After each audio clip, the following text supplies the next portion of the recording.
Close to the appointed half hour, and we'll be getting started here pretty soon. Thank you all for being here.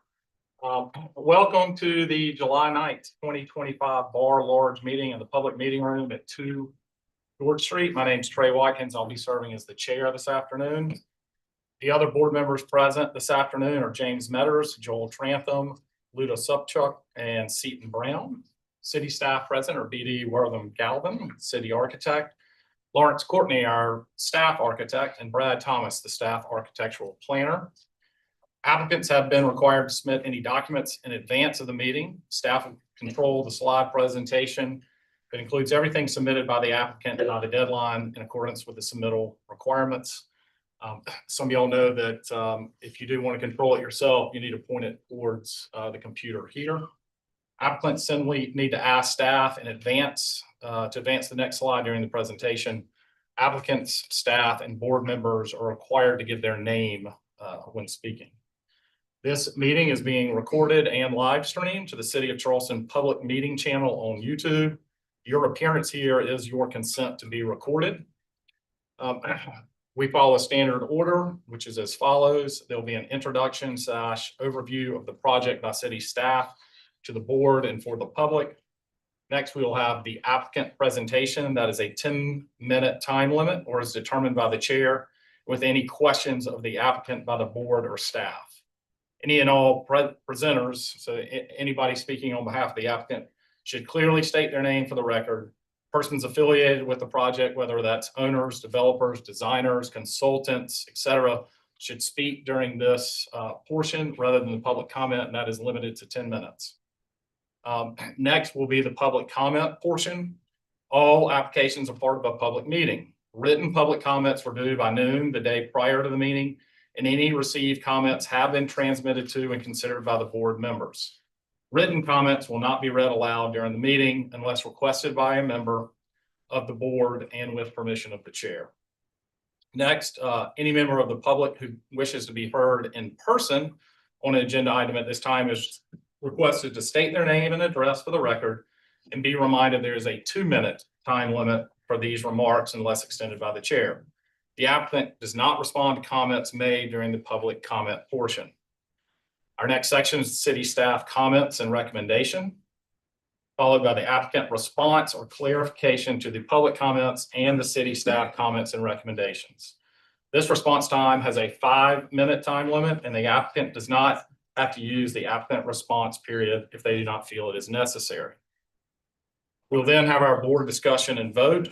The applicant presentation is over and public comment is closed. Applicant may clarify inaccurate information when recognized by the chair by raising a hand and waiting to be called upon. Board members will be polled by the chairperson for comments and for their vote on a motion. The chair shall reread a motion verbatim, and the board member making the motion should correct the chair if he has not reread the motion accurately. Once the motion is in proper order and seconded by each member, when voting should respond yay in favor or nay not in favor. The results will be posted on the city website, which is located at www.charleston.sc.gov/bar. We have 2 items that were on the agenda that have been withdrawn or deferred. That was item B1, 71 George Street, which was deferred by the applicant. Item B3, which was 268 and 274 Calhoun Street, which has been withdrawn by the applicant. And we've received public comment for 68 Haygood Avenue and 134 Columbus Street. Those are written public comments that the board has already reviewed. As a reminder, please turn off all cell phones and other potentially disruptive devices. And remember to please limit your comments to architecture only.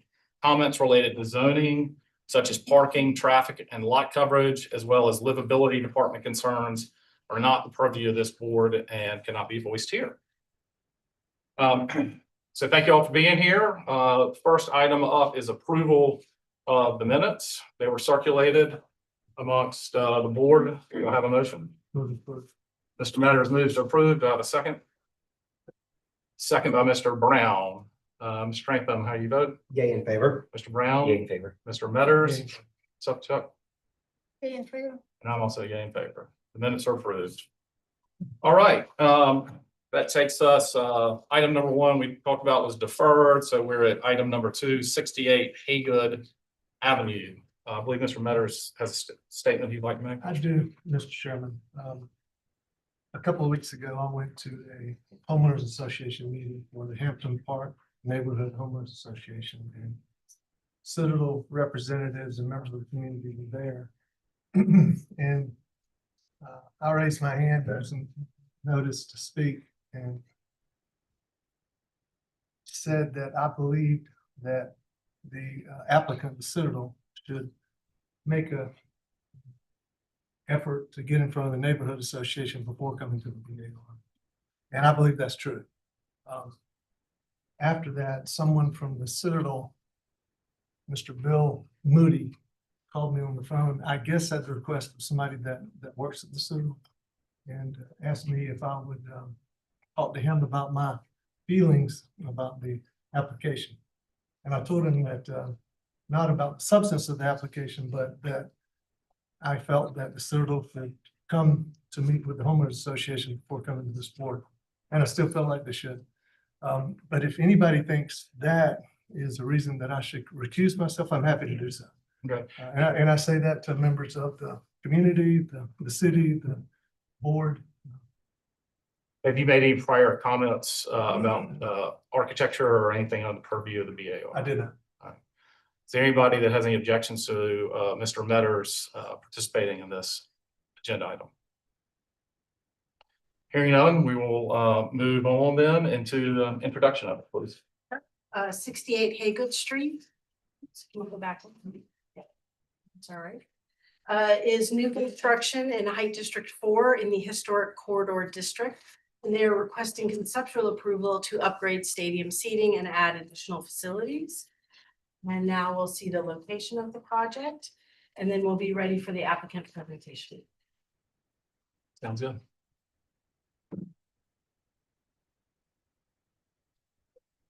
Good afternoon. I'm Jeff Lamberson. I am the Vice President of Facilities Engineering at Citadel. And before I introduce our architects, take us through this, I just wanted to give you a little bit of background on how Citadel approaches its design and construction program. We are guided by our master plan published in 2020.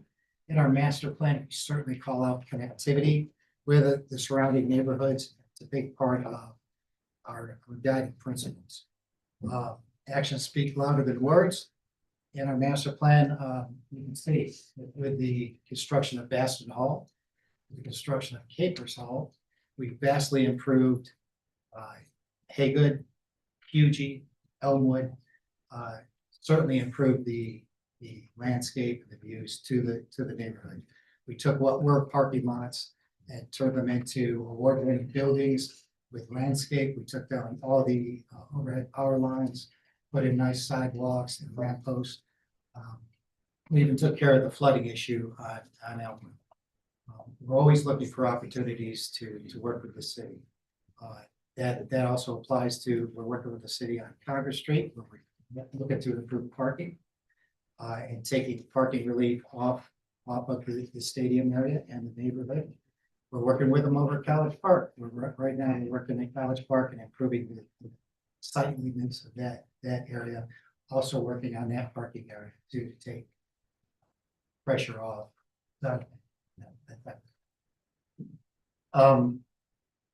We've met with the neighborhood. We've heard them loud and clear. We understand they do want some additional landscaping outside of the scope of this project. We're all for it, and we're going to put together another project, and we look forward to working with the neighborhood, collaborating, maybe building up some goodwill in that regard and doing so. With that, I'll introduce Paulette Myers, who will give our response to your comments and your guidance. Thank you, Jeff. I appreciate that. I'm Paulette Myers. I'm with McMillan Pass and Smith Architects. We're here today to review the East Stands replacement. I want to remind you of the site perimeters. It's the yellow highlighted area here. You're all familiar with that previously. I'm going to skip through this a little bit. We were told last time, what we heard is go back and understand the style of the Citadel and represent that more in your architecture. So we did that. We went back and looked at that. You know, the Citadel Stadium is located, interestingly enough, between a residential neighborhood, but it bridges the gap between a larger commercial area as well. So it's in the middle of that area that has different things. We talked about the project history last time, so I won't go through that again, but basically you guys realize it was built in this configuration back in the 40s, and it's been expanded, contracted, and we're looking currently right now, they have about 11,400 seats. And we are looking to add 1,000 seats to that on the east sides. You'll see photos right there of the demolition prior to 2013, when the stadium housed 22,000 seats, and then how currently it is from Parkwood today. The view, you see that. So our purpose here is to replace those stands and then provide a support building for that building.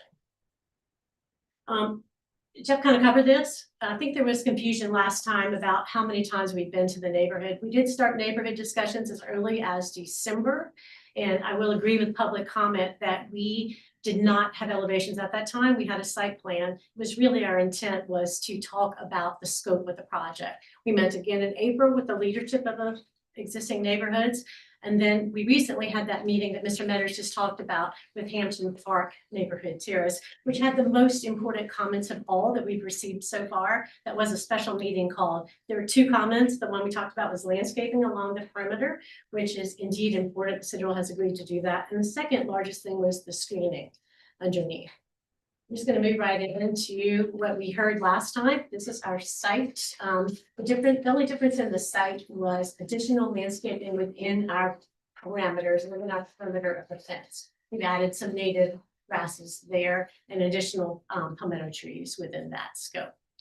You told us to really go back to the drawing board. Well, we did do that. We did explore a few options, and then we came back to the same floor plan. It was efficient on the site. It was efficient. Our whole goal at a stadium toilet is to get people in and out as fast as we can. It was already an efficient layout. It was exactly where it needed to be. So the only thing you'll see difference in the plan is you'll see this undulation happened on the east facade to bring more push and pull to that elevation, which was asked to look at layering of that facade. Here's the facade previously. You'll see it was relatively simple, I guess a little too simple. We had taken nods from the neighborhood, but now we've taken a little bit more from the Citadel context, especially the athletic context. So what you'll see, we still kept the ends of the building. We raised them a little higher. We created a center portion in the center here that has the crenellation and also the dental molding that you'll see on some of the other buildings around the campus. A couple of other items that happened within that, we added this blind arcade. So the blind arcade kind of takes its cues from the Altman Center there on campus. You'll also see it on the west sides as well. So we heard you. We heard you. It was a box. Decorate the box a little bit. We did hear that, and we tried to do that by adding the crenellation, especially at the top, and then at the viewing platform, the filming platform, you'll see the crenellation. You see that from the farthest point. And then these elevations, there weren't much comments on the north and the south previously before, but we heard from the neighborhood additional screening is required. So we are looking into that and we will be providing that. That's similar to what I just talked about. So here we are with our final rendering. I'd like to leave you with this to show the previous rendering at the top of the page and then below the proposed elevation. I really do think adding the depth to the elevation, pulling out the 2 ends of the building. We also added a water table and a top, so a base and a top to the building, started to relate more to the other buildings on campus. Pause for a second there to make sure I hit what we heard previously, and what we responded to.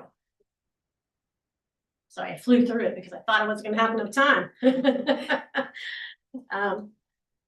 Back, let me show you one more thing that we talked about last time. I can go back.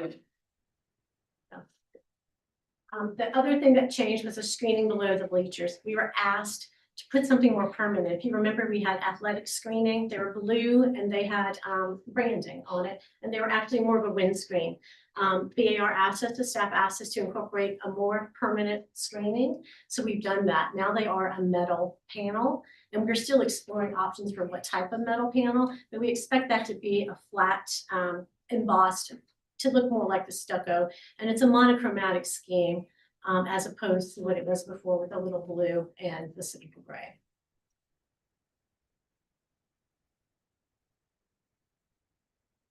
And And then it's gonna leave you with a few rendering from the street. This is from Fishburne. You realize you can barely see it from this direction.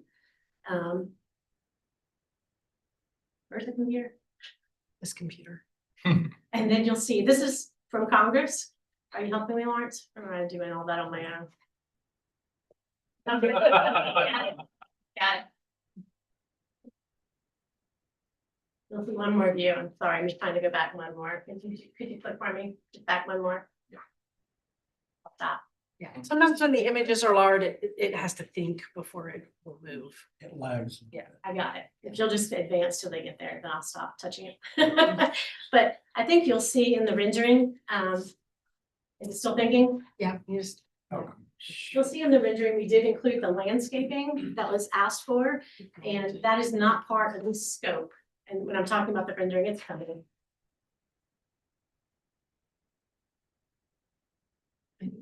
Yeah, you're going, Other way. Yeah.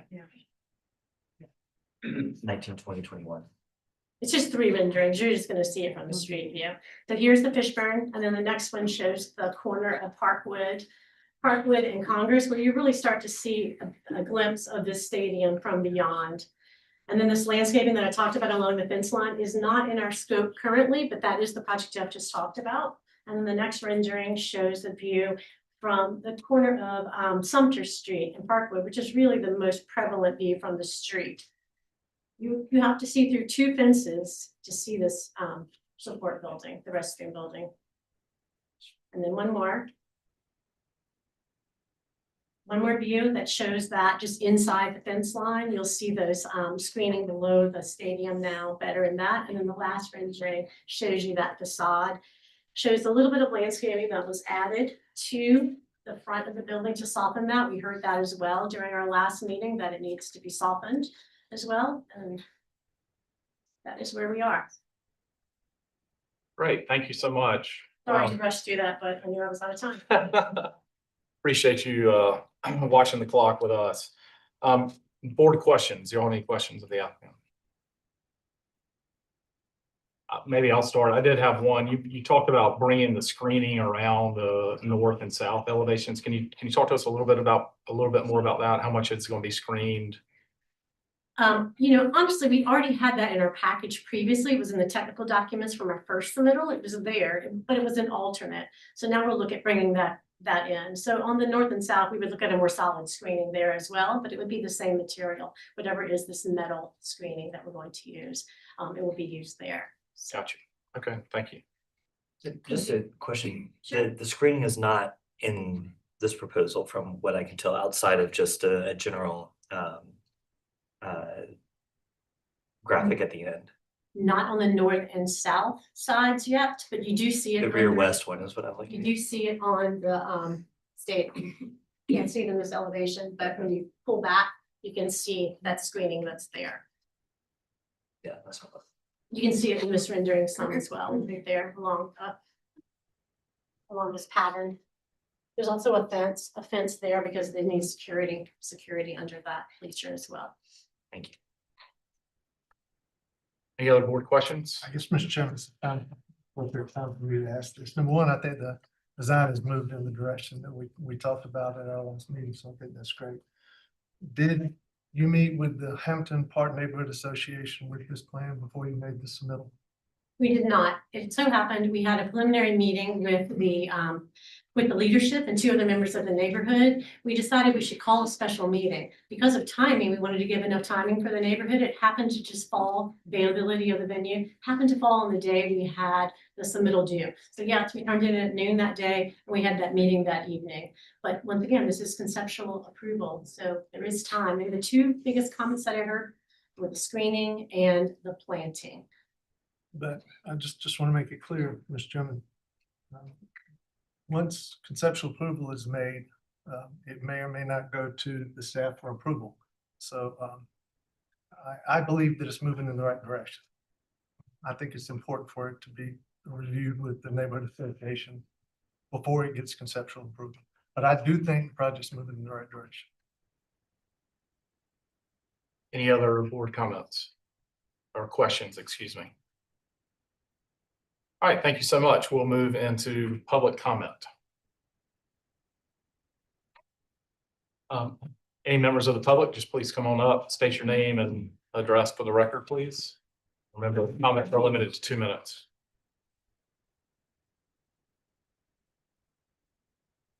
Good evening, Board, Mr. Chair. I'm State Senator Ed Sutton, represent downtown Charleston, including the Citadel and Johnson Stadium.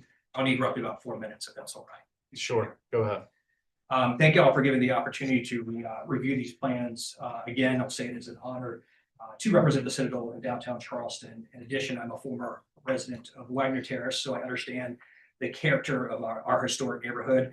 A few years before that, I was also a resident of 171 Moultrie Street, which is also the school here that we're looking at. And my full-time job, I do development. Specifically, I rehab old buildings, and my work on historic preservation has been recognized by several organizations associated with the city. I'm here today to speak in support of the Citadel's updated plans for the east side stands and the restroom facilities.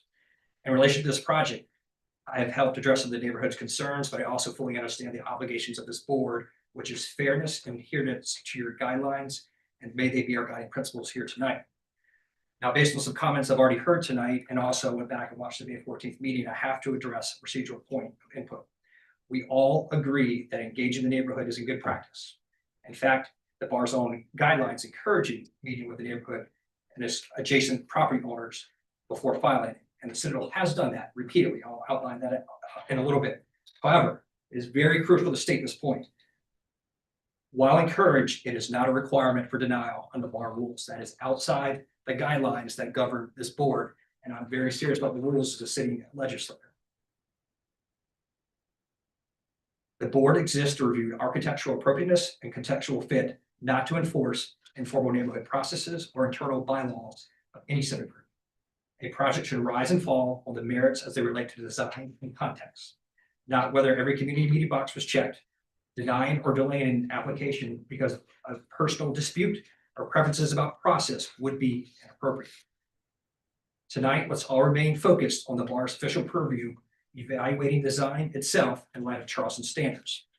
That said, the Citadel has gone above and beyond engaging with neighborhood input, and I'm going to summarize that process. Starting last year, the Citadel began meeting with officials, including the president of Hampton Park Neighborhood Association in December of 2024. I believe the president of the West Side Neighborhood Association was there as well. They had follow-on meetings on April 17th, June 11th, and June 16th, as well as numerous email communications back and forth. Most importantly, they met recently for the special called June 23rd meeting, which actually coincided on the same day that the submittal package was due for this next round of revision here. It was well publicized, well attended, and the Citadel leaders presented updated plans and listened to community feedback. Now, some of the community feedback mentioned here tonight included landscaping that will be incorporated, of course, later because the plans were due that same day. That largely has to do with landscaping outside of the scope of this current project. In addition, meetings have taken place with Wagner Terrace and several residents of West Side as well. By my count, the Citadel has participated in at least 5 neighborhood meetings about this project over the past 6 months. Not to mention consultations with Historic Charleston and city staff as well.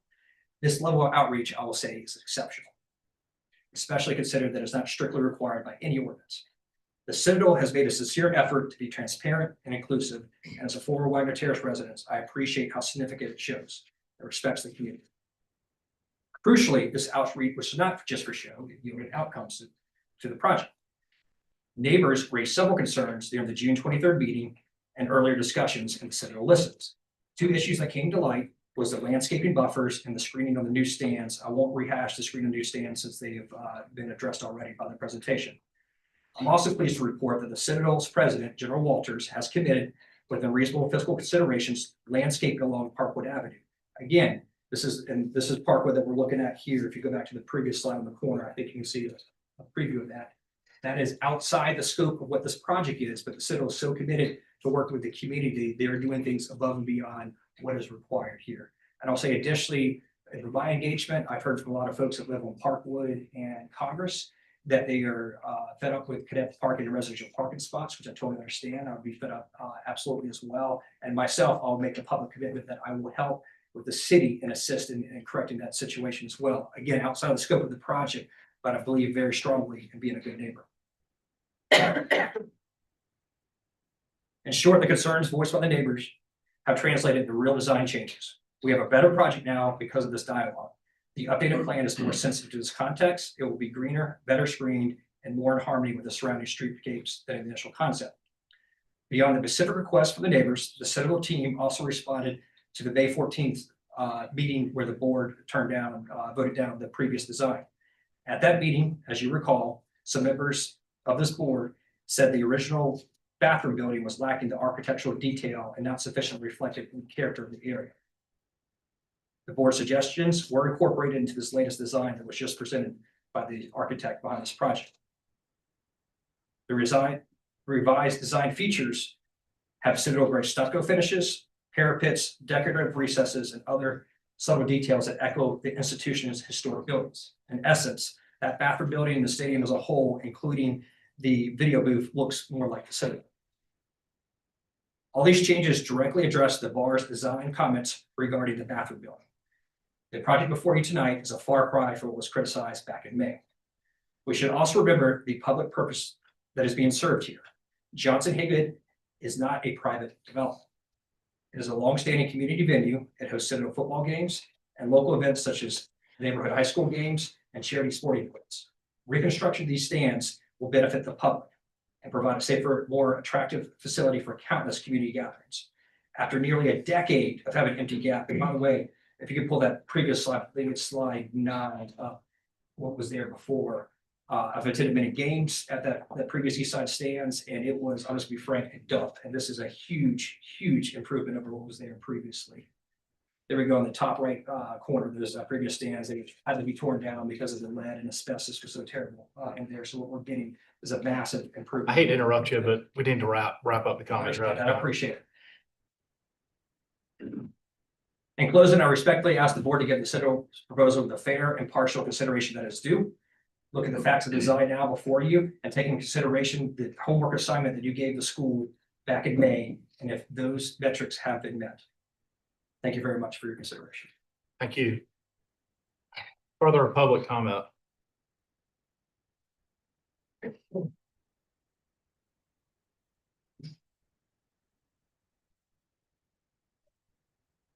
Good evening, ladies and gentlemen of the board. My name is Taylor Powell. My wife Russell and I live on Gordon Street at 238 Gordon Street. Since 2002, I've been a resident of Wagner Terrace or Hampton Park Terrace, and those first 4 years was with my classmate, Mr. Sutton, at 171 Moultrie. And 2 years after I graduated law school, we lived 2 doors down from the tennis courts at 251 Congress Street. So I'm very familiar with this area. I've spent most of my adult life here, and I intend to spend the rest of my adult life in this area. And I'll just give a brief history of some of the Citadel projects since I've been here. The Holiday Alumni Center, which opened in 2000. The Altman Center, which opened in 2001. Paget Thomas Barracks, which I lived through every single pile drive that went through as my barracks room was right next to it my sophomore year, opened in 2004. The completion of Johnson Haygood stands that were demolished opened in 08. And that was why Mr. Sutton and I had to attend all the home games sitting in what I would agree was a previous dump. And the demolition of the unsightly and outdated 2-story faculty housing along Haygood Avenue, and that was replaced with Baston Hall of 2021. And then you've got the Watts House, which is Citadel's owned it for a long time, but it had fallen into disrepair. And it's a much improved part of the neighborhood now in the corner of Moultrie and Elmwood. And finally, the demolition of the original Capers Hall with the replacement with the new and improved Capers Hall in 2023, which is much larger than the old one. And I would just point out that every single one of those projects was opposed by some of the same folks. Every single one of those projects undertaken over the last 25 years has significantly improved the neighborhood architecturally, aesthetically, and functionally. And there's no reason to think that this project would be any different.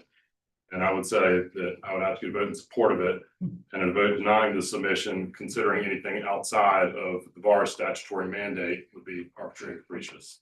Thank you for your time. Thank you for those comments. Further public comment.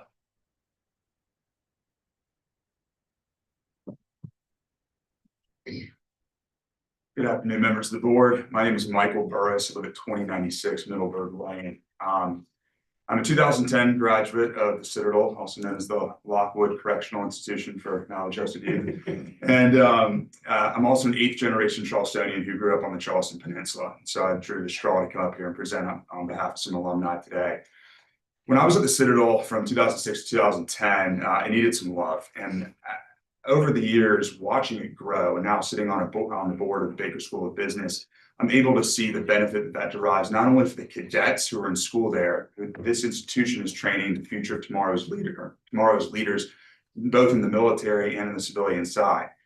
And the value that the cadets are getting from it, also my friends who have moved into Wagner Terrace who are saying, man, that looks a lot better than when you went to it. And I said, oh yeah, it does. And I'm very proud of that as an alumni.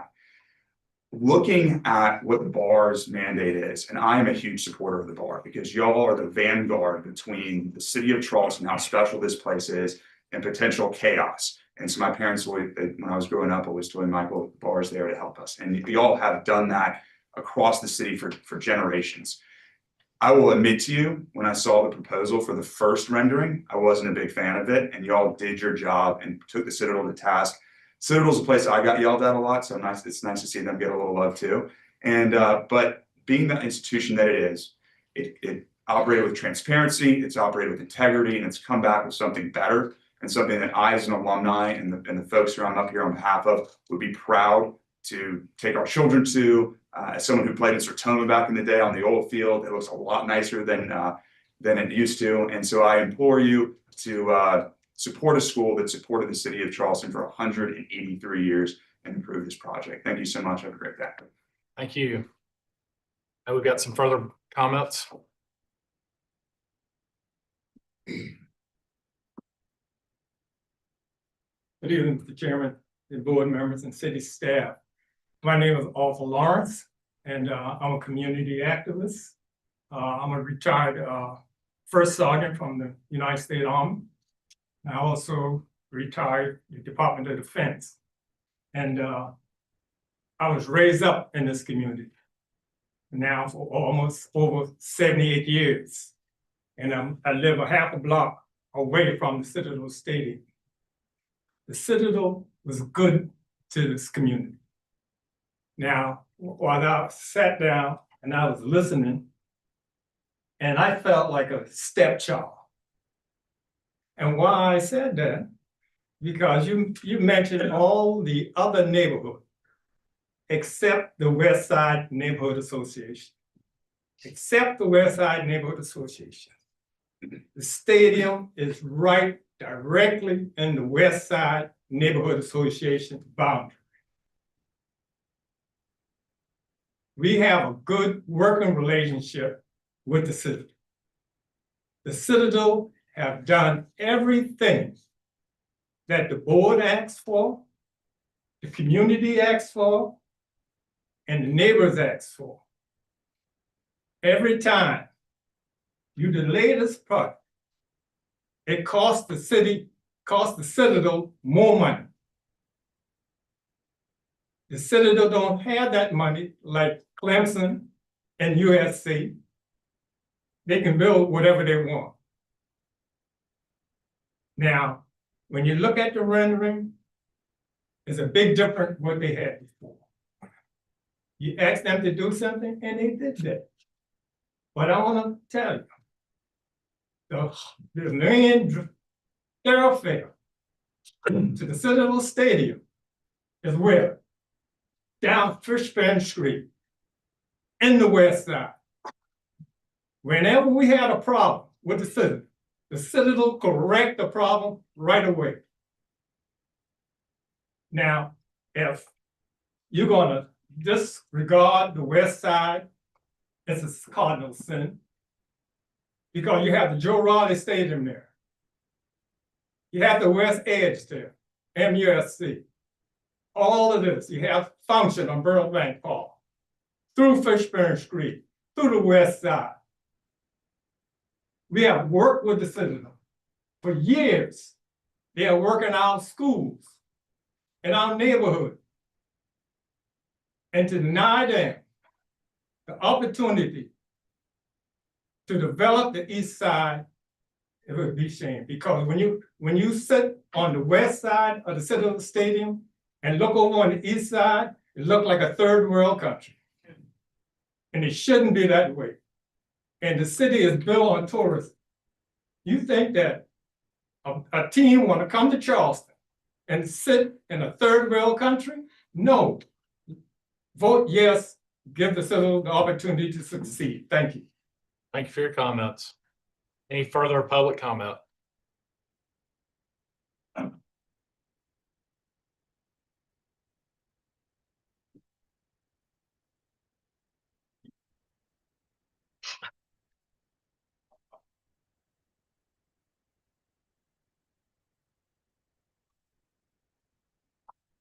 My name is Kevin Everly. Thank you very much for having me. I'm the president of the neighborhood association.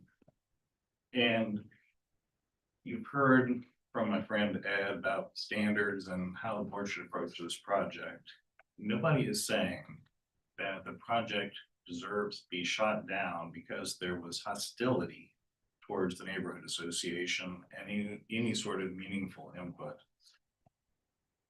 The problem is that animosity has led to an inferior building.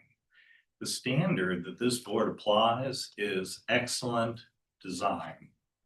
It's not excellent design within the budget of the applicant. And this board has every single meeting has turned people back and said, you got to do better. I don't know if it's still on the agenda for tonight, but the one on 275 UG, the board did exactly that. Sure, it meant spending a little bit more money and doing some other things that maybe was not part of the plan. That was necessary to make the project palatable. And so I would encourage this board to apply the standard of excellent design. My neighborhood is a National Register neighborhood. And I would ask you, each one of you, to ask yourself, if you had to know that for the rest of your life that you were going to walk out onto your front porch or talk to friends on the street or, playing with the kids in the yard or whatnot, and look at that, is that excellent?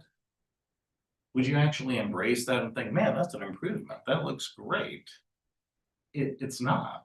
It's not. And what is so frustrating is that there are easy fixes. Now, the Citadel has a few times talked about landscaping and how maybe we'll see that in the future at some point, but even then, they're not hearing what the neighbors are talking about. Nobody was talking about putting trees along Parkwood. There are already trees along Parkwood. The idea is, and has been, to put actual shade trees in this area to shield the building so that you don't have to see this instead of just some palmetto trees. I want you to pay attention to this. These are just openings. More than half the skin of the building is open. So my neighbors who live on Parkwood, when they go out and have a cup of coffee in the morning and sit on their front porch, they're going to be able to see under the bleachers. That is an easy fix. It is so easy to fix that. Nobody's asking for, a solid brick wall or anything like that, but there are such easy solutions and we are consistently rebuffed. So, and I mean, there are a lot of other things. I'm not sure why this film booth kind of got converted. It's kind of like a disembodied head kind of on a post now instead of actually being integrated into the building. But there's some other things that could be done. And we just keep getting, told, no, it's not in the project, it's not in the budget, can't do that, we can't do that, we're not going to do that. So I would ask this board to require the Citadel to actually engage with the residents, not just lecture to us about what they're planning to do, but to engage with us, to get an idea of what would be acceptable. And lastly, I just wanted to point out that on January 20th, Paulette had written to me and said, this was repeated at the neighborhood meeting, which was after these plans had already been submitted, but please know that this is a conceptual submission and there will be at least 2 other reviews. Having that opportunity for a review is critically important. And so I would ask that, I know it's often done, I would ask that the board, whatever else you choose to do about the merits, not send this to the staff to be reviewed, which will totally exclude the neighbors. So I appreciate your time. Thank you very much. That's one briefly. My name's Todd Garrett. I live at 338 President Street, about a block and a half from here. And I would just ask you to support the project. I feel like it's a vast improvement over what we've looked at for the last 20 years, particularly with the landscaping that will be added outside of this scope. The Citadel, to be honest, has a bad track record of acting and then engaging. But they've got a good track record of completing great projects when you look at Baston Hall and Capers Hall and what those spaces look like before they acted. So I would just ask you to support the project. But thank you. Thank you very much. Further public comment? Hello? We'll take it all. Yeah, sorry, sitting back. Amanda Serber, I live at 77 Noonan Street. I'm the vice president of the West Side Neighborhood Association. So, Mr. Lawrence, I did want to just confirm, we did get an outreach on the 19th of June. Now, it wasn't in time for us to get it in front of an actual meeting for the West Side Neighborhood Association. I can confirm that the president did previously meet with the Citadel and some engaged citizens as well. So just sort of representing some of the input, I can agree we would have appreciated a little bit more lead time prior to the meeting, but we did get engagement. I did send it out to the Neighborhood Association for comment, and then I met directly with someone who lives right across the street from it and who's very engaged, in Britton Phillips. He did end up having a chance to go to the initial Neighborhood Association meeting for Hampton Park Terrace. So he was able to participate and hear some of the feedback as well. So he was conveying to me a lot of the same feedback that you heard, but you can hear in it when my conversations with him, very much conceptually aligned, certainly an improvement on the first plan, obviously an improvement on what is there today. Would sort of second and echo, we would like to have that kind of engagement when we think about the refinement of the materials, but and conceptually aligned, certainly with moving forward, and don't want to stand in the way of the Citadel, but would appreciate being an active participant in the refinement.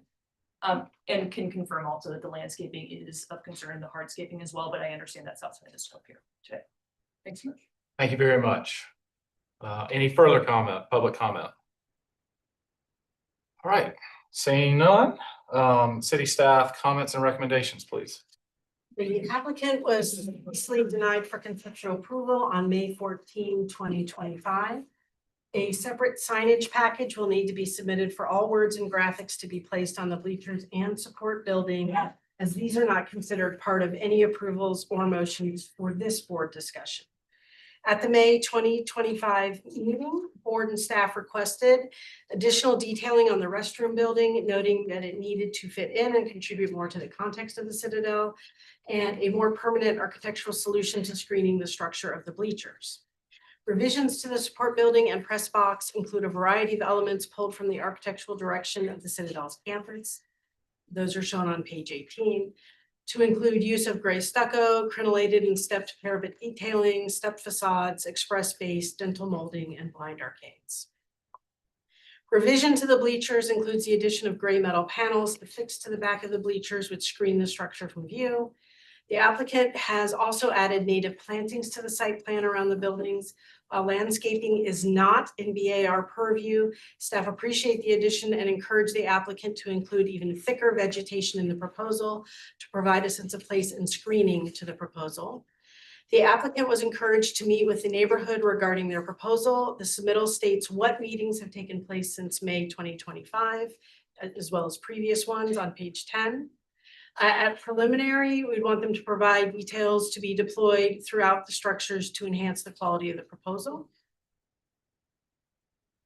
In VAR staff meetings with the applicant, as well as at the May meeting, the area outside of this proposal that currently contains 2 chain link fences, grass and parking was discussed as a location that through enhanced site design could provide better screening and reduce visibility between the planned stadium project and the neighborhood. Staff support the applicant's pursuit of such a site plan proposal. VAR purview would extend only to any fencing and hardscape in such a plan. Staff conditions, as staff requires the metal panel shown on the east elevation to turn the corner to screen the bays of the north and south elevations. And staff recommend conceptual approval with board and staff conditions and final review by staff. Thank you so much. The applicant now has a chance to respond to those comments or any of the public comments, if you so choose. If not. I do. I just like to say a few things. Sure. Thank you everyone for your support and even your criticism is appreciated. I wanted to just say, I'm not trying to create an inferior building. I mean, it's my job to create better environments wherever I go. I also want to talk about the point of this is to replace an aging set of bleachers, life safety improvements that are very important. We're providing a permanent structure here that really needs to be considered. I want to just add one more thing about the landscaping. We have talked about the perimeter landscaping. I know it's not of your purview, but deciduous trees, the only reason we've been a little hesitant to add deciduous trees next to a stadium, and the only reason you don't see them in stadiums across the world is they can wreak havoc on a artificial turf system like the Citadel has. So we need to introduce some types of planting that don't do that. It doesn't give them maintenance. A stadium is there to move people in, a lot of people, ingress and egress. That's what a stadium is about. We have to create the most durable surface we can do. So I just want to say that's one reason why we've kind of pushed those to the perimeter as well, because of that. It's really a maintenance long-term thing for that. So please, the Citadel has had, we understand they've been denied multiple times in the past. Don't hurl this one project. You know, think of only this one project and what we're trying to do here. So. Great. Thank you so much. We'll move into the board discussion portion. And our board members like to start. Have any comments?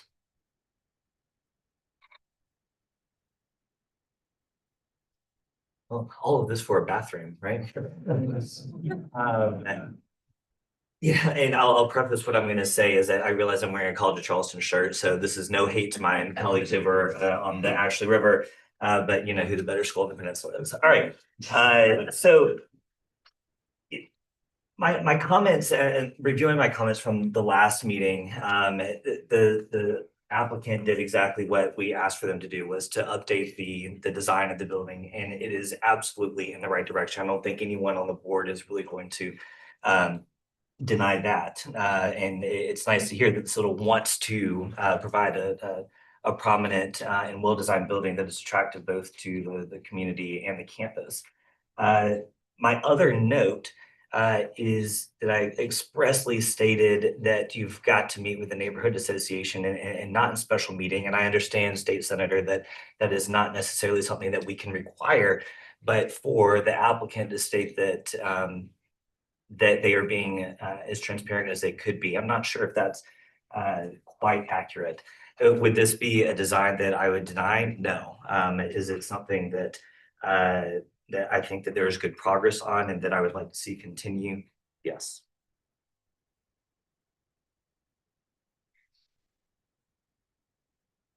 Any other comments from the board or discussion from the board? Mr. Chairman.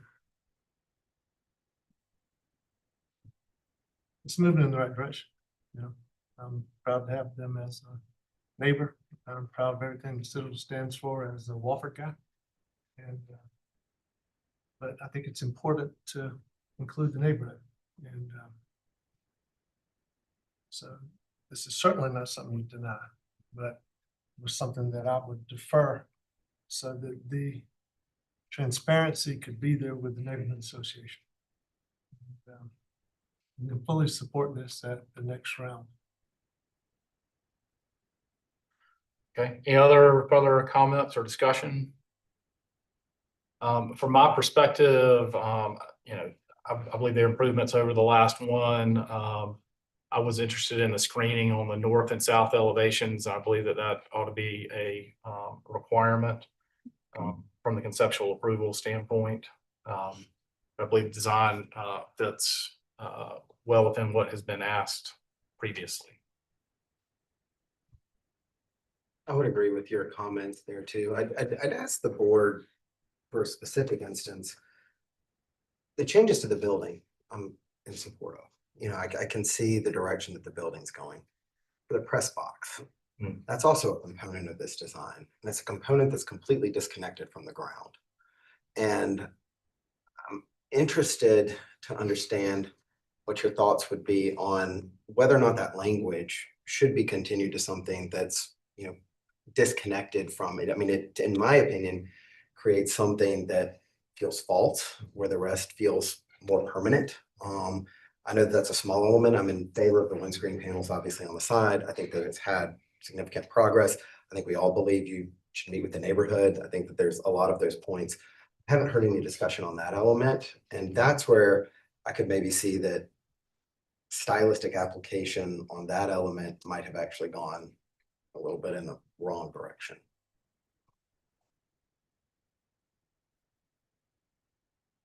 And I guess I agree with staff comments and recommendation. It is improvement. So I guess this project needs to move forward. For any sake, neighborhood meetings, it's must, because we all influence what this our environment is, not isolated by any means. So next step, it should be done that way. Anyway, that's kind of my comments. Thank you very much. At this time, I'd take a motion if anybody's willing to make one.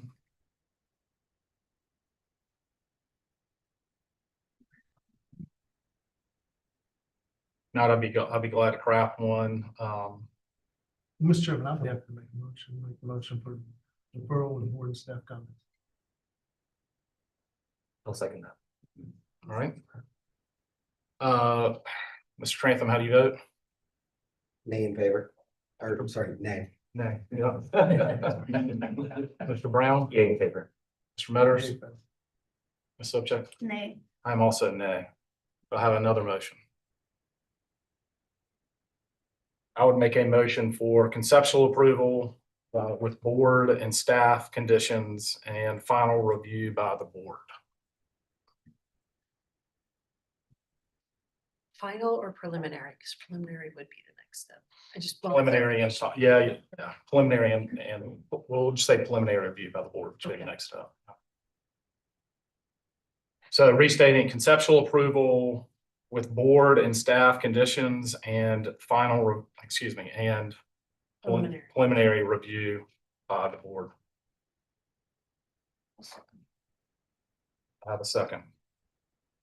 Mr. Trantham, how do you vote? Yay in favor. Mr. Brown, how do you vote? Yay in favor. Mr. Metters, how do you vote? Nay, I'm sorry. nay. Nay. Nay. Ms. Sobczak, and I'm also yay in favor. Motion passes. Thank you all. All right, next. Yeah, I'll give folks a chance to clear the level. The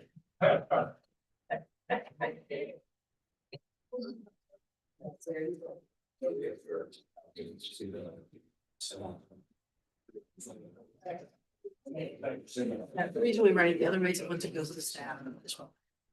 Yeah, I wanted them to have. No, I know. That's why if we do, it's going back to the skip. Skip. Yeah, so. There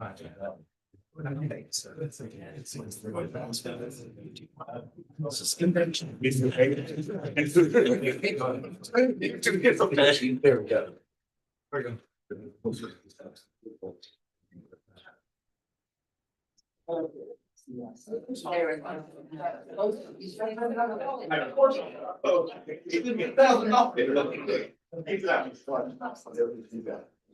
All right, moving forward, item number 3 was withdrawn, so that takes us to item number 4. Item number 4 is 275 Hugie Street. It's new construction in the historic corridor district. They're requesting conceptual approval of a new affordable housing building. Lawrence is going to show us the location. Here's the site. And then if we can ask everyone to quickly move in and sit down, it's time for the applicant presentation. We just sold tickets to this. No math or you. There you are. Yeah. All right, Mr. Davis. Yeah, we'll give you a second, let the room cool down for a second here. All right, whenever you're ready, you have the floor. And I have control of this. Yeah, until it stops working and move on. Just try to point it towards Lawrence. Let's try to go slow. So my name is Matt Davis. I'm the principal of Davis Architecture. Thank you for having us tonight to make a presentation for the design of 275 Hugie Street. We appreciate this opportunity to present the design. We hope that our careful consideration of the staff and the board comments are discernible in this new design that we're going to be showing you this evening. So I'll walk you through the presentation, addressing the comments of the board and the staff regarding the previous submittal.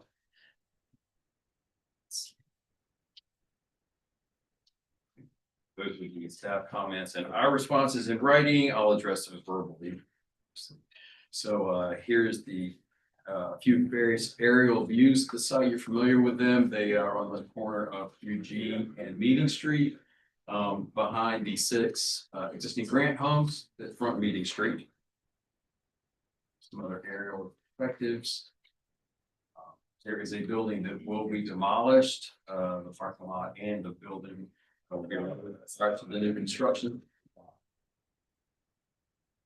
So this slide shows the previous and the current architectural site plan. The primary thing to see here is that we have moved the building 10 feet away from the parking lot. 2 reasons, primarily to allow for more pedestrian spaces along the Meeting Street side of the building. But we also made the civil engineer happier by giving him some room to handle the flood control. The next several slides show the previous on the top and the current proposal on the bottom. One thing I'd like to say is we flip through these. It's a 5-story building.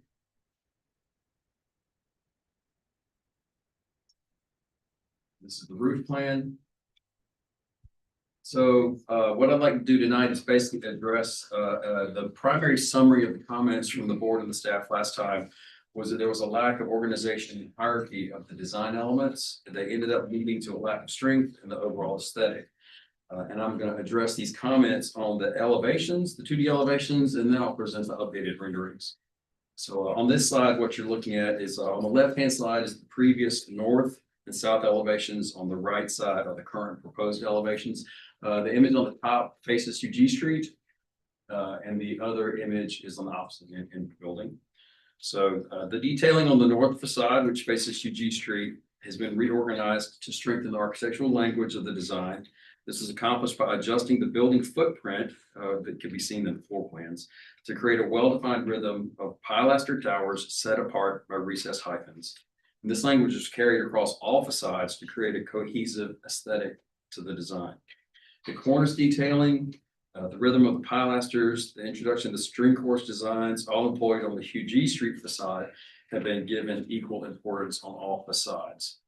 The ordering system of the base, middle, and the top have been addressed with the use of simple brick veneer detailing at the first floor, set below a powerful string course at the piano nobile level. This string course visually supports a series of 4-story pilasters that terminate at a top string course, and a simple parapet, which is a uniform height around the building, provides a classical termination at the top of the building. We also have received comments about the fenestration. So this fenestration has been redesigned, and we strengthened it by reducing the quantity of window styles and the rhythms. And this uniformity of the window styles creates a compositional relationship between the base fenestration and the upper fenestration.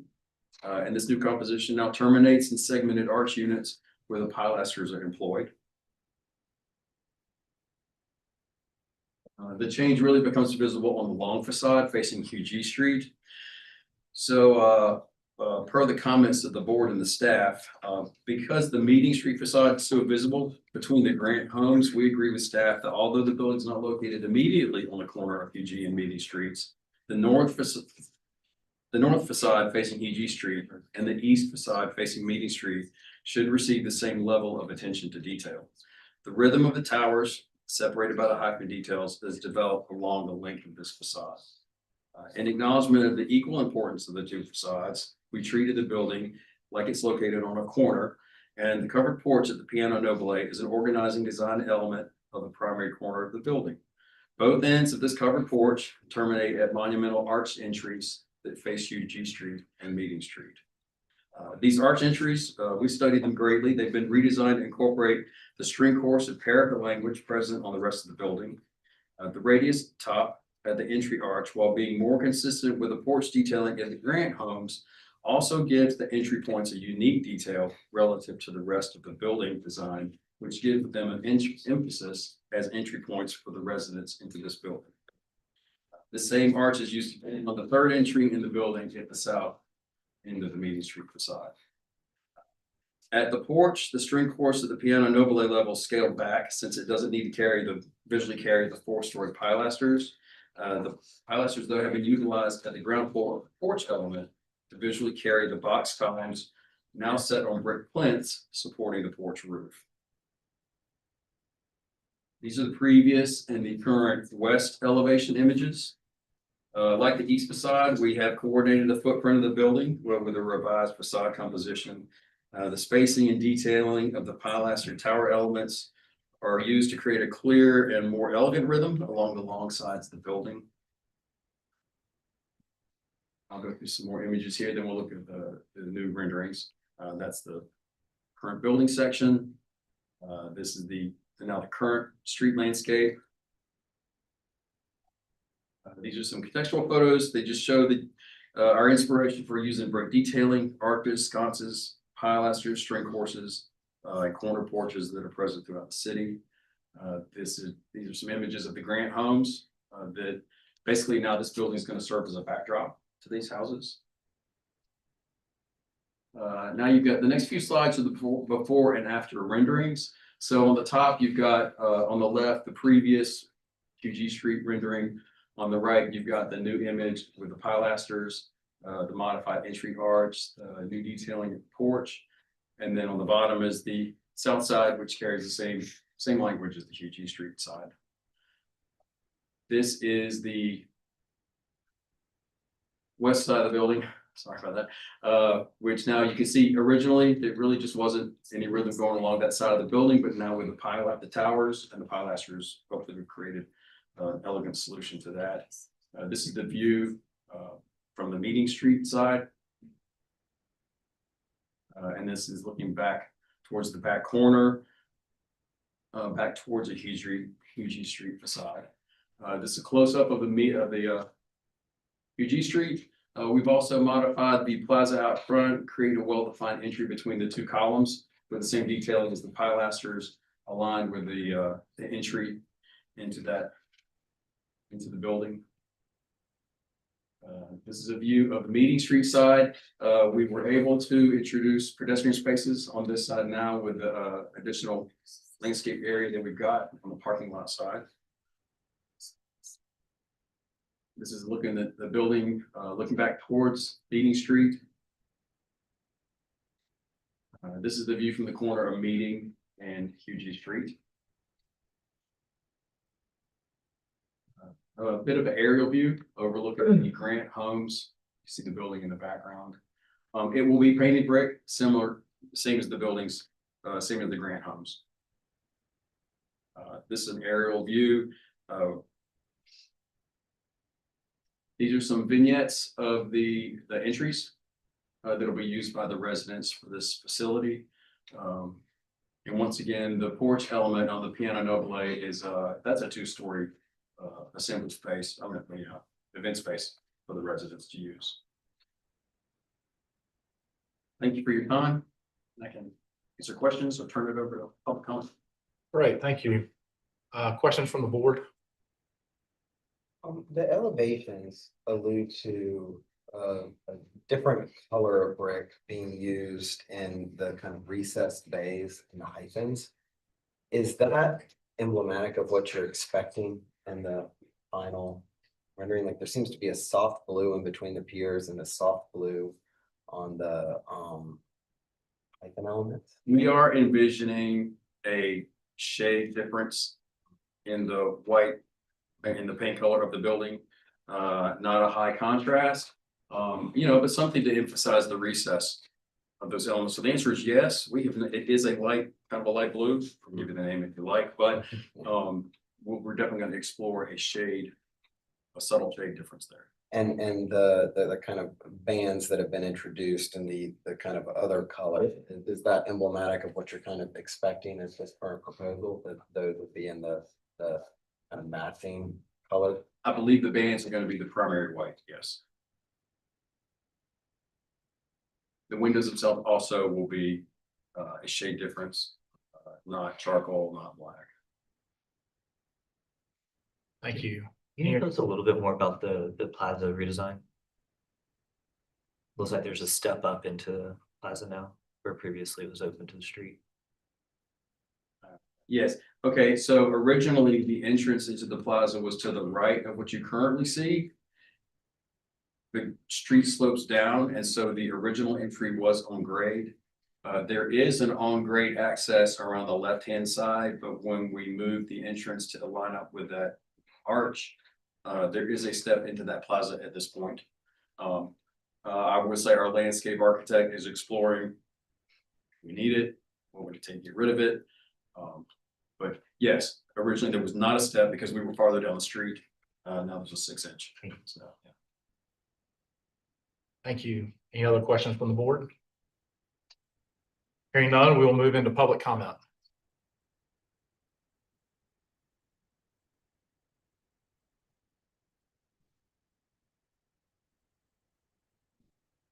Sure, go ahead. My name is Josh Good, live downtown, need my address or just. You don't mind for the record, that'd be good. 33 Charlotte Street. Thank you. I spoke at the last meeting on this project and, so I have mixed reactions on this current submittal. On one hand, it's a drastic improvement from the previous submittal, the incorporation of like a fall basement up top, to design. The windows are greatly improved, being larger and grouped together. And just a lot more good detail on the project. It actually looks like a building now and not just a blank, mass with punched openings. Has a lot more character and quality. It feels much better. It's much better design. But that said, the previous design was denied. It was denied on the basis of essentially architectural direction and height scale mass, right? Mostly mass, because the height's approved. And when you look at this current design, it's almost the exact same footprint as the previous design. It's the exact same height as the previous design. There's no modulation on the building. All they did was apply decoration to the previous facades. And when you're denied, you have to rethink the project as a whole. And I feel like all they did was rethink the detailing of the project, which did affect the scaling of the project and made it better, but it's still just too massive for this site and for Charleston. The biggest issue, in my opinion, is the top of the building is just, again, this is 5 stories extruded up flat, no modulation at all at the roof line. You do have a nice cornice, but at the same time, it's just too dominant. It's just too much of the same thing throughout the entire building. And they actually made one of the main comments from the VR previously was they could simplify the footprint, take away all the jogging and ins and outs to make a simpler building that would probably be more affordable to build. And they actually ended up creating more jogs in the building in order to have this rhythm of pilasters, which again is better than the previous design, but I don't think it addresses the board's comments of simplifying the overall footprint of the building and the height scale and mass of the building to create a building that has just a better rhythm to it. Secondly, and this is I think a huge thing for a project that's partly public with and going to receive public funds. As stated before, the last architect's design was scrapped due to funding, due to it was too expensive to build. And there were a lot of comments at the last meeting about price and about how this building in the previous iteration looked like it would be more expensive to build than the previous architect's design. And all the improvements that were made on this current proposal seem to just keep on adding more and more cost with these intense brick detailing. There's larger windows, I don't know about more windows, but larger windows, probably more glass altogether.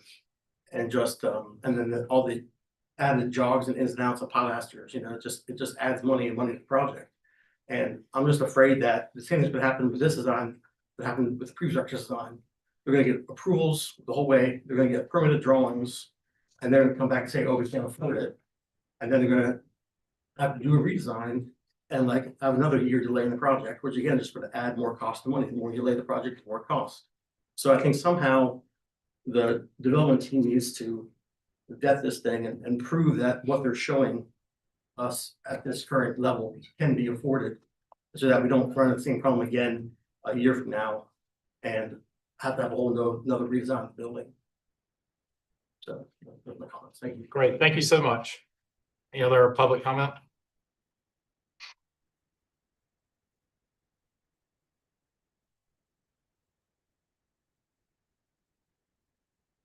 I'm Catherine Alexander with the Preservation Society of Charleston. We'd like to thank the architect for their continued outreach on this project. This revised proposal reflects improvements based on the board's direction to pursue a more cohesive design. In particular, an enhanced detail and increased window size across the building are steps in the right direction. However, the west and highly visible east elevations continue to present long uninterrupted masses, and we encourage studying options to break up the monotonous expanses, potentially with more clearly differentiated treatment of the recessed bays, and as has been mentioned, better undulation in the roof line across the building. Additionally, we continue to urge restudy of the ground floor treatment on Hugie Street. As proposed, the building remains disconnected from the public realm by the enclosed site walls and singular narrow access point. As the primary entrance, this area should create an open, activated pedestrian experience. We appreciate the board taking these comments into consideration to offer this project team clear direction toward achieving the shared community goal of introducing much needed affordable housing to the site. Thank you. Thank you. Any other public comment? All right, city staff comments and recommendations, please. A different design for this site received preliminary approval with final review by staff on July 24, 2024, and permit approval by staff on October 8th, 2024. Per legal, when the submittal receives conceptual approval by the board, then any previous approvals would no longer be valid, and this would be the sole application for the site going forward. Applicant was previously denied for conceptual approval on May 14, 2025. At the May meeting, the board and staff's primary concern was with the massing and general architectural direction of the proposal. Comments focused on the need for compositional organization and logic, and not having the interior plan drive the exterior concept. The board encouraged a simplified architectural direction. As with the previous submittal, staff from the height and scale requested in the submittal, as well as the use of brick throughout. Staff know that the current submittal is much improved and responds to comments made during the May meeting. This includes the development of a clear and consistent base, middle, and top, the introduction of details supporting the tripartite division, includes enhanced brick detailing that articulates the base and the cornice, the introduction of pilasters in the middle, and the introduction of arched windows at the top. The introduction of regular rhythm and logic for window placement, as well as the reduction in number of window types used. Staff recommend having the base of the porch match the base of the rest of the building by removing the pilasters, meaning just the ones at the base of the porch. Staff recommend removing the brick piers from the entrance to the site in favor of a well-detailed and simple low brick wall.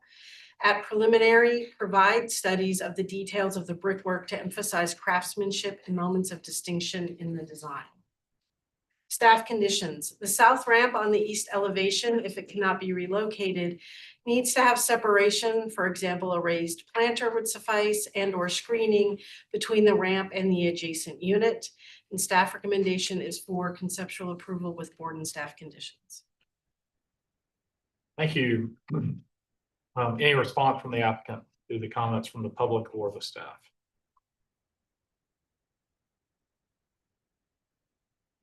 Yeah, no, not any immediate response, but I appreciate staff's cooperation and collaboration with us on this. So thank you very much. Thank you. All right, we can move into board discussion. May I like to start? I can, I do agree that from the prior submission, there has been a significant change that has brought some compositional organization and logic to the design. I mean, the grouping of the bays, the recessed elements that are in between. This project, it does, in the narrow elevation facing PG Street is always easier to detail, you know, especially along that front. But the secondary front that's very long is still presenting, I think, some of the issues that it had at the previous design. And those were items that I think some of my questions were geared towards, and looking at the way the hyphens are detailed, you know, being able to differentiate them from the building. Now, I actually appreciate that they are done subtly, but they're a little bit too subtle, I think, right now.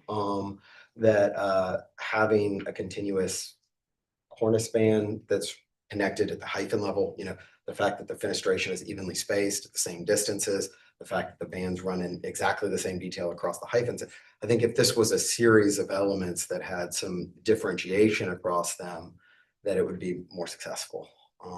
And the porch does modulate some of the mass. I think you could bring an element like that. I don't think that's what has been proposed here. I think the hyphens are probably a more apt way to kind of handle that concern.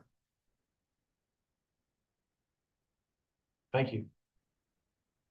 Any other comments? I agree with Joel's assessment. Yeah. Mr. Brown, anything to add? The first public comment made an incredibly good point that denial means to go back to the drawing board. And that's not what's happening here. That doesn't mean that this isn't a good project, because I actually like a lot of the improvements that have been made to it. And I'd like to see how it progresses. Okay. Well, going back to denial, what we got is not far from what we denied in general. So yes, there are changes in rhythm on, what is that, east and west elevation, helped a bit, but it's still very, very massive. It's and repetition of the same windows on projected and recessed wall areas is just adding to that messing. The hyphens enough, pronounced enough. That's why it seems to be that rhythm was projected, but the hyphens do not separate those projected areas. The roof line is kind of unimaginative altogether. It's very massive building. And adding the details, you know, it's always supposedly help to bring the mass and scale down. Right now, I don't think it's helping much. So I don't feel like there are improvements, but those improvements and we should not mention cost, but they are costly.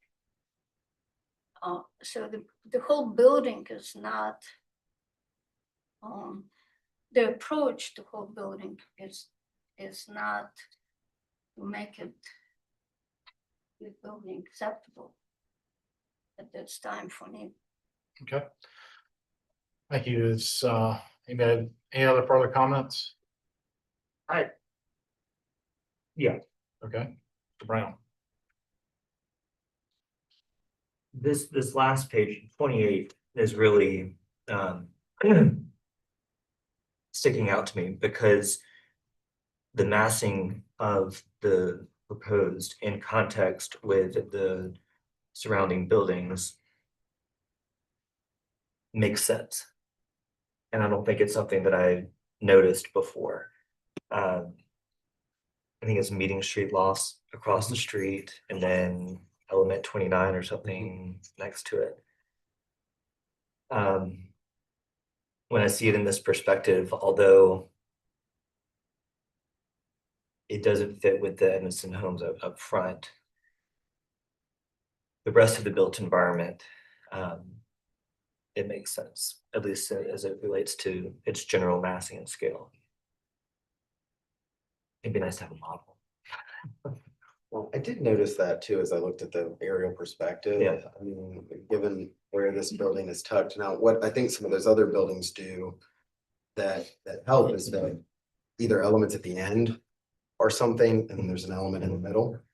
You know, that even when there is a repetition of element, there's a break in color, there's a one that really help those elements to not necessarily be one continuous run-on piece. And I think in the detailing that we have now, you feel that. And I think that anything that was done needed to help that to kind of break up and separate. But I observed that point too. And I'm gonna assume the parking there is what's required by city ordinance. Well, materials are too, you know, Mhm. we have masonry, 5-story masonry with, and even slight change in color is not going to help. Yeah, I think it would have to be a change of a variety of elements, because even the windows, when you look at that elevation, the spacing from one window to one window in a projected element is almost the same spacing from the window to that window in a hyphen, you know, and so it is a change of a variety of elements if it's going to be something that's going to be successful in breaking up those masses. So all that effort of bringing in and out just disappears here. It does. Very much.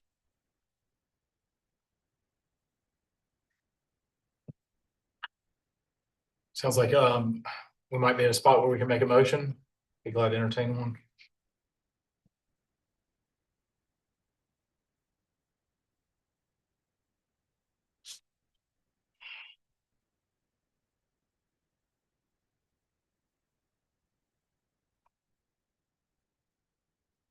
I'll motion for conceptual approval with board and staff comments. Doing what? I'm sorry. Doing what? What do you mean? That, I mean, board comments, a lot of. Okay, I'm sorry. And the staff has a comment about the Right. ramp at the south Yeah, elevation but for they're east elevation. details, not the mess. Would you like to amend the motion? Well, let's see if there's a second. Is there a second? Not hearing a second, I'll entertain another motion.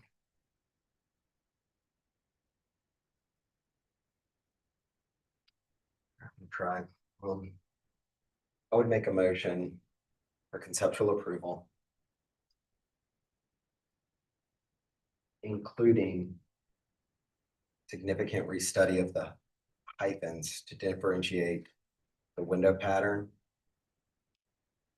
and material and parapet, including staff's context and analysis about the base and the brick piers and the low wall and staff's condition.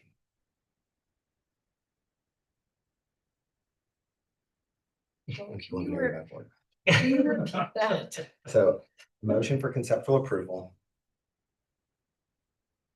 and board preliminary that would include significant restudy of the hyphen to include window size, material, parapet height. I guess I would throw in the banding as it goes across. The details of the hyphen need to be significantly restudied. I would also include staff's context about the porch base, removing the brick piers and the low detailed wall. And that's condition 1.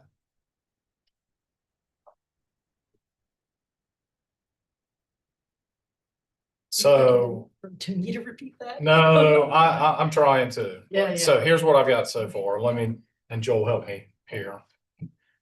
The motion for conceptual approval with significant restudy of the hyphen to include the, Window size, the windows, the material and parapet parapet height. height and banding. So I replace that with and details of the height. That's perfect. Okay. Yes. Right. And details hyphen. And then with staff conditions, You can say staff's context and conditions. staff. Will you read it for the record one more time too? Do you think you have it or? Sure, I actually also had the stuff about the base and the low wall. Do you want that replaced with context and conditions? Yes, that's fine. I was trying to specifically point out the context, but if that's included in, I think it can be simplified. So I have conceptual approval, including significant restudy of hyphens to include window size, material, parapet height, and details of the hyphen, and including staff context, analysis, and condition.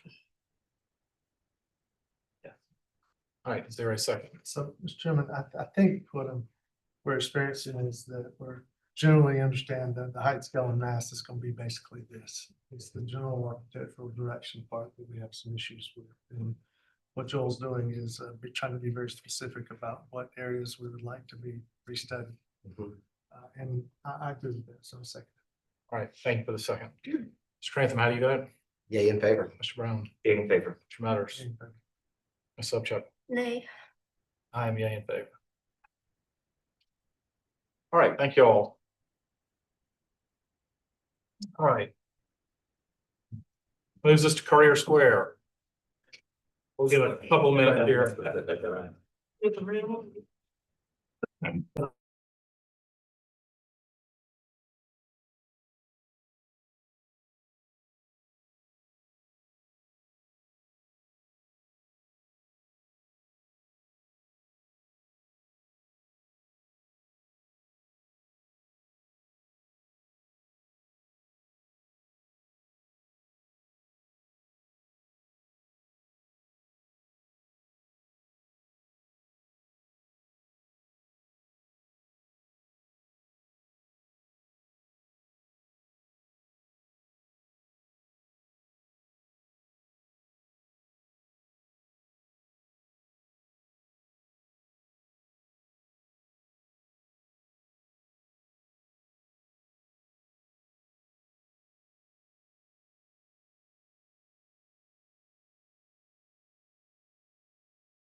We're now live. We're now live. All right, folks, welcome back. We're back live. We get everybody's attention. Move on into the next project, please. So this is Courier Square. You wanted to give an introduction. Yeah, I wanted just to say a few words to clarify the process of how we're reviewing this. For everyone's edification, be it board, public, applicant is already aware. This project takes place over an entire block. It's very large.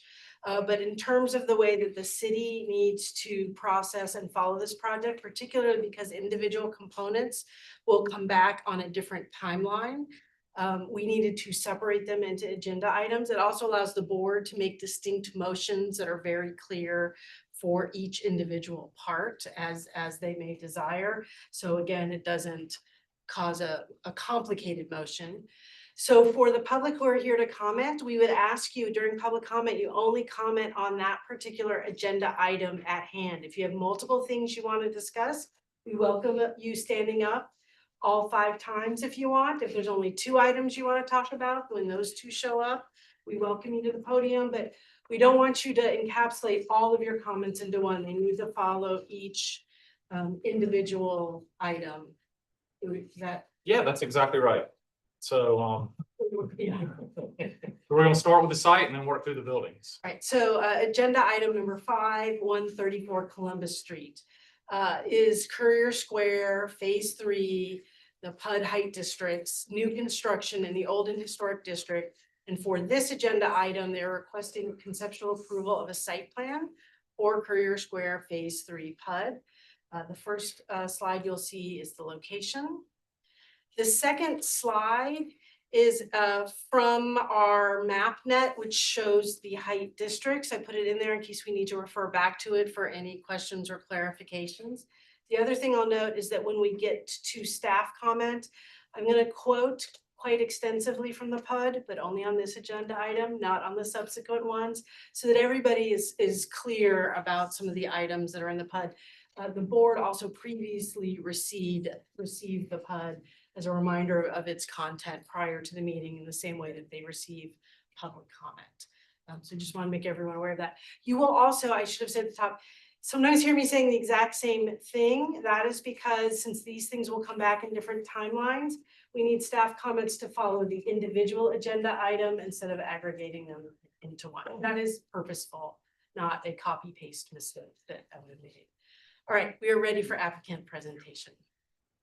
Thank you. Yeah. And we'd like to request extra time for the introduction. Yeah, so I'm happy to give it to you. We'll give you all 20 minutes to start on this one. And you know, if we can, let's try to speed it along as best we can. But y'all have got as much, you know, it's an important project and we want to hear all about it. Well, good evening. My name is Katie Plum. I'm with East West Partners, and we're honored and excited to be partnering with Evening Post Industries on bringing the 3rd and final phase of Courier Square to life. East West Partners was founded by a South Carolinian, Harry Frampton. We have been in Charleston for 25 years and have developed numerous projects, including the waterfront of Daniel Island, One Vindu Range, the Gadsden, and 71 Wentworth on the peninsula. We started working on this project 5 years ago. And when we start on a project, we always start with a vision. And our vision for Courier Square Phase 3 has been to create a new living room for Charleston and a living room for Upper King Street. A truly mixed-use site with high-quality public realm where people can live, work, visit, as well as linger and gather in great outdoor as well as ground floor spaces. We are planning to develop 1.75 acres of new public realm, including 1 block of the low line. We believe architecture should be of the highest quality. We also believe that the best and most engaging cities have buildings with differing design styles and design approaches. Therefore, we have purposely selected a group of world-class designers, including Hart Howerton, Satil and Satil, along with DesignWorks and LS3P, to help bring our vision to life. And we have challenged them to interpret this location in their own unique way. We have had over 100 meetings these past few years, and we'd like to thank community members as well as city staff for their engagement and feedback. And we thank you, the members of the BAR, for your consideration and consultation. Now I would like to hand it over to Christian Satil.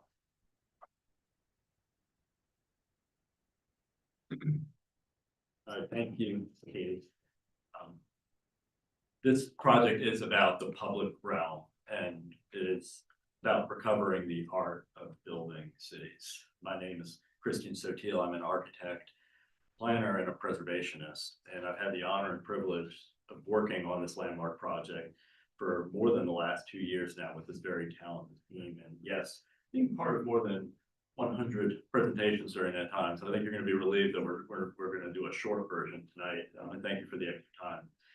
But this project really is about the public realm, and I think that's what makes it so unique. It's about the creation of a new public square in Charleston.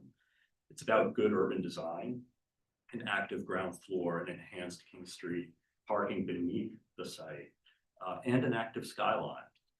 And it is a truly mixed-use project, one that sets the stage to become the living room of Upper King Street. So we have included some excerpts from the master plan. Hopefully we've had maybe a chance to read that. Preparing for tonight, we won't have time to go through all of that.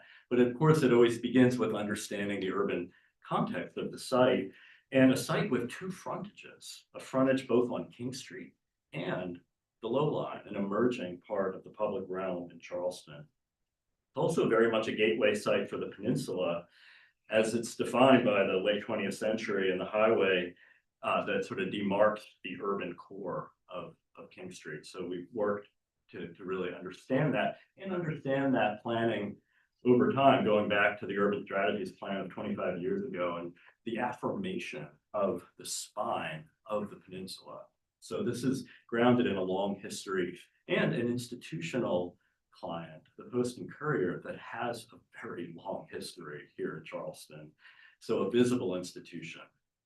And this is not the first time the BAR has worked on Courier Square. This is the third and final phase, and it completes an arc of 12 years of work in this very important site in Upper King. So we were able today to look at the context of the site and the last piece of the puzzle. You can see it in this base map. This was drawn to better understand the context. Not all of these buildings have been built yet, but have been designed and approved. So we were able to understand the site as we began planning the master plan level, really as an infill site. So that was really important to be able to do that. We could sort of design, maybe except for the U-Haul, we could design with a really clear understanding of the height, the mass, the scale, the architecture, all the protocols. So I'm going to turn it over for a moment to Paul for some early observations about the site, King Street, and the Low Line. Thank you, Christian. My name is Paul Milana. I'm with Hart Howerton. I'm an architect and urban designer. Along with East West and Sotil and others, we've been working on this project for almost 5 years now. One of the great opportunities we saw with the site was that it was both a terminus and a gateway. Our northern border is Line Street. The name Line Street has significance and meaning in the development of the grid of Charleston. Everything to the south of that has much more of a fine-grained pattern to it, and then that grain begins to change to the north. Interestingly, King Street has a slight angle to the west as it approaches Line, and so that gives us a view opportunity when approaching from the south and really beginning to serve as a visual terminus. And Charleston is known for its visual terminus, its happy accidents, as we say. And so that was an opportunity that we thought was really important. Similarly, coming from north, looking to the south, there is a terminating vista at that corner of Line and King, and therefore it really acts as that terminus and gateway in both directions. With regard to the low line, the nature of the low line to the south of Line Street is very different to the nature of the low line to the north, both in its pacing, in its opportunity for biking to the north, more of a walking trail to the south.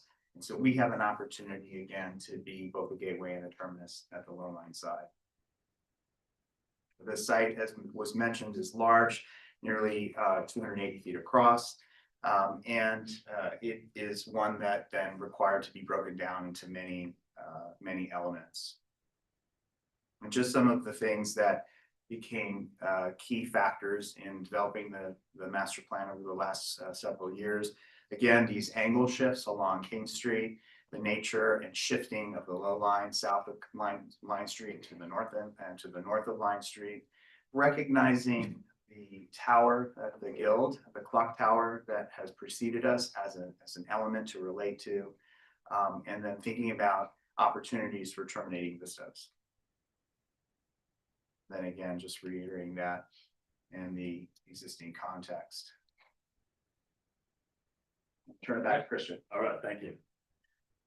So as we began the design process, of course, we drew context elevation, but we drew context of what's there and what's been designed and approved again, so we could see the whole picture, the future conditions as well. And what began to emerge too was that we're really at the center of the center when we think about King and Meeting as the center of Charleston, and the low line as bisecting the two things that create that spine. So there's sort of a gradual arc as we know the context to the east and the west for this site. So really sort of sizing all that up early on was a big part of that process. Looking at the existing conditions, which, you know, this area is going through dramatic change, but you can see the very limited sidewalks on King Street. As Paul just mentioned, you can see the early placement of the clock tower. This was really a vote of confidence in the low line that this tower was built 12 years ago. It was designed 12 years ago with the promise of the prophecy of the low line being fulfilled and being right at the center of the site. And then the low line itself today really being brought to life as a part of Charleston's emerging public realm. So I think it was an extremely exciting design charrette to be able to bring the community together, which we did more than 2 years ago in March of 2023. Spent a week working in public, and we had a process that was open to the whole community. It was exciting because we were talking about the highest goals in design, which are creating public places and what we might add to Charleston, a city known for beautiful public places. And the completion of this 12-year journey for the Post and Courier redevelopment. So the charrette was very much about King Street, very much about the low line, and it was focused. And what emerged in this process was the ultimate goal here was how to connect King Street to the low line, how to connect King Street to the low line. And what resulted was the discovery of Courier Square. What's been called Courier Square for more than a decade now was finding Courier Square. And we found it, and it was centered on the clock tower on the low line. So we think of the low line as a corridor that you might move through as you might move through a home, and then you reach a living room. Courier Square is amplified by becoming a gathering place on the low line. And in the same way that it reaches Marion Square, as you think of that next stop. So the urban design underpinnings of this project really were discovered and became foundational to everything that's happened in this project since that time. It is the core. And you can see in these little diagrams that large site actually becomes smaller pieces once you lock Courier Square into the context. And that's really, when you come back now and see the plan in context, you can see that we are able now to sort of use public space to bring and complete this site on the spine. So I want to spend a moment orienting you to this master plan. Hopefully this will help as we move through the different buildings. As you can see, Courier Square is centered on the clock tower. So, and I do have prints here if we need to go to them, but the clock tower is here. This is the guild. And so Courier Square is defined and sort of determined already for us by the geometry of that first phase of the Courier Square redevelopment. The project is fully mixed use. So there are restaurants, retail, residential, hospitality, and office use. So it has all the uses you could imagine in a fully functioning 24-hour environment. The parking is underground. It's extremely rare to get to do this in Charleston, but what it allows us to do is activate the entire ground floor, which you often do not see with larger projects. So the parking is below grade. There is some parking that is above grade, but it's one level up. So the ground plane can be fully utilized. And then the low line is given priority as the living room of King Street. So the components of the project and what we're going through tonight, we're going to begin with the public realm. We have to start at the start. And what that is composed of is this new square. the fountain court, which is sort of a smaller living space, living room, drawing room maybe, in the middle of the site. And then all the way around the site, widened sidewalks. That was a key factor, was not just getting the public realm on the low line and through the site, but actually all the way around the site, on King Street, on Line, and on Columbus Street. That plan then defines 4 buildings, and we're going to go through them sequentially tonight, 1, 2, 3, and 4. The first one all the way on the left there is residential and retail and hospitality. The second one, the small one, we've nicknamed the Jewel Box, is a building for gathering and events. The third one is really primarily a retail building as it's expressed at the street level with residential above.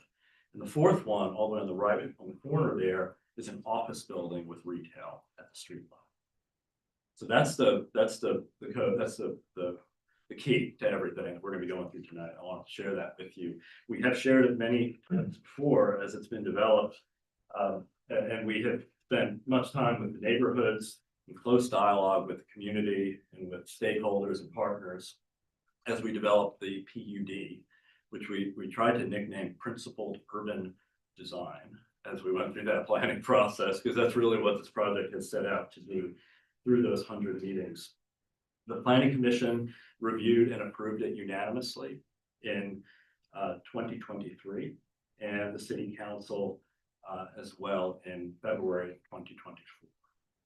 And as a part of this, and as part of this zoning, which is complex, to say it mildly, we also were seeking better models to develop new open space in the city and better ways to activate the skyline in a more modest way and perhaps a more old-fashioned way, smaller but taller. So we created a pattern in the height district with the PUD that is composed of micro height zones. So no building can ever get too big. And that's fully coordinated. And I would say what you will see tonight is fully coordinated with that zoning. Some zones moved down, some zones moved up, but everything has been fully integrated to the master plan. So that's the big overview. Thank you for letting me do that. The first part of the presentation for design is the urban design of that public realm, which DesignWorks has led, Scott Parker.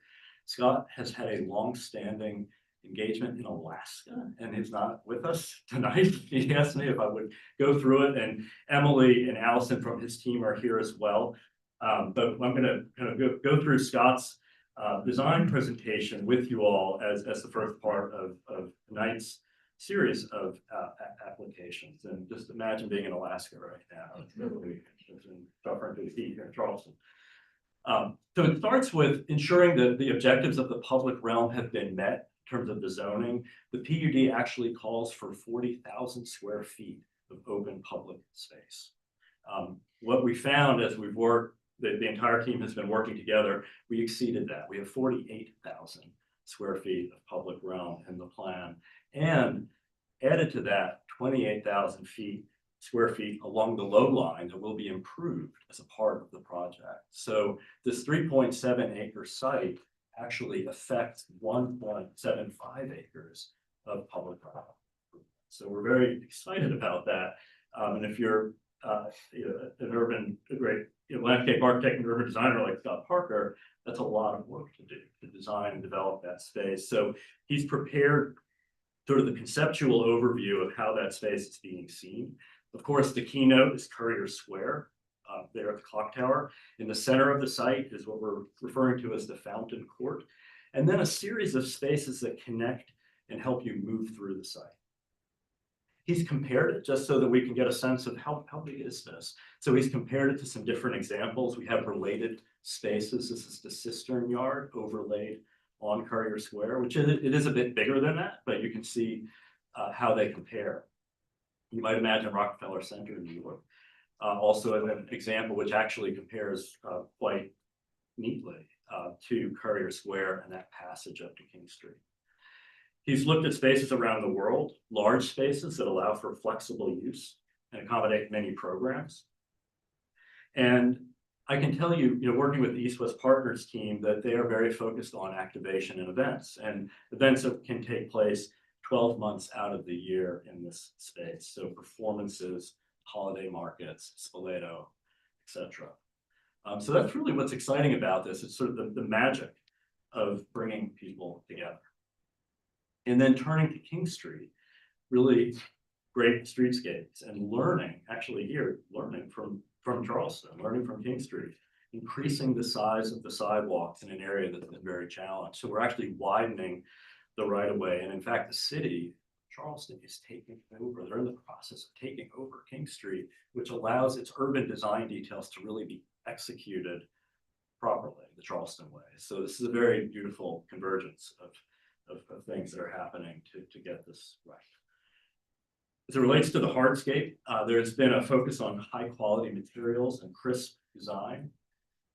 The introduction of fountains, 2 fountains, one that's a pop-up fountain and one in the fountain court. A real eye towards seating and outdoor dining as a living room in the city, variety. And then of course, Charleston gardens, lush, green, many hidden gardens. And all of this sort of opens and connects to the public realm. The need for shade. Trees are extremely important. Scott's been a huge advocate for that as we've been working on the plan. And then lighting to create atmosphere in the evening. Developing the plan in detail, there are 2 ways to walk through the low line. And then 2 ways also to walk between the low line, Courier Square and King Street. There's special paving surrounding that fuel box. There's widening of sidewalk all the way around the site.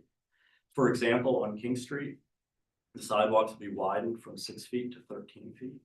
On Line Street from 6 feet to 12 feet. And on Columbus from 8 feet to 12 feet. And then shade trees within the site, palmettos along King Street. They've also started to visualize what some of these experiences can be. Sheltered loges that open up to the public square. Pop-up fountain inside Courier Square. Large trees, really bringing the spacing together, 25-foot spacing on those trees. The fountain court, again, with a really signature tree within that. And then also trees to line the passages as you move through the site and the quality of the paving there. So we have here in this cross section, you can see the different ways, 2 ways that you can move down the low line and the trees that create the cover within that space. So conclusion for the first one, 39 seconds, this is very good. Well timed. This has been the work of more than 2 years, obviously a lot to take. We could be here all night, we'd love to do. But in respect for your time, thank you for giving us a little more time on this first one. This really anchors everything. It's the public realm and this creation. So we are looking forward. Any questions or thoughts that you may have? Great, thank you. Any questions from the board at this time?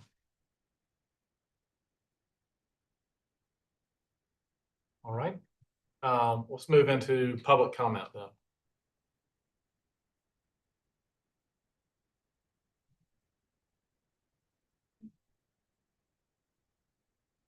Anna Catherine Alexander with the Preservation Society of Charleston.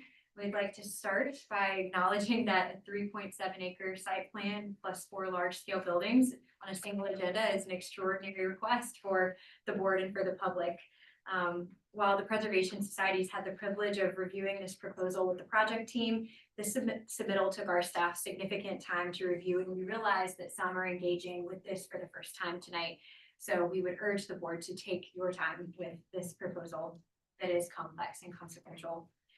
As Christian mentioned, a core guiding principle described in the PUD is a site plan that creates, quote, a gateway that is befitting of Charleston and a living room for Upper King Street, and City Council granted significant height allowances in exchange for the developer's commitment to, quote, allow buildings with smaller footprints and more public space. And this board is uniquely positioned to ensure this vision becomes a reality.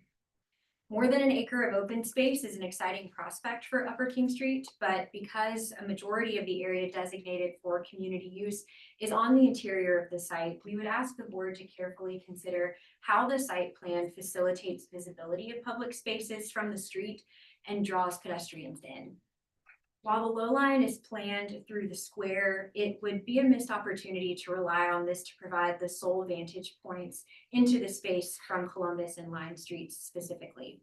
So we encourage studying areas to offer additional sight lines, especially at Building 1 on Columbus Street, given its proximity to the center of the site. And further, to ensure that public spaces are more than amenities for luxury housing and hotels, the living room concept should really start at the street with more places to sit, gather, and seek shade or shelter. This is especially important at the King Street access, which is adjacent to Building 2. And here, the loggias that line the interior of the square and the passageway from Lime Street at Buildings 3 and 4 would be a good point of reference to create a more hospitable space at what is perhaps the site's most important pedestrian access point. So in addition to these comments, the subsequent review of buildings 1 through 4 will certainly have implications for the site plan. So as the board entertains this discussion tonight, we would ask for deferral to allow for comprehensive study of the site plan in conjunction with the other buildings in advance of the next review. Thank you. Thank you. Any other public comment?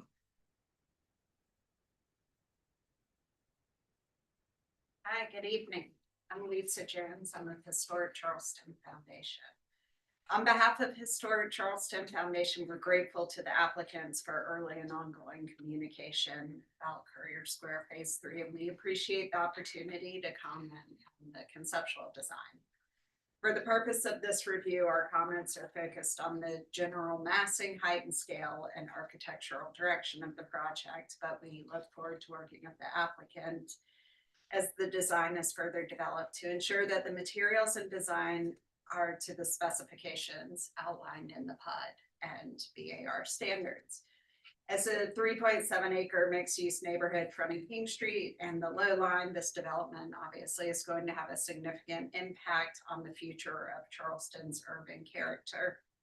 The goal as stated by the developers is to create a northern gateway into downtown Charleston and publicly accessible living room for Upper King Street. We believe they're on the right track. Conceptually, we're in general support of more dense development along the center spine of the peninsula as first outlined in the downtown plan of 1999. We appreciate the decision the applicant has made to step down the height, scale, and mass for the jewel box and mid-block connection and into the site on King Street on axis with the clock tower at the Guild. We also support the breaking up of massing between all the buildings and expansion of the low line with Courier Square that together help create an integrated development pattern of public and private realms, including incorporation of wider sidewalks and on-street parking. We would like to ensure that the principles from the PUD are carried forward since they're embedded in the underlying zoning. We'll get into some of that later. In general, the height of the development exceeds what we would like to see in this part of the historic district, but obviously it comes with the significant increase in public space, which we appreciate, the 1.75 acres. And we also appreciate the commitment to the high quality architecture, urban design, and to materials. So HCF supports conceptual approval of this site plan. Appreciate your time. Thank you very much. Any other public comment? All right, move into city staff comments and recommendations, please. Sure. Staff have met with the applicant on numerous occasions and applaud the design process to include community engagement as well as the thorough package. The site plan proposal meets the requirements of the Courier Square Phase 3 PUD Height District, which was approved by City Council February 13th, 2024. So there's already been made reference to the general design principles. This is the part where you can go to your happy place or you can listen to what I'm going to say, but I'm going to quote extensively from the PUD, but only this once, so that when I make shorthand reference to it in the future, these are the design principles to which I am referring. Anything that has a letter in front of it, you see A and B here, is a direct quote from the PUD. And we are going to M, so. There we go. Yes. A, create varied, unique, and distinct building forms, heights, and street frontages. B, buildings with horizontal massing greater than 120 feet in width front on public rights of way should include vertical expression techniques to break up the larger horizontal massing, such as setbacks, hyphens, and architectural design elements that accentuate verticality. D, any above grade structured parking should be located above street level and set internally to the block so as to be set back from all public street frontages. D, multiple differentiated buildings should be located so as to front public streets. And these buildings should be further differentiated as having varied uses and independent massing and design character, even if connected to other buildings or shared structured parking or underground parking. E, the composite roofline of buildings within the Courier Square Phase 3 PUD property should be varied through the use of volumetric forms and roof shapes of varying heights. F, taller buildings should contribute to views and vistas from vantage points outside the property that enhance the skyline and character of the city. G, taller height and mass should be located at nodes and gateways with shorter buildings concentrated at the middle of frontages. H, address compatibility and relationships between buildings and their existing and planned context. I, create human-scaled, pedestrian-friendly streets and public spaces that contribute to a livable, safe, and healthy community. J, create publicly accessible pedestrian walkways around and throughout the site to increase accessibility and contributions to the public realm using architectural elements such as loggias, galleries, arcades, or porticos for added shelter, architectural interest, and circulation. A, promote development that responds to its physical environment, context, and microclimate through design. L, high quality materials should be used. And M, the low line should be treated as a building frontage.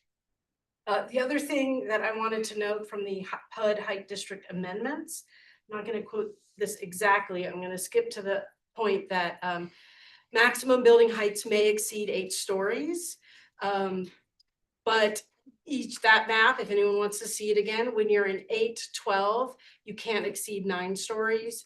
I'm sorry, 812A. When you're in 812B, the maximum is 10 stories. And when you are in 812C, 12 stories is the maximum. And the final thing that should be noted through the PUD, because this is something that typically happens at BAR, but is not part of this project, is that no additional story may be awarded by the board based on architectural merit and context. The applicant has not asked for that, but I wanted to make sure that was part of the record as well in case that comes up in discussion. Staff support the height, scale, and mass of this master plan proposal. The master plan provides for a continuation of the King Street fabric compatible with the corridor. It also provides a catalyst for the development of the newly formed low line. Through block connections are provided between King Street and low line with an accompanying ground floor building program and pedestrian scaled elements to support the street life of this new block experience.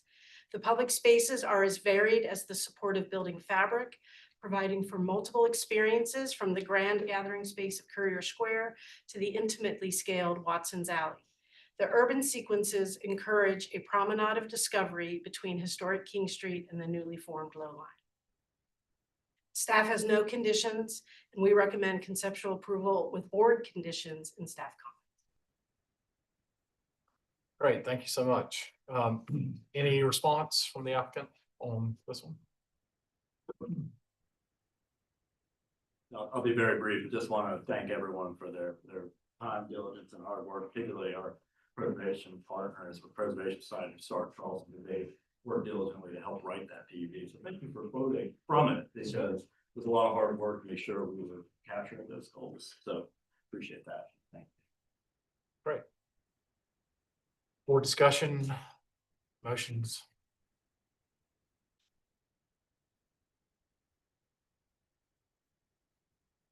So BD, the site plan, Yes, if that doesn't get approved, then we don't even listen to the rest of it. correct. If this application were denied, then we would not be hearing the rest of the agenda items. Or deferred.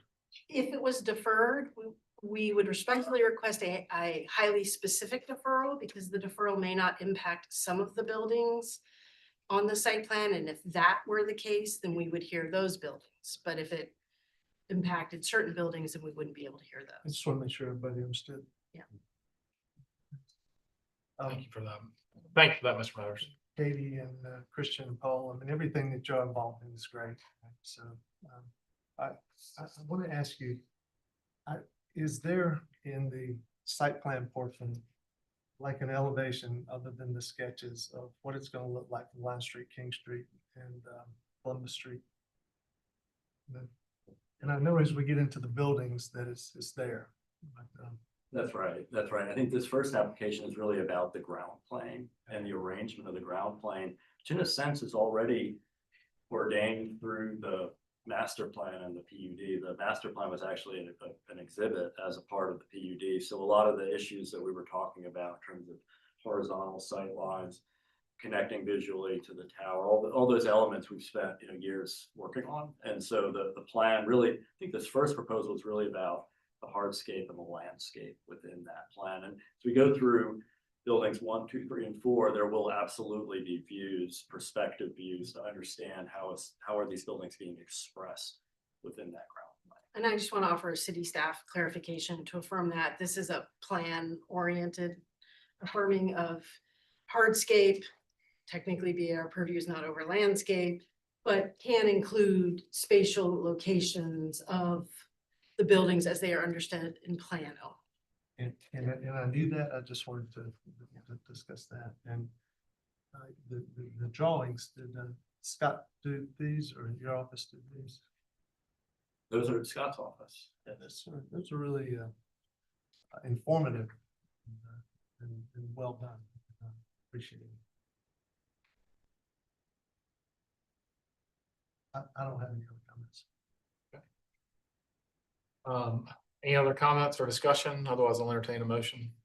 Well, I would like to make a couple of comments too, just to reinforce some points that I saw when looking at it. I do think the site strategy is presented as quite successful. Carving up the block, obviously that was a part of the PUD. It is created varied access ways, which I think is in line with the PUD and reinforced by what BD just said here. I think the setback on King Street is an incredibly positive element in this design. I think it gives you a moment to breathe as you kind of walk down the street, and it invites people into the block. So I think that there is a section, especially those sections of Meeting Street. There's so many areas in the city where you get a little more breath, and it's very nice. So there's a lot of incredibly important there. And what you've included too, just for general reference, the comparison to other plazas, whether it's Rockefeller Center, whether it is, this, but I actually just went skating with my daughter up there this past, and also for her first trip. And it's exciting to see a space like this come to Charleston and really understand that scale, which I think will be successful as well. And the spaces that can be done there. So I just wanted those on the record to be stated. If there is a way to potentially allow the avenue, I think that there's nice ways that are opened up, that you're guided, and then there's ones that you get to explore. Watson Alley is one that you get to explore. It doesn't terminate, and if there are ways for it to continue through the building, I think it'd be nice. But as a site plan element, I think that was the one that I have been incredibly successful.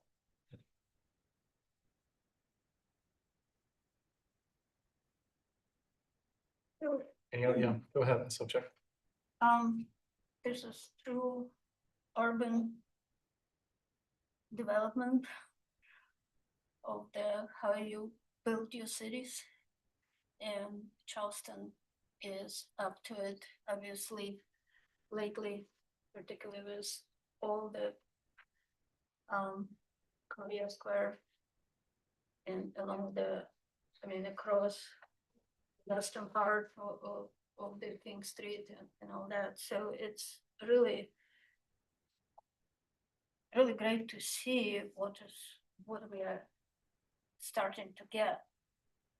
Hopefully the construction has not started yet on other parts, so we will see, yet to see.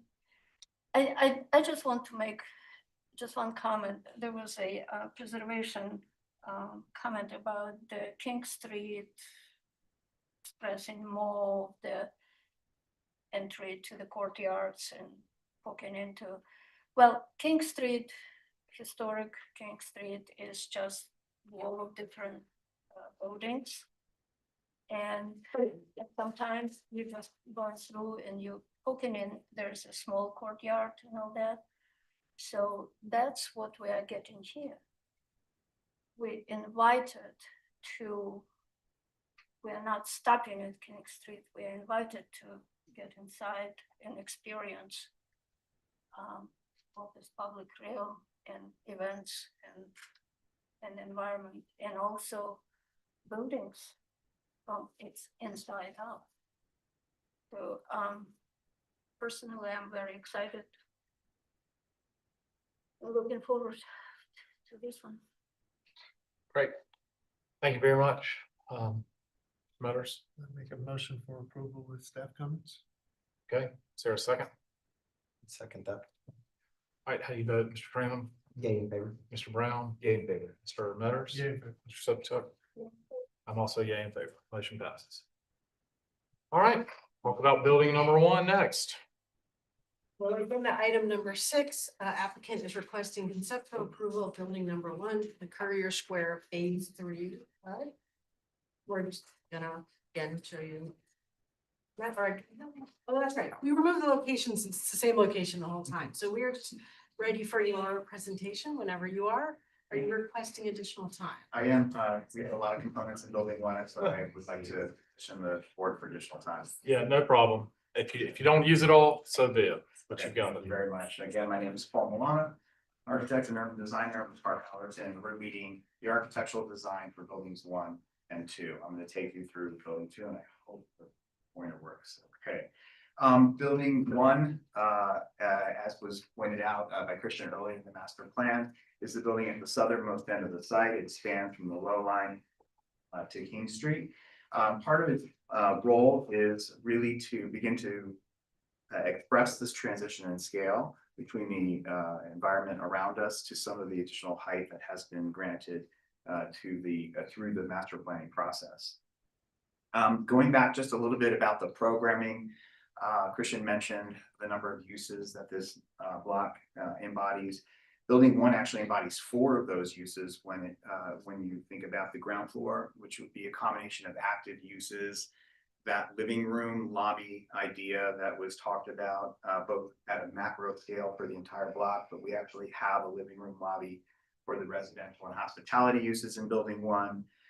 And then the retail and culinary uses, which celebrate the best of Charleston. So it's hospitality, it's art and craft, it's culinary, recreation in terms of its relationship to the low line, and then the embracing of Southern living in the residential above. And then just to quickly go through, these are actual boards that we put together almost 5 years ago when we were first starting about the creation of this place, and really thinking about those elements that make Charleston, its culinary traditions, its culinary innovation, the indoor and outdoor activity, the comment from the board member that talked about these small alleyways where you wander through and you're invited to discover and you find yourself in a place that you didn't know that was embedded in a much larger block network. The idea that hospitality today really offers a living room for an entire neighborhood. Lobbies are no longer check-in desks and concierge desks. Those exist. They may not be the most prominent thing you see. It's really a social space, and building 1 embodies a very broad living room concept, which connects the Columbus Street rival court to the interior passageways. And then we think that there's a variety of experiences that can be expressed through the alleyways, through the small open spaces and parks within the network of this 5 building composition, and then up above at roof terraces where you can really begin to experience the network of buildings in many different ways. So just to show the overall use pattern within the building, the ground floor having active uses, retail, food and beverage, lobbies, of course, some support spaces for those as well. The next 4 floors would be the hospitality, and then 3 floors above that, residential.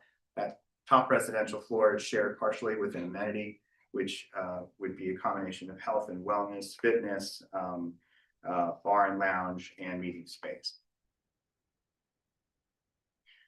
The idea for this building has really been one that is contemporary in its expression, but cohesive in its overall design elements. It's balanced, the contemporary nature in terms of some of its design detailing, but it also honors tradition in terms of its massing, its materiality, its both horizontal and vertical organization. And it embodies an honest expression of those uses. So as you see that layering of the uses, that is expressed in the elevational and massing concepts that we'll take you through. Very quickly, just to go through the ground floor, the building, which is really spanning in an east-west manner, this is turning north to the right, shows that predominant ground floor active uses are along King Street, portions around Columbus as well at the corner of King and Columbus, the initial passageways off of King.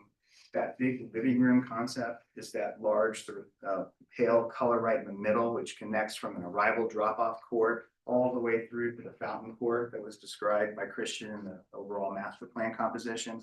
And so we see that very tall ceiling height breaking completely through the building and having expansive glass on that elevation, having that view come completely through and bringing you into the fountain court all the way from Columbus Street. And then again, the areas along the low line, Courier Square and the interior passages would be lined with these more active uses.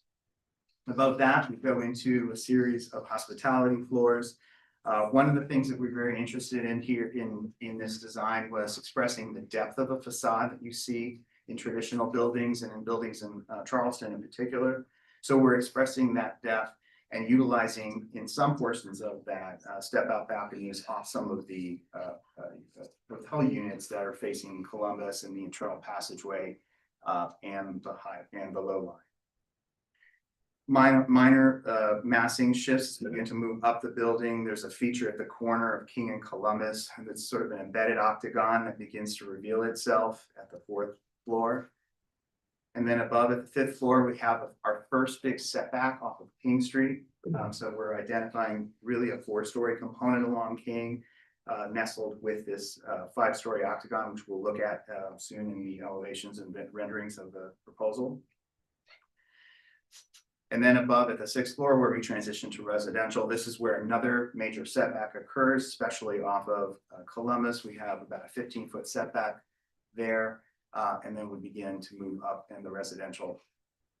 And that continues up on the 7th level. And then when we get to the 8th level, which is the top residential floor, this is where another use is introduced, which would embody fitness and wellness. And above that, we have a 9th and 10th floor, which is the rectangle that you see that's part of the composition of Courier Square. And a roof terrace. We're featuring a pool here. That's with a southern orientation. We think we'll get great light, great views of the city. And then at the very top, that would be a small meeting room. Most of the meeting facilities of this hotel would be in building 2, and we'll get to that in the next presentation. We've been using this image of Broad Street as a sort of a divider page, but as looking at this over and over again, so many of the inspiration that we received in the detailing of these building 1 is shown here. There's a series of stacked arches.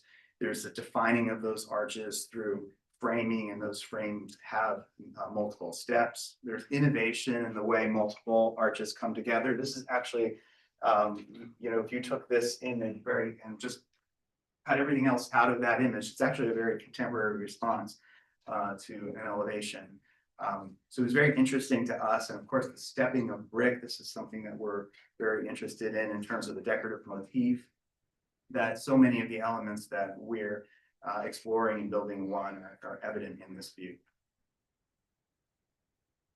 So this is a rendering of from King Street looking to the south. We're about mid-block here.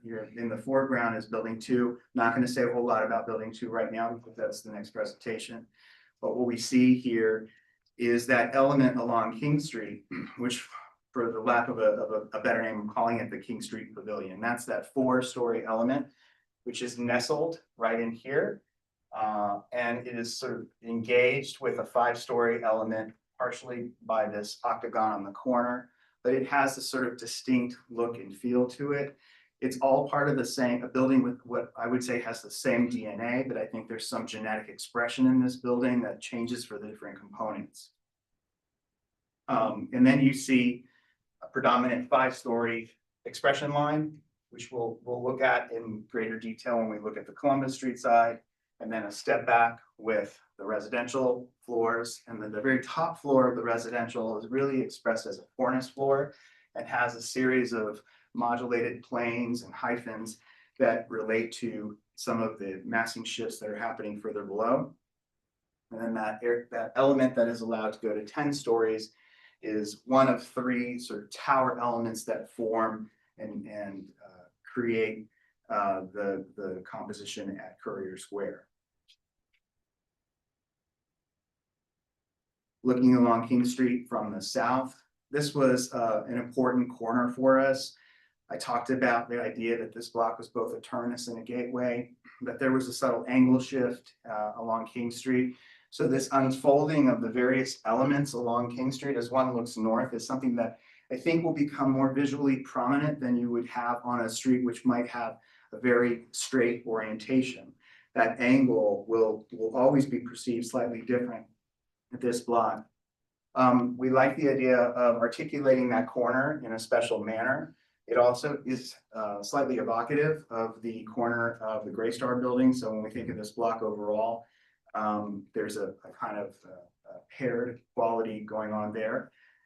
You see this idea of a 5-story expression at this cornice, which is a corbelled brick cornice, which is coming out, engaging a series of arched openings, which take on a giant order or colossal order, a very strong base at the ground floor. And then this idea of a wraparound canopy, and then in the openings along King Street, fabric canopies. As we move down Columbus, a series of arched openings with metal canopies as well. So providing shade at the pedestrian level. You see here the example of the embedding of some of the step-out balconies in the depth of that facade. We have not done that on King Street. We've kept King Street very clean with regard to the depth, but still expressing that depth. And then as we move further up the building, there's a significant setback along Columbus, a simplification, more of a trabeated expression of the building, and then that cornice floor, which you see relating to these elements along the massing shifts that are happening along Columbus. This is a view from the low line looking south. So the Guild building is to the left, building 3 is to the right. This is the 10-story tower piece. This is the pop jet fountain that was in Scott's plan for the overall design of Courier Square. And you can see here that expression of the base and the openings. This would all be active. Again, that same rhythm, that same treatment at the pedestrian level happening along Courier Square, along the low line, large expanses of glass, canopies that shade. There's a slightly different composition for the 10-story piece, having a base, a middle, and a top. A slightly different articulation of the projected balcony at the 8th floor, and then a simple colonnaded and glazed upper 2 floors with an extended cornice that will help to provide shade and cut glare to the uses that are in that component of the tower. Similarly, you see the massing techniques along Columbus that are being reflected here, that 5-story scale, then the 2 additional residential, and then the cornice floor of residential, again, breaking that down, base, middle, top. And then just some additional sketches. We really wanted to celebrate the arrival court. This is off Columbus. This is that large expanse of glass that you would see through the living room, all the way through to the fountain court. This is an area where, because of our setbacks, we've cut back about 30 feet or more into off of Columbus. And so this is allowing us to go 8 stories directly from the grade. So we've thought about the organization of this in a different manner. We brought the articulation of it in. We never have a piece that's articulated more than 60 feet across before we create a step or a hyphen. And that's what's happening in this location in here. And then we're thinking about how we might locate different room types that would create a different pattern in the center, and then treating that top floor in a completely unique way for the entry, and then a continuous covered metal canopy as one approaches the drop off, both for the residential and for the hotel. The residential lobby is right here. There's a retail space right here. The main living room lobby is here, and then there's another retail space here. So this is very active, very open, very engaging. The view down the first of the southernmost alley between building two, which would be on the left, and building 1 on the right, to the tower element. You can see the triple arch motif at the bottom. Again, slightly different from the arches that were happening around, but again, part of that same DNA. And then that middle and top expression. Just looking at the elevations, this just begins to show how they all work together, how they relate to proposed buildings to the north and to the south of us, and to building 2, which is adjacent to us.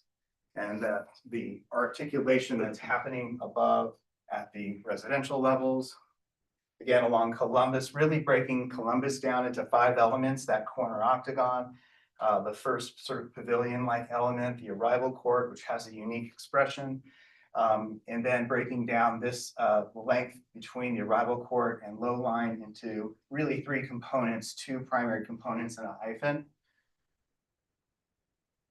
Along the low line, that corner building anchoring the entrance from Columbus and the low line, you can see the proposed hotel across the street. That tower element, and then the building 2 in the background, building 3 just to the north. And again, just pointing out the continuous expression along the ground floor of a public storefront, broad expanses of glass, shaded canopies, activated uses. This would be the interior alley view looking south. Building 2 is really covering most of this. So this would be very difficult to ever be perceived this way, but it shows the organization. It reflects that the change at the lobby, and it shows the organization of the various components. I'll go through this very quickly. We really see this building as having kind of a wonderful expression of brick. We're looking at defining these openings with stepped brick motifs, having those frame these vertical elements that then frame these much larger arched openings. We see a variation and interplay between arched openings and trabeated openings, between canopies and fabric awnings and continuous canopies to really create a variety at the pedestrian level. This idea of expressing a very subtle curved cornice out of corbelled brick and how that is engaged with the stepped frame of the larger arch moments, establishing that 5th story scale. And then thinking about how the building meets the sky and its various components, whether it's in this colonnaded top at the 10th story tower, this articulated piece at the top of the center, or this cornice floor or corbelled cornice at various parts of the residential buildings. Some of the inspiration and how we would use brick in a decorative way and really create the versatility and patterning that brick can provide. And then just we took a lot of care in thinking about the proportions of these components, how they relate to the golden section, universal proportions, and how this larger building can be broken down into a much smaller series of components.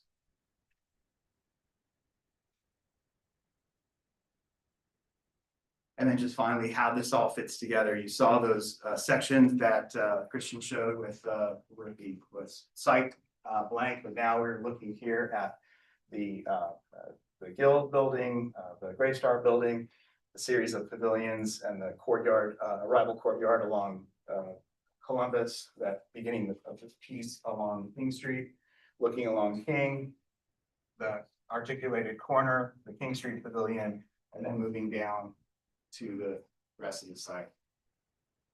And this, looking from the low line back toward King Street and how these buildings then all begin to relate to one another. I thank you for your time. Yeah, thank you. Appreciate that. Questions from the board at this time? All I have is a couple of questions. Yes. Page 30, 31, or 32.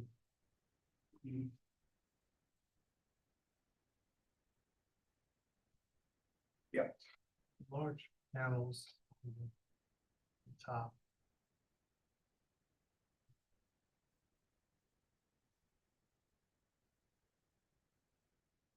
Page 31. Maybe PDF page. Maybe 30. Oh, PDF page. Oh. Let me see. It's slide 108. That helps. Slide.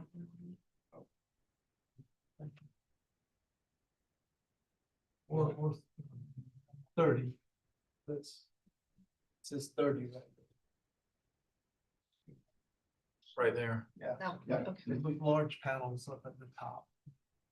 At the tower area Right. here, this is a portion of the tower that contains elevator and fire stair, and then this is a fire stair transfer mast between the tower and the roof deck of the where we show the pool. And if you go to 31,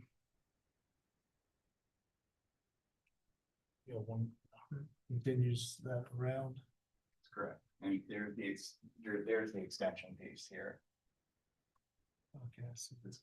fairly small, that piece that's extended. I mean, is that?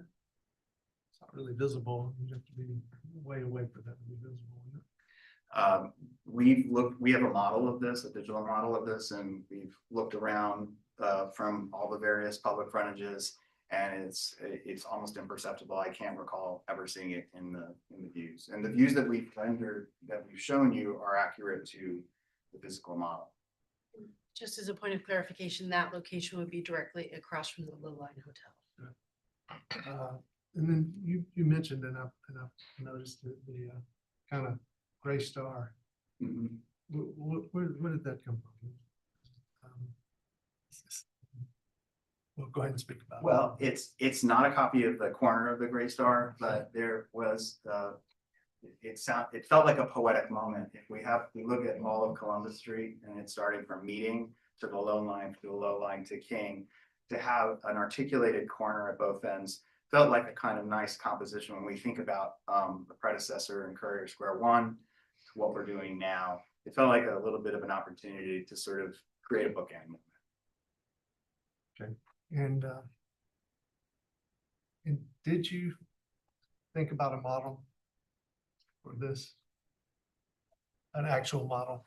Oh, like a physical model. Physical We have a model. digital model, but we don't have a physical model built. I have a question. Can you speak a little more about the tower in this building? I'm kind of curious of how it relates to the composition of the building as well, you've envisioned it, but also to the two other towers around the plaza and kind of how you've conceived of that, your conceptual design. Sure, maybe we should go to 26. And that's the.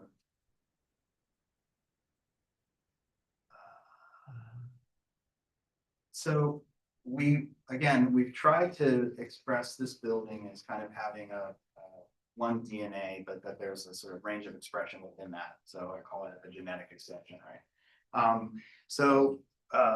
We've tried to create a very, again, this is a very simply organized facade. It's a tectonic facade. It's based on, very repeated structural bay. That's all expressed within the windows and the patterning of the base in the middle, and then at the top, which are really those two special rooms. That the one would be a lounge and bar that relates to the pool deck, and the one above that would be a meeting space. So we see these as being, large glass, very, open. You see at night, there's going to be, beautiful lights coming out of here.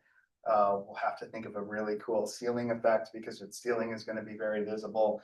But the idea is that it is something that grows out of the overall building composition, but has its own unique expression, genetic expression, if you will.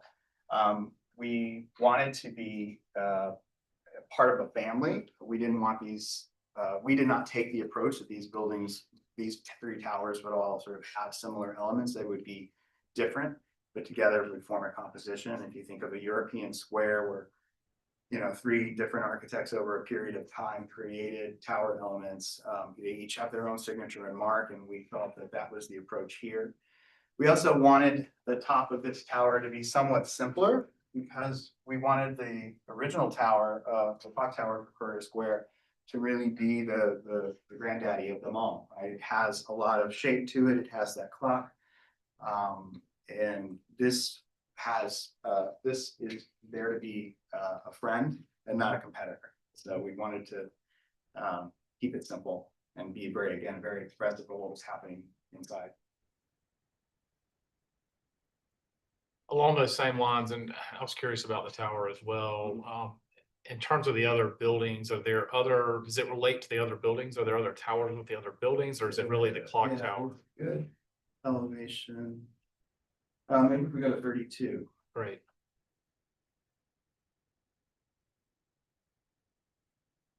As we can. So 32 shows the relationship of the tower building 1 to the tower building 3. It's kind of interesting. The building 3's tower is 2 stories taller, but when you look at the proportioning between 1 and 3, they're really very similar in terms of the proportioning. The building 3 tower has a larger base. We have a slightly smaller base. It's a wider expression. We're a slightly narrower expression. And then there is essentially a large middle and then an articulated top. So we think from a proportioning device, they're very similar. They're sympathetic and compatible to one another, but they each have different scale elements. And so those elements, we considered that and changed those when we were thinking about our 10-story tower and how it relates to the building it's attached to versus the 12-story tower. Thank you. Can you help me through that a little bit further? It seems like through the presentation, even before this, that there's been a central focal point on the clock tower of the Guild and how that was supposed to connect to the overall context of the area. But in looking at slide 31, it's pretty, it is definitely overwhelmed by this project. So how do you see a consistency or a through line in the parcel as a whole? Yeah, I think the first view that we showed, which would be 24, Lawrence, you would indulge, begins to express how that's framed. And I think that would happen at the ground floor. Obviously, this is taken up, you know, this is where maybe on the 3rd or 4th floor of the building across the street. But it begins to show you that framing and how ultimately the focus, especially when you get past the Jewel Hawks building, really is that tower. So again, I think it's part of the discovery, which is, you know, paramount, I think, in the experience of Charleston, is that you wander through places and then all of a sudden you realize where you are and your view opens up and you're like, oh, this is where I am. That's pretty amazing. So the concept wasn't to sort of have that come through. I'm not sure if that was your question or not, but to come through all the way directly from King, but to actually do that in a somewhat meandering way, which is again dependent on the master plan. Yeah, I guess I was just curious more about the new projects being sympathetic to the surrounding buildings, but I guess that's not the intent. No, well, it is the intent. I think if we go to the elevations that really place this, let's see. Sympathetic, not repetitive, I would say. The intent wasn't to sort of repeat these motifs, but to be sympathetic in terms of their scale and their proportion and their rhythm. Maybe if we go to 45.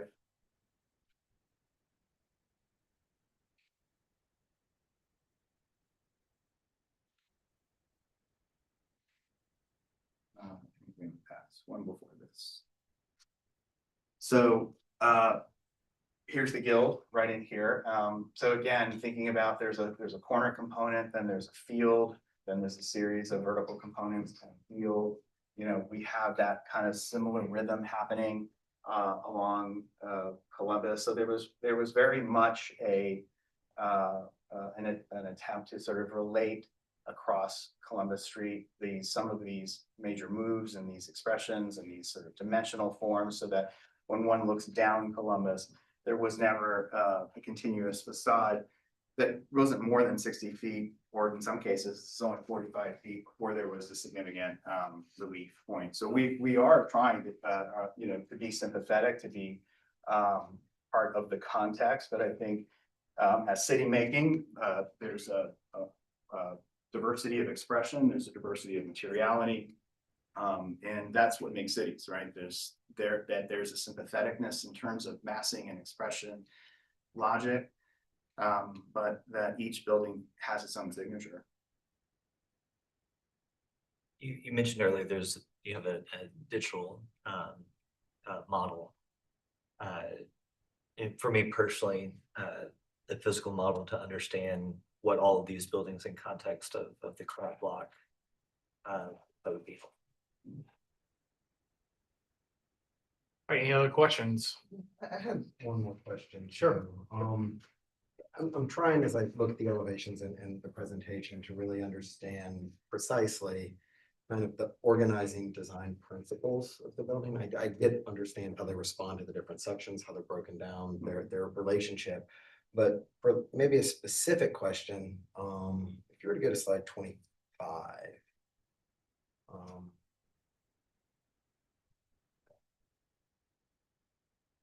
so as I experience King Street, and I'm looking at this, the storefront, the green element wraps around both the lower element that then has a hyphen to the corner, but then it wraps around the kind of taller element that has the windows that match the Columbus Street side, but then doesn't continue to that. Right. As you start to look at those elements and you're making decisions in each of these instances around the building, what are the organizing principles that are leading you to make those decisions? Well, we wanted to predominantly express a 5-story scale on the sort of largest expanse of this building. When it came to the corner and King Street, we really wanted to create a very distinct geometry on the corner. We are relating it to the two elements along Columbus, and then a distinct geometry on King that's also bridging at the ground floor. So there's a little bit of a grading going on here. I think if you look at the previous view, for just a second, Lawrence, if we go to the previous view, there's also a kind of enveloping that's happening, right? So we have this 5-story scale expression happening, and then the sort of King Street Pavilion is embedded in that, right? So there is definitely a braiding and an embedding that's happening. The sort of larger organizational, we go back then to the next view, is essentially the base, the 5-story scale, the rolled cornice, and then the series of step backs and residential above that, taking the tower out. So again, one DNA, slightly different genetic expression. Any other questions? All right, great. Thanks so much. All right, Appreciate thank you you. answering all those. We can move into public comment.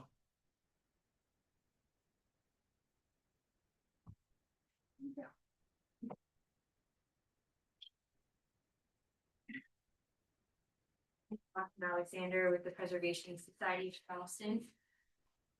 As the southernmost component of this development, Building 1 plays a significant role in transitioning to the PUD's 8 to 12-story height district, making its height and long street-facing elevation particularly impactful on the surrounding context.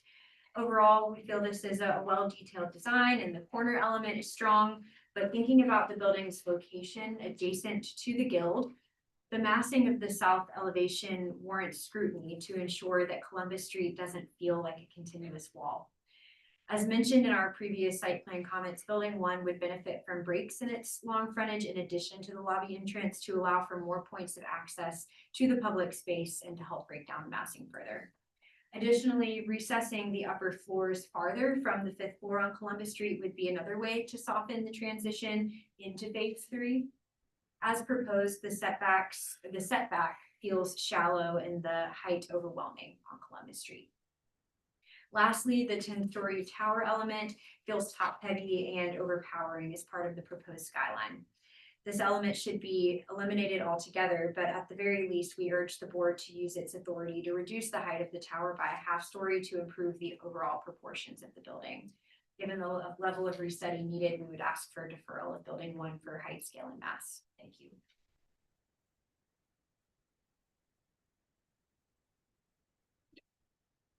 Hi, Lisa Jones, Historic Charleston Foundation. We appreciate the general building design, including the corbelling at the cornice and the use of the arched windows on building 1, but we do have some comments from the viewpoint of the skyline as well as the perspective of a pedestrian. From the skyline, the tower on building 1 needs significant restudy to become truly additive to Charleston's famed skyline.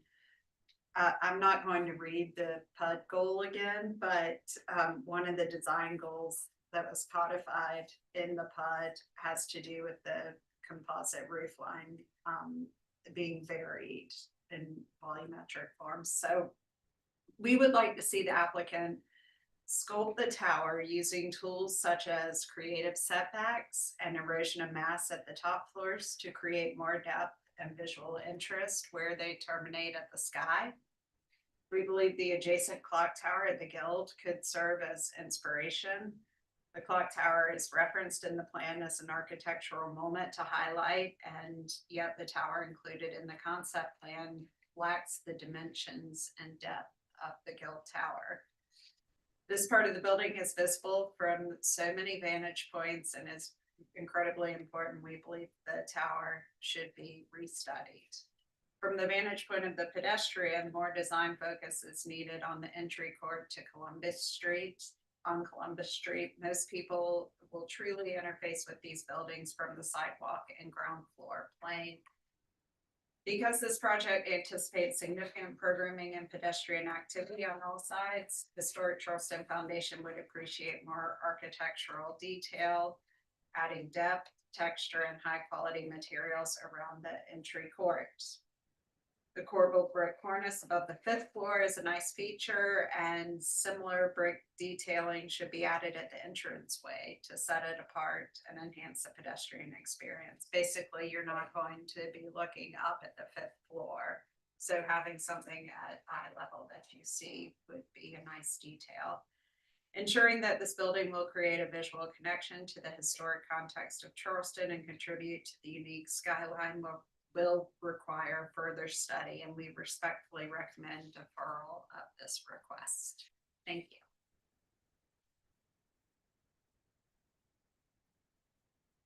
All right, thank you. Any other public comment? All right, city staff recommendations and comments, please. Yeah, absolutely. The Hart-Howerton team has really done exemplary work in terms of their design process through multiple meetings with city staff and Charleston stakeholders. Note, that's not what I'm saying up there. That's where the repetition comes. I'm just trying to do something different. And we really appreciate the professionalism and clarity of the package that you've provided. The Building 1 proposal meets the requirements of the Courier Square PUD, Phase 3 PUD, and staff support the overall height, scale, and mass of this proposal. The architectural direction of the proposal acknowledges the retail focus on King Street with appropriate storefronts and awnings, and transitions to a complementary architectural language on the ground floor of the Columbus Street and interior block elevations. The Columbus Street elevation breaks down the length of the building by articulating the hotel entrance with a distinct but compatible architectural language with its own accompanying proportions for base, middle, and top delineation. The top floor switches from a trabeated articulation to an arcuated one at the hotel entrance massing.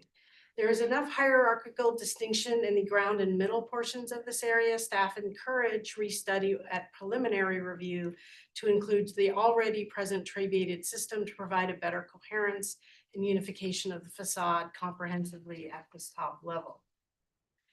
The top of the tower on the interior of the block adjacent to Courier Square and across from the Building 3 tower, which we all talked about extensively through some Q&A, appears visually incohesive with the tower sections beneath it. These top 2 floors of the tower appear out of scale in proportion to the rest. Staff recommend better integrating the architectural approach from the middle of the tower into the portion above it so that it does not appear to have been set on top of that portion of the building without a clear relationship to what is below. The overall height of this tower is not in question as it fits within the PUD. At preliminary, staff recommend a focus on the building's detail and materiality. It's already emerged. We just want to develop even further. We do have a condition, and that's related to the tower. Restudy of the top 2 floors of the interior tower adjacent to Courier Square for better proportioning, scale, and coherence of architectural direction with the rest of the tower. And we recommend conceptual approval with board and staff conditions. All right, thank you so much. Any response? Again, just to thank all of the groups that we met with for their feedback. It's been incredibly helpful. Welcome the opportunity to meet with those groups on a continued basis as we move forward through this process toward preliminary. Great, thank you so much. All right, we'll move into board discussion.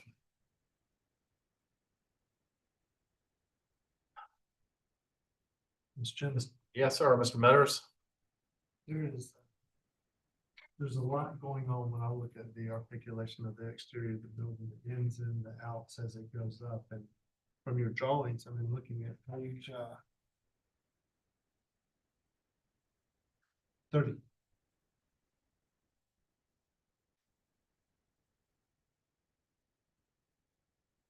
There's no specific example, but if I started at the gray star corner, I'm just kidding.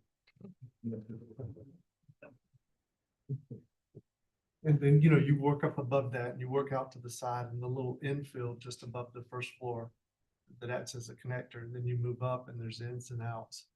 I mean, I think I can see what's going on and I mean, and I like it, but I think as this moves forward, it's going to be helpful to have a model of this structure.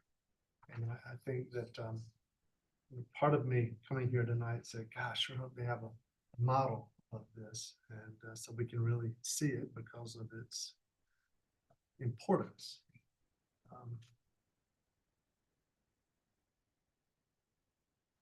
But those are my comments. I hope that when you come back at preliminary, we have something that we can look at physically to help me understand better, and we will have plans to look at also. Thank you. Thank you very much. Any other comments? Well, yes, it is a lot to digest this project. And we are not, I spent yesterday and looking so this morning, and it's still not enough time to really digest all and that's one building. We have what, 4 of them to compare. Nevertheless, I think at least it's not some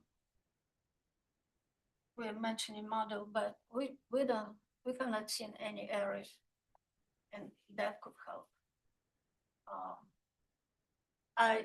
We were discussing the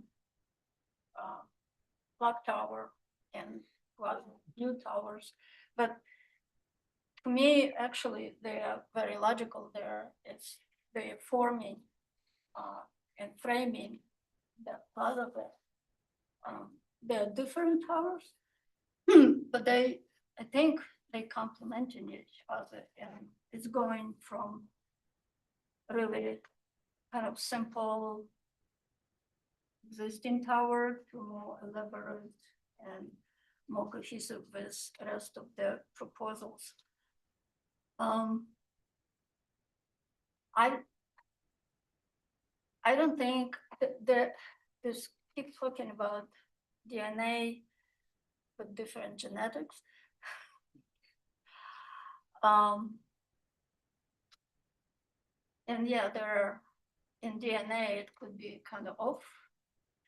Nevertheless, I think moving from King Street to Columbus Street, there are continuity. Even so, blocks and proportions are a little bit different, and treatment of the windows, recesses, balconies is a little bit different. Nevertheless, it's kind of same rhythm and proportion. And Columbus Street, I think, I don't know if we need again more engagement from the street into the courtyard. We have through that old glass lobby, and that's kind of what we're poking in. And then we have that entrance and low line as well. I think there is a comment and stuff about the roof, windows, tops. To me, I think it's right, because what it does, it brings your eye to the corners, and it stops and it says, this is it. That's how it is. That's how it should be. And it's really, in the same time, it's emphasizing the rest of the buildings with all these arches and complementing each other. I think I have a big thing about this. The tower and utilitarian spaces you have, which this is very unusual for your projects, not to read the walls properly. It's kind of like temporarily. It's kind of like that should not be there. It fights the tower. I think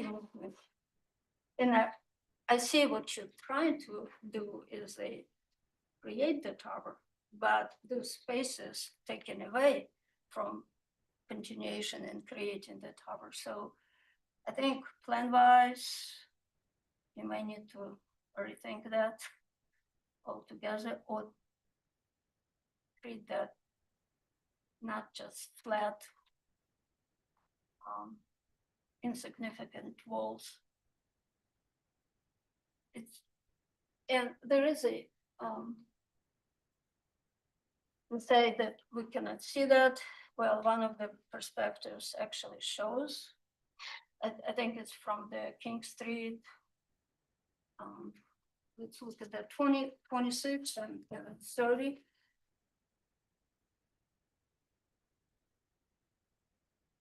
You can see it. And it's kind of really strange to have that there.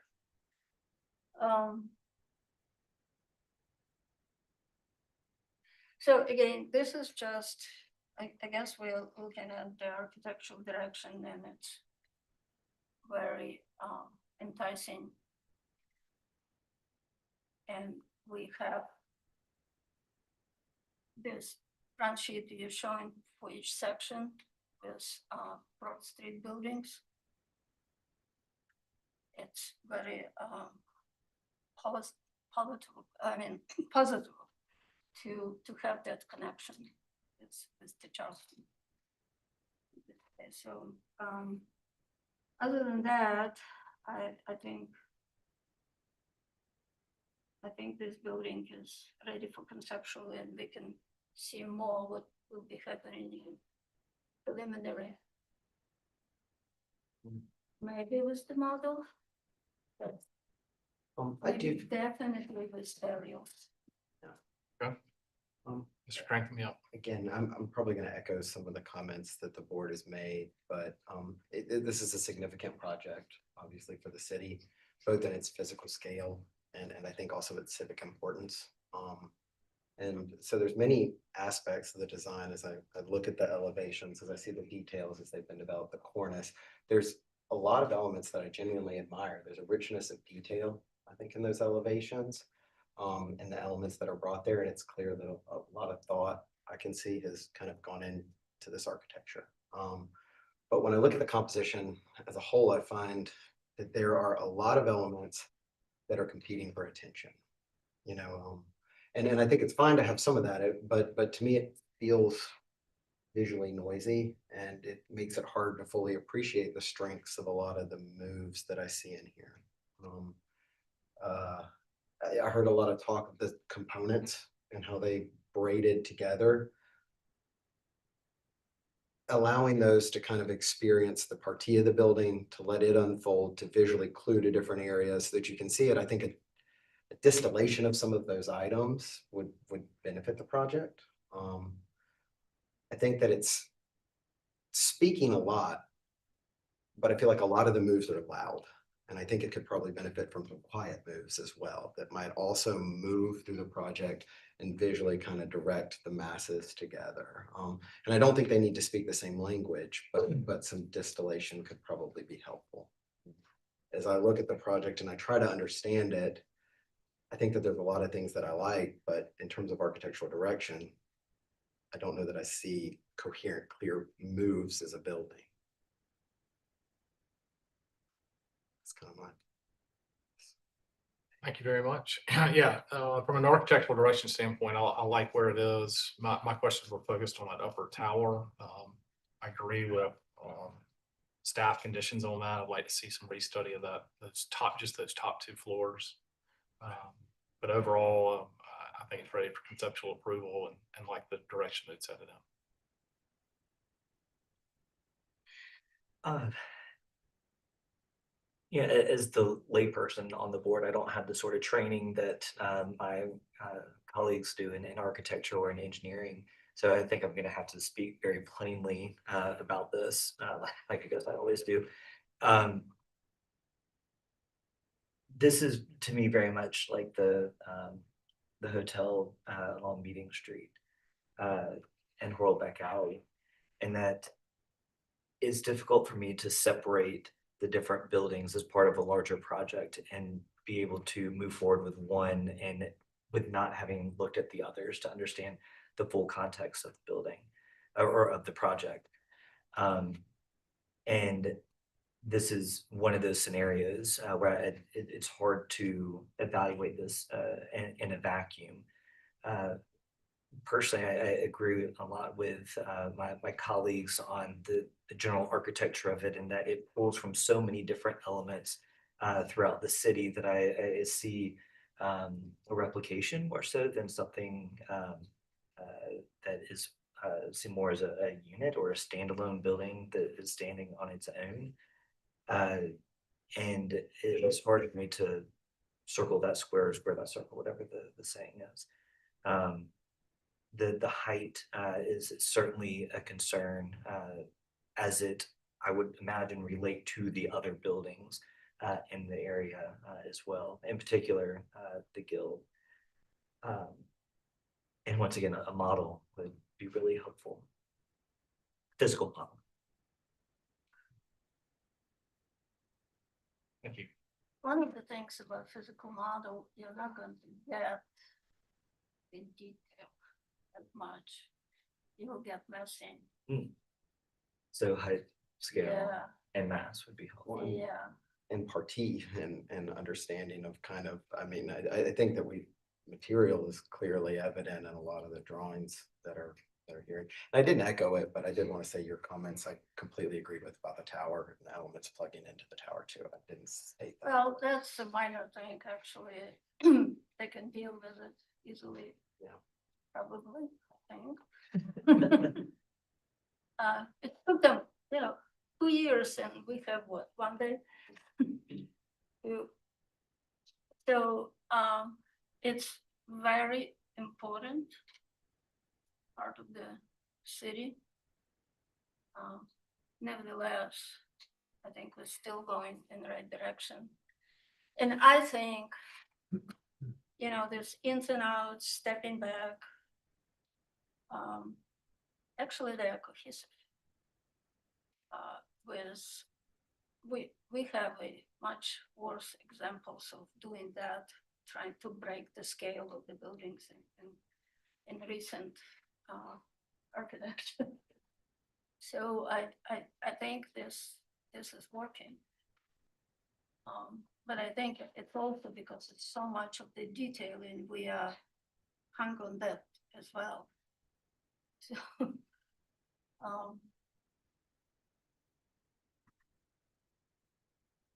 so I don't know what you guys want to do. So, Mr. Chairman, I'll make a motion. Okay, That's okay. sure. I'll entertain a motion. So I'll make a motion for conceptual approval, staff condition 1, and you know, really focusing on the board and staff conversations, comments. But it is, now, I don't know that this is part of the motion, but as we come back together to look at these things moving forward, it is very difficult to do this building by building after doing the site plan. I mean, I've spent time looking at this, and your comments are really, I mean, for me, they're right on, right? And it's the way I felt also. We could keep talking and go to Waffle House later. Keep talking, but no, we've got to figure out how we're going to move forward. Right. Before we leave this meeting, I think. I do, and it's hard, I echo those statements, because when we looked at the site plan before, one of the images that was shown was the aerial, you know, and as you look at the aerial, one of the clear things that's conceptually visible in this aerial is the park and elements, even though they might stylistically be different, that relate between the buildings. And so I echo that statement as we move forward, find a way to discuss that. So I guess I'm not making that last part of the motion, but we gotta talk about it. Okay. So the motion on the floor is conceptual approval with board and staff conditions. With staff condition 1. And board and staff comments. Conceptual approval with board and staff conditions and comments.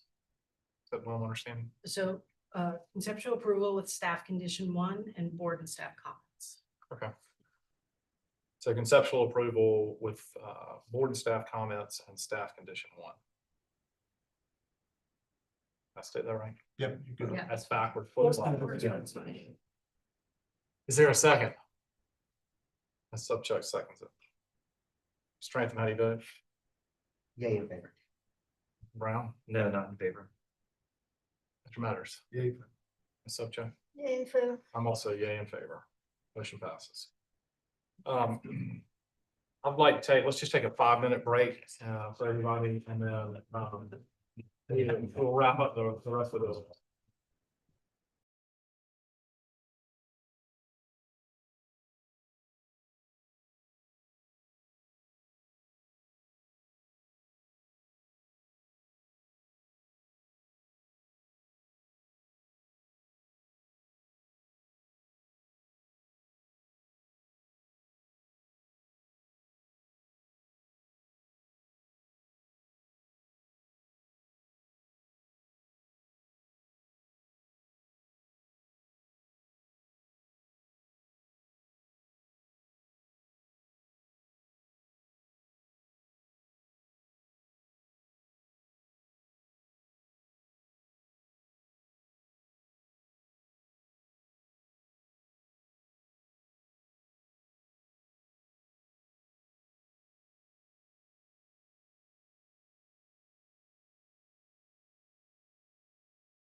Very good. We're All good. right. Okay, thanks. So agenda item number 7, the applicant is requesting conceptual approval for building 2 for the Courier Square Phase 3. And Thank you. applicant may go ahead and present. Thank you to the board for your time this evening. My name is Nicole Emmond. I'm an architect and partner at Hart Harrington. Respectfully, I would like to request additional time for this presentation. I'm hopeful we have. Okay. No.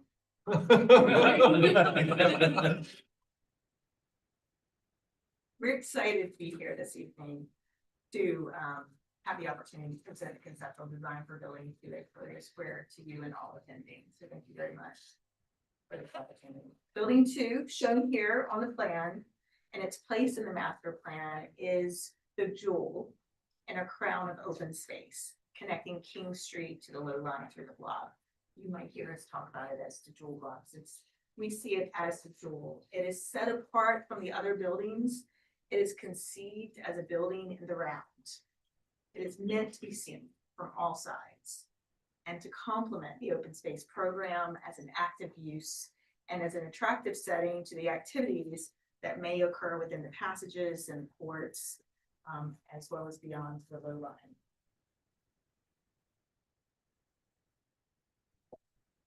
As the program elements of the entire block developed, Building 2's program focused on opportunities for gathering, for meeting and events, from ground floor restaurant and retail to meeting space with a rooftop terrace and bar operated in conjunction with the hotel.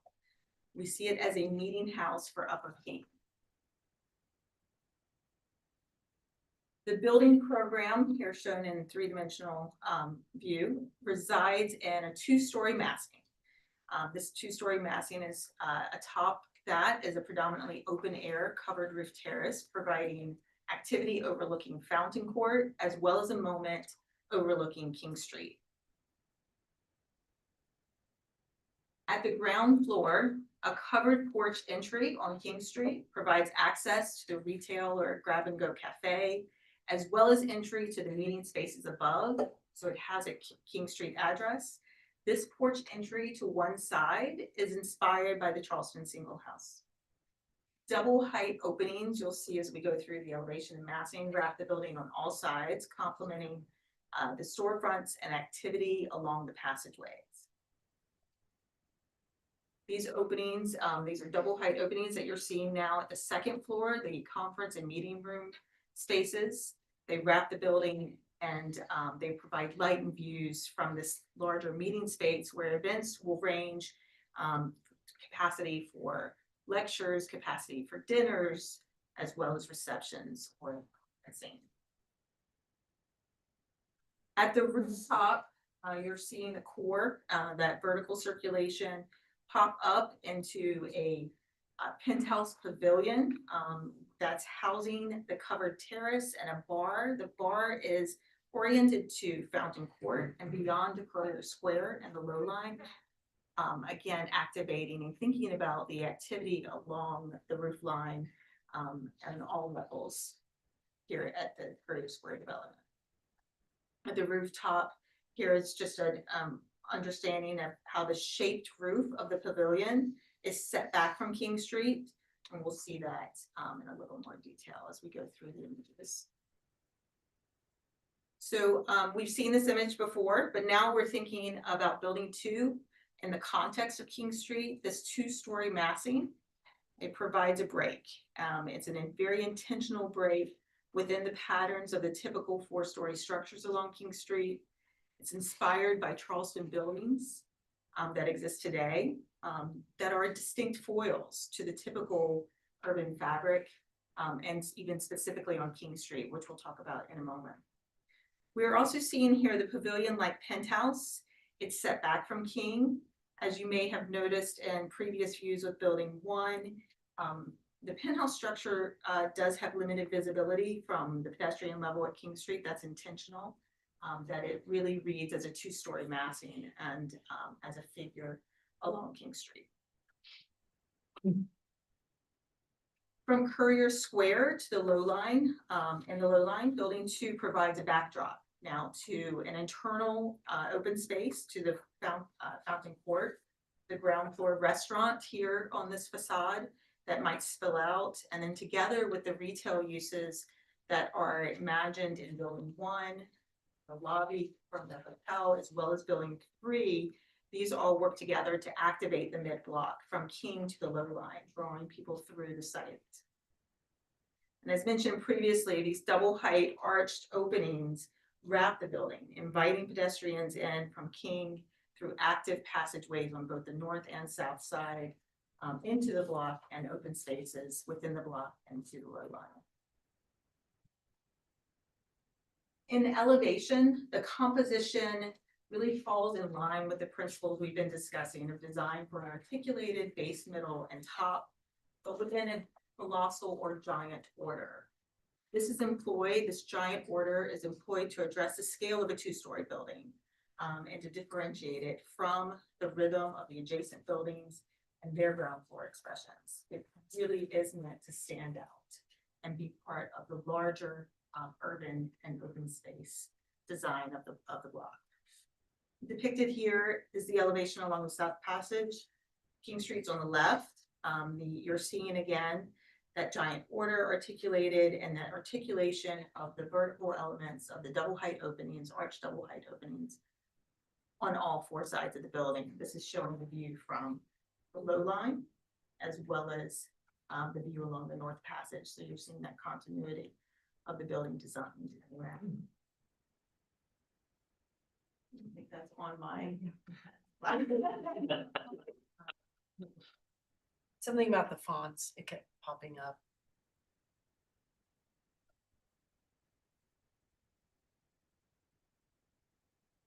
So here, as we consider the development of the conceptual details, we also want to take a chance to step back and to share our sources of inspiration, the visual cues from Charleston and beyond. Looking to the lessons from Charleston, we find distinctive buildings, landmark buildings that are unlike anything around them and in their context. And in this, they delight. They distinguish themselves and stand apart. Be it the head house at Market, at Tintietto, a garden entry, special garden entry to a Charleston residence, or the King Street buildings, such as the Ordinary, which is a former bank building, a different typology other than the retail along King Street, or theaters, where these are unique uses. These individual buildings break the rhythm and become their own moments within a larger fabric. Even how they address the street, the Ordinary in particular with the angle, is unique among the traditional storefronts marching along King. As these examples illustrate, a 2-3-story building, while following the organization of base, middle, top, also receives nicely a colossal or giant order. And that helps to, again, emphasize vertical proportion within a 2-story structure. So as we've considered these points of reference specific to building 2, it's become a priority for this design to consider, in this giant order, the human scale and vertical proportions, acknowledging that these unique design elements, water table, bringing in rounded and radius corners, are opportunities to encourage through details, moments like the porch entry, invitation into the block and into the passageways, bringing pedestrians into the site. Again, other references as we start to think more specifically about the upper level, the roof terrace, come from other building typologies which we explored when considering this building. So market structures, penthouses, garden follies, greenhouses and such, and you're seeing some of those here. And in particular, as you're seeing on the top left, the post office, the opportunity for a penthouse structure, a garden or a light frame structure to exist atop the larger massing, but really to not take away from it as a figure, but to be additive and have its own special element that makes the sky. Similar to how a light monitor might do that in a building such as the Visitor Center. So then stepping that back to help reduce the massing along King Street and provide cover for the roof terrace. Here in section, you're seeing this larger event meeting type space, you're seeing 2 floors that are taller, more light, more air.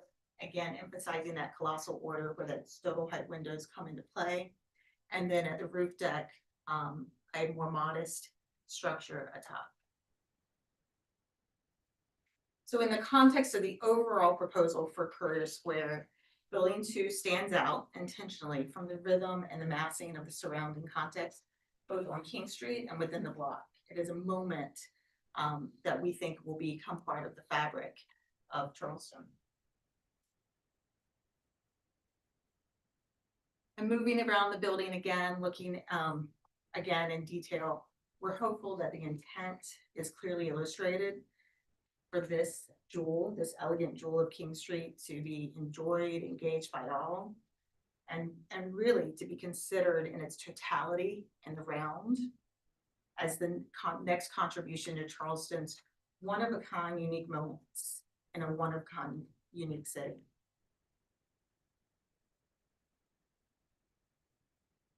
Thank you. Great, thank you.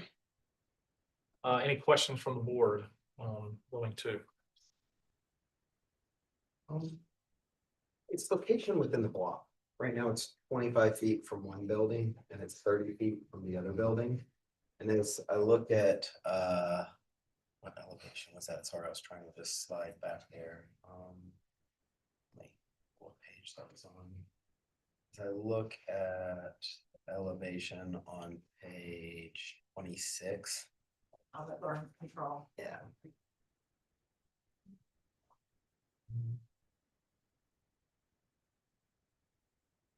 It's not quite centered on the clock tower, but it's not quite centered between the buildings. What led to the positioning of this building within the block?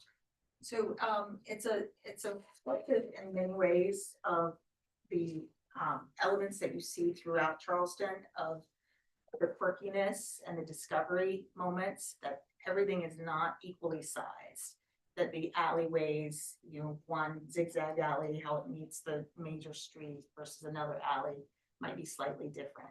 And so part of it is the context of King Street. The other aspect of it is really setting it so that we can both utilize and maximize glazing at the hotel building, at this building, as well as the retail building at Building 3, and make sure that we are bringing forward as much as possible maximum glazing. It's interesting you bring that up because I looked, when I was looking at it earlier, it was like the 2 big battles, the 2 big buildings won. And they're perfectly centered on the clock tower, and then the little small building got shoved off to the side. And when you look at it, that's what you see. And it's an interesting question. I was not bringing that up if you hadn't brought that up. It's interesting. We also are hopeful that it reads as part of the space around it as well. It is intended to be a jewel within the open space. And so the negative space that it inhabits is part of the overall composition. So that is also an aspect. I do think it's interesting because Charleston evolved that way to have those irregularities. We're not evolving this here. This is it's intentional. And looking at you know, in our own design principles, and it shouldn't be reflective exactly of what Charleston is. It can be built new in an engaging way. The lack of symmetry is almost off-putting, at least to me. But thank you for sharing that. It's one of the few times precedent photos is actually what you're getting. Yeah. So that old bank building is one of my favorites now. So it's designed beautifully. Any other questions? Okay. All right, thank you. Public comment, please.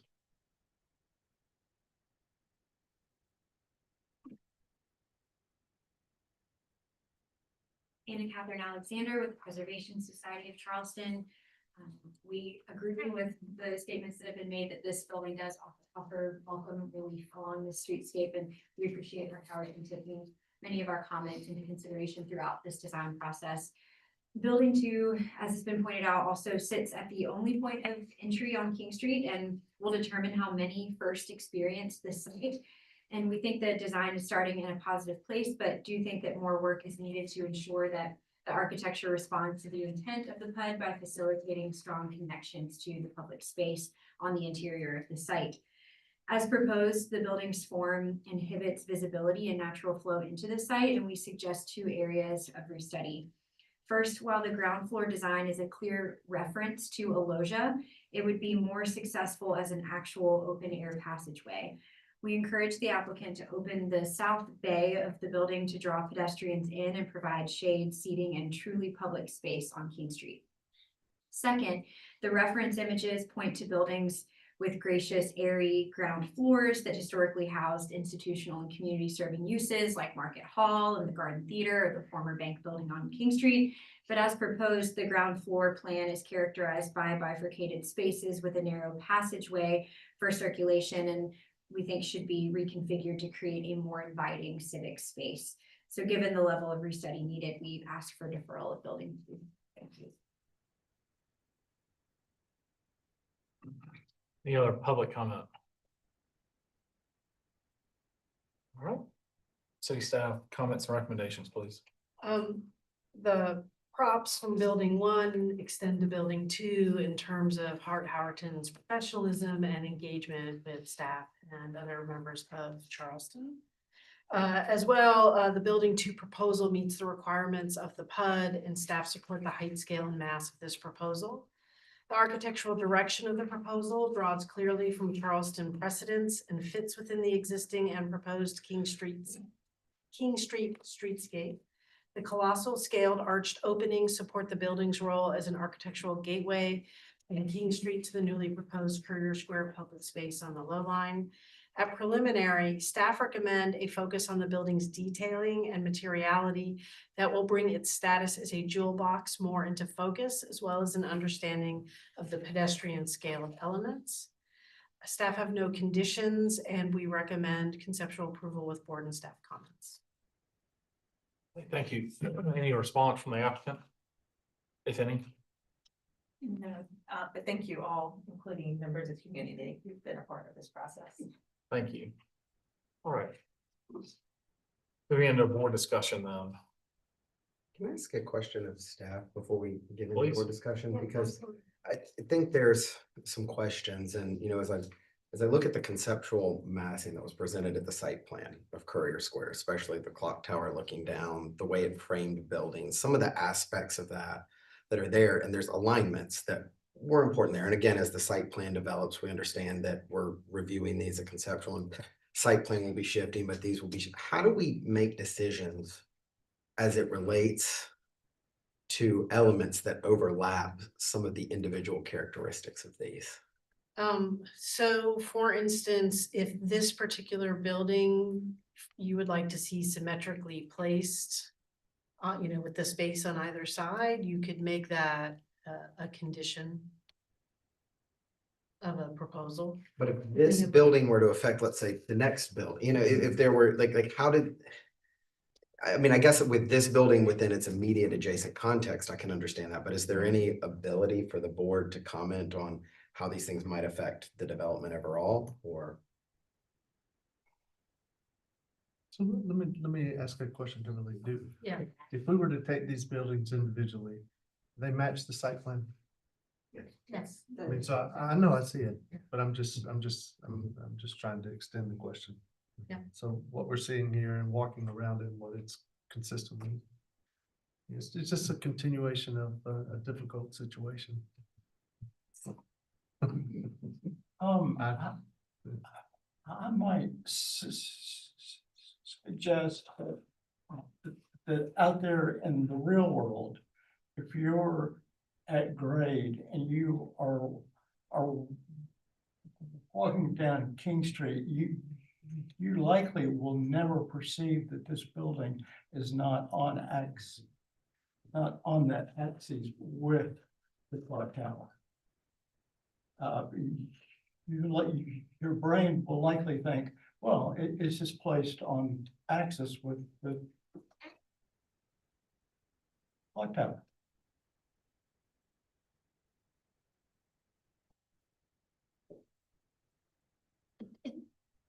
It doesn't need to be.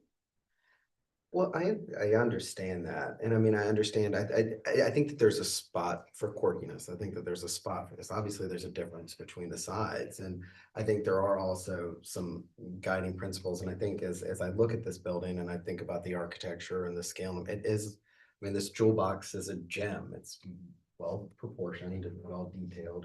It's curves, you know, invite somebody in to the corners. I mean, they allow for that, and how it sits on the site, depending on where it's aligned, can allow for more public space to one side, can encourage quirkiness. But again, those are site elements that we're talking about here. But I do think as a building in the round, it does what it's supposed to do, and I think it does it quite successfully. The perspective which shows two buildings and the pavilion. And I don't remember which, I think the building number 1 has the loggia. Is that correct?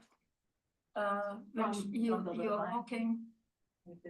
Is it from the view from the low line or the view from King Street? I don't.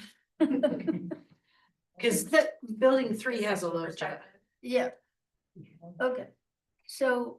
That one? That shows Southern Alley. No, from, So you want the other side? yeah. Yeah, Right. so that would be building 3 that has. the- So, and that's. And I think that's how you sort of balance. Where's the access for, I call it pavilion.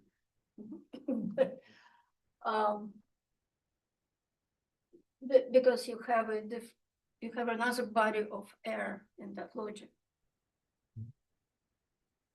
So I think it's right, and again, right, 5 feet is not going to be perceived when you walk in on King Street or entering. You will be engaged by those other buildings walking by. And you never, it doesn't matter what, you never see the access. But I do, it's standing at the clock tower as you walk down the low line and you're standing at the clock tower and that building off over here, which is what that view of the clock tower is showing. I mean, down King Street, it is buffered on other sides. It's buffered by the way it's there. There's things that are going on, but this is a new development and there are some relationships that could be maintained that, you know, set up important adjacencies that were paramount to designing other buildings in the complex, you know? I mean, there's symmetry in other buildings through the Courier Square blocks surrounding it as well.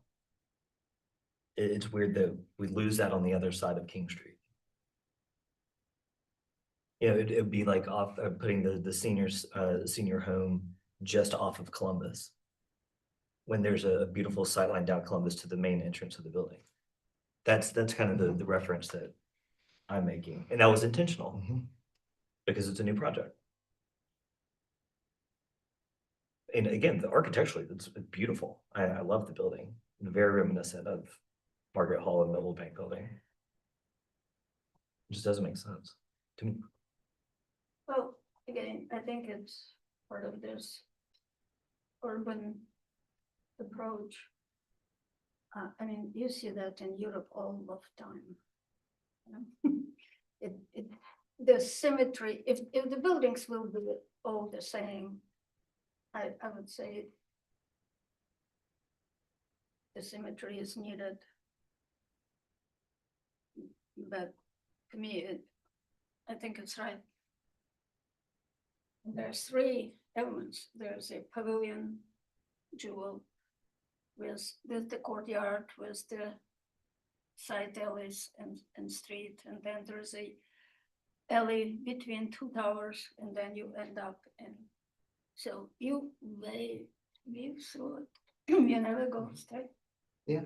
You never see it until aerial. So well, I think you will feel it from the clock tower as you look back, and sometimes I know that there's a 5-foot difference, but a wider space and a narrower space offer different possibilities in the public space that can be used in those squares. You know, I mean, one can become a corridor and one can become an area of pause that has seating within it. I mean, there are, like, I understand the ability that it needs to have, but it seems like every building has got its own little elements that are there, and taking each one individually, I think that's fine, but we're also reviewing 5 buildings here that all have different elements. And so that's where I'm trying to figure out, at what point does there need to be some consideration or consideration given to the alignment rather than the court?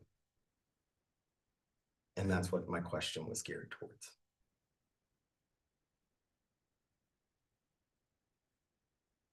Are there any other comments about the buildings from an architectural standpoint, other than its placement? In the plan, the ground level, there's a, it's a southwest corner, right? Where the open arches and all that. And I think the preservation had a comment, why not the whole frontage is open? So you create the loggia there. It will be, actually, it will be odd to me to have just that corner. That's kind of it, but it has this, the building has this sort of temple feel to it, which is really nice. And also has a temple market feel to it. There's a St. Petersburg market. I don't know, it's 18th century. And it has that feel of walking through, and I kind of related to that right away in my mind. But I think if you open, it will add more value to that building as again, now it's a cemetery. Talking about that. You're losing a little bit of the square footage. I don't know what exactly you're doing there, but Would agree with that comment. Hmm? I said I would agree with that comment. It's kind of it. Okay. Any other comments? Discussion? You have something? You good? No. So, is a good way to describe that, will be geographical balance or? I'm trying to figure out how to tie this into emotion, just to be aware of it and look at it. I'll be grateful for some more correct terms. Make a motion for conceptual approval with board and staff comments, studying the placement of the structures in relationship to balance with adjacent structures but also the clock tower.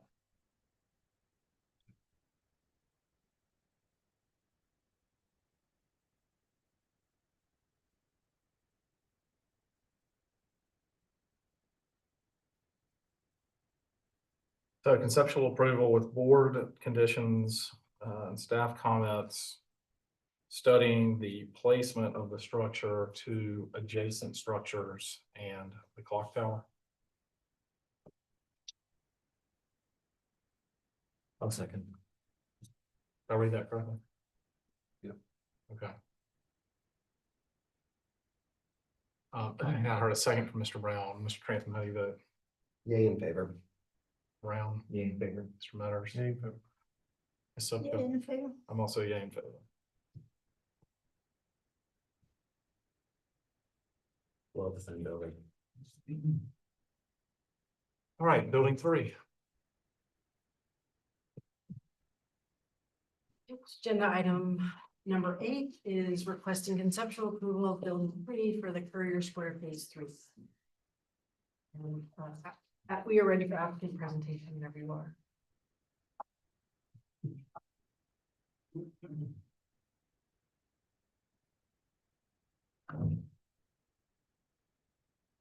First of all, thank you all for your endurance tonight, in the 24 hours of Lamont. Building 3, okay.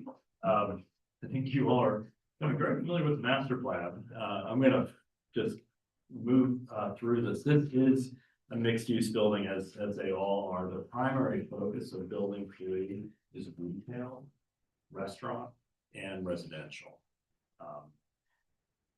I hesitate to ask for more time because well, let me say this, building 3 and building 4 are so related. I think I can make it up on building 4 if I do a proper presentation of building 3. So Try, I'll just repeat the 10. when Yeah, it's go, done. let's see where we get to 10 and we can go there. If you need some extra time. So we have the other background slides that you've seen as we've worked through this. This is a building that really does engage King Street. Wanted to share some of the key inspiration. So this is building 3, what you're seeing highlighted on the screen here. And what's really, I guess, most significant here is this is a building that has a lot of work to do. It has frontage on King Street, some of the most important frontage on King Street. It has the market passage that moves from King Street all the way down to the low line. It has a serious presence on Courier Square. It moves all the way along the low line as we head north. And then it has a facade on Line Street. So it has a number of contexts that it's responsible to address. So we'll talk about that as we go and the thinking behind this building. I wanted to share some of the key inspirations for this building, and one that really we found very striking, and this really emerged during the master planning process, was the former use of this land in Charleston in the 18th century. It was known as Watson's Garden. It was the first horticultural garden to be located on the Charleston Peninsula. So it was about creating a garden experience for the purpose of beauty, not just of subsistence. This wasn't about farming. This was about growing ornamental things for gardens in Charleston in the 18th century. It says a lot about the success of the city at that time. If you're interested in that, Nick Butler's Time Machine has an amazing episode on Watson's Garden, and it is on this very site. So that really, we thought was profound. That became an inspiration. We've talked about Watson's Alley. That's a reference to the former use of this land. And so we started to think about those kinds of ideas conceptually as we thought about, how do we bring the memory of that back to King Street. And so some of these early sketches, we've actually introduced Watson's Alley to go into the block to provide entrance to a more private garden residential entrance. Mr. Trantham mentioned maybe, could Watson's Alley go through it? Well, in a sense, it kind of does, because when you get to the end of Watson's Alley, we're imagining the beautiful glazed facade with really thoughtfully crafted Charleston entry. So as you enter the residential uses, you really feel like you've entered through a side garden. We also get to use Watson's Alley to provide access to the office building, which we'll talk about in the final agenda item. We were thinking about the skyline, particularly what we're calling Courier Tower, and doing something that sort of becomes light, sort of like an Altana and a distinctive cap. We're thinking about the office building and creating modern glazing, generous glazing for that building. And we were thinking about that approach to Courier Square as well, a significant civic loggia to frame that view to Courier Square. That's an image that sort of stayed with us as we worked through the planning process there, kind of developing that skyline, that measured approach to the perspectival entry into square. So while there's a lot here, I guess I would say one thing as we think about diversity in architecture, the one commitment though that's the sort of the through line on all of this is that there's this commitment to beauty, and that's the bottom line, period. And that's the highest goal. And actually kind of brought me back to something that Mayor Riley used to say, that the city is like a great painting. And when you add buildings to it or you work on things here, you're adding brush strokes to that painting. So you better make sure you've left it better and not worse when you do that. So as we were imagining this new public square, we were imagining as a highest goal, could we add another moment to a city that has these iconic moments? And so that the humble suggestion here is that perhaps this civic loggia framing your entrance to Courier Square and participating with the clock tower. So there's a partnership going on there, could possibly be such a moment. So those inspirations sort of got us thinking. And I will say this too, this is a project, because of its many contexts and many frontages, it's not something you can design all at one time as one thing. And so when we started to really think about those responsibilities, this diagram is really kind of the key to what we're going to talk about with building 3 and building 4. That each context develops an architecture that responds to that particular context. So if we start in the lower part of this image here where it says classic King Street, that's that long retail frontage on King Street. So that's first and foremost, one of the most important frontages. It does have a residential component that is set back from King Street that rises above that. We're referring to that as a residential fabric, meant to be a bit quieter. As we move back into the block, the component called Courier Tower is sort of a pinpoint within the composition and the massing of this building that anchors the square and anchors that gateway to Courier Square as you move through the passage. Then the building that's referred to as the low-lying landmark, that's a long, thin building that presents its thin facade to Line Street, which also, in a sense, extends that thin facade presentation to the regional movers on the Septima Clark as you're coming around. So that really has its own sort of massing integrity as a component. And then, finishing the loop, the signature office building, which is building 4, that really holds that key corner there of King Street as you sort of arrive at that fold that we were talking about early on. And then Watson's Alley sort of slips in between the office and the residential entry. So that's the key to all of this. And it gave us a way to start to think about architecture and sort of storylines for each of these elements that would help them do the thing they needed to do the most. And so in the case of the low-lying landmark building, this is very much a building about meeting the sky. So we were looking at buildings that had references to dissolving into the skyline, not capping in a hard way, but sort of softly drifting into the sky. We were actually quite inspired by the recent renovation. In fact, East-West Partners work for the 71 Wentworth and the beautiful work of John Henry Devereux there. And so we felt like maybe there's a bit of a story here to take that and kind of bring that further up King Street and help that be a landmark along the low line. With the Courier Tower, we were thinking here about buildings that are sort of pinpoints in the sky that meet that challenge, but do that in a way that's really sort of decisive and beautiful. The fabric building, here we were really looking at combining levels to reduce visual complexities, and many examples there that we looked at. And then coming back down to King Street, many of the best examples are right here. In fact, the top left Williams-Sonoma facade is really, I think, one of the finest examples of how to really do a properly transparent storefront on King Street. So many lessons to learn in the exuberance of King Street, like remembering that this is the most important street in not just in Charleston, but certainly in the state and perhaps the Southeast. Watson's Alley, many examples there, and intimate spaces, green spaces off of King Street, sort of hidden surprises, and really working with Design Works and Scott Parker and his team to think about that, and also how these buildings open up to the public space at the street level. So those are some of the precedents that we looked at as we were working on the building. On the ground floor, I'm going to spend a little bit of time here and then move through the other floors more quickly. But you can see the market hall component. That's our largest retail space that becomes available, which opens up a whole sort of texture of entrances and frontages on King Street. Also, they extend down the passage on the left side, so you can sort of Imagine that being a very porous facade. Then you come down into Courier Square and you have Courier Tower with that civic loggia framing its two sides at the front of the square. Then the yellow component there, the low line landmark, really walks all the way along the low line, extending that loggia in its own way to provide shade and shelter, and then coming back up to the office building. So that's the ground floor. It's really activating each of the different frontages that it's responsible for. So we move up through the building.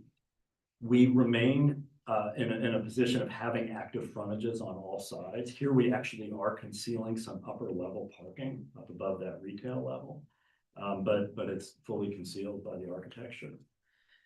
And as we move up above level 5, you're starting to see areas where the building is now pulling back, conforming to the height map and those micro height zones that were developed into that during the master planning process. Watson's Garden is actually then presented as an elevated green space as we move into the center of the block on the upper levels. And as we go up through the building, I think we were really put a lot of thought into having each building distinguished in its massing. So each building had a simple, clear massing objective and could present itself in that way. So the variations in height actually really help us to create that interest, we think, in the skyline. On the 12th floor here, you can see Courier Tower and then a terrace actually above on the low line building. So to the architecture. I will say this, and I think we've been working on this for so long. This is a project I think has to really be thought of as experiences. There's no way to understand this project as one single thing, one big idea. I mean, there are big ideas, public realm, but it's really experiences. And so we took a strategy of taking key moments and sort of asking questions about what should the experience be at that moment. So this was a moment, and actually we have a key map here that we'll use to sort of circle around the block. So this is building 3. So the view that we're looking at right now is actually taken right from here. This is a really important moment. You're on King Street, which is a continuous street wall, but it has these sort of passages that invite you down in. And when you stand here, what you can see as you look down there. And the thesis of this moment experientially is that you first of all, you have a 4-story massing, but it's really intentionally very, very simple on the upper levels. We want a lot of visual complexity and a lot of transparency down at the lower levels, the retail level. And as your eye moves through the block, this would be the jewel box, your eye really travels right into the loggia. So that loggia is the clue. It's sort of the invitation to Courier Square. And so sort of visual complexity, drawing your eye, and then actually simplicity up above. That's the general thesis of that moment, that experience. If we, from roughly the same place, sort of turn around and look now to the north, we're seeing that corner that we were just looking at there. So this would be the jewel box on the right. You're seeing those simple upper levels. But now this is our long retail frontage, and we sort of with this rhythm of simplicity, activity, and simplicity and activity, we've really put a lot of focus on the central entrance to the retail space. So we have something very special there that kind of becomes another focal point along that King Street walk. If you pass the clock tower, the jewel box, you have the retail frontage, now you have the market hall entry, and then on up to the office building and we'll see that in some other views. Now we're going to come down into Courier Square. So we're actually in the square here looking at the corner of Courier Tower in this particular view. This is a 12-story building element. It's intentionally very slender. It's a 60 by 60 foot footprint. And we did a lot of comparison to other tall buildings in Charleston as we worked on this. For example, the Francis Marion is close to 80 feet wide and 180 feet long. So this is smaller. It's like really very boutique in its scale. And that's kind of the point. It's meant to be sort of a pinpoint at that corner. And as that scale rises, we're trying to capture the view at the top, but also really bring that scale down to a human scale with this civic loggia down at Courier Square that allows restaurants to enjoy that shade and shelter and create that a gift to the street level. Moving along now, this is the low line. So we're looking at the side of the low line building, and we're carrying that same idea of a loggia, not quite as high style as the loggia here at Courier Tower, but sort of extending that same invitation for shade and shelter and allowing restaurants and cafes to use that space with some porch space above, which also takes this building, kind of brings its scale down into the low line in Courier Square. And then this is that low line landmark building. So in this view, we've just come down the low line from the north, and you see that facade there. And again, that's another 60-foot facade. So it's a slender facade. And here it's meant to keep your eye down low, allow your eye to move up to see, details sort of dissolving into the skyline, and then allowing your view down into Courier Square, and you can see the clock tower there. So that's the composition, the idea behind the composition of that particular view of arriving from the north. This would also be the upper architecture you would see from the Septima Parklet.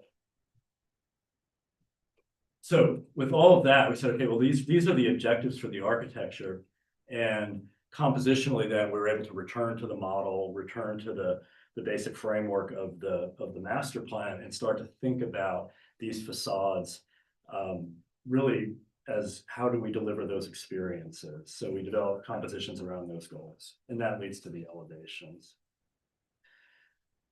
So these are some of those early sketches, and then as we move through here, you can see, in this case, the King Street elevation, which has kind of quiet shoulders, and then this more exuberant center. So it's a building that has sort of local symmetry, but it has sort of moments of exuberance and moments of quietness, and then quietness in the setback elements. As we move down the passage, that building kind of continues that rhythm of simplicity. This is actually alongside the Jewel Box building, so really a facade you wouldn't see in total, but sort of carrying that simple rhythm down into the space so it can draw your eye into the loggia below Courier Tower and into the square. Then this is our facade as we move along the low line. So we're looking at the other side of the Courier Tower building, its loggia, and then the low line landmark building in the side view, which has a rhythm, certainly a vertical rhythm, and then these bays that help to punctuate and create an additional layer of measurement visually as you look down the side of that building. And then finally, the fourth elevation, this is looking at it from Line Street, and the focus here, we'll talk about the office building in the last submittal, but the focus here is building 3, the low line landmark building with that thin facade, focused on the street level and focused on the sky.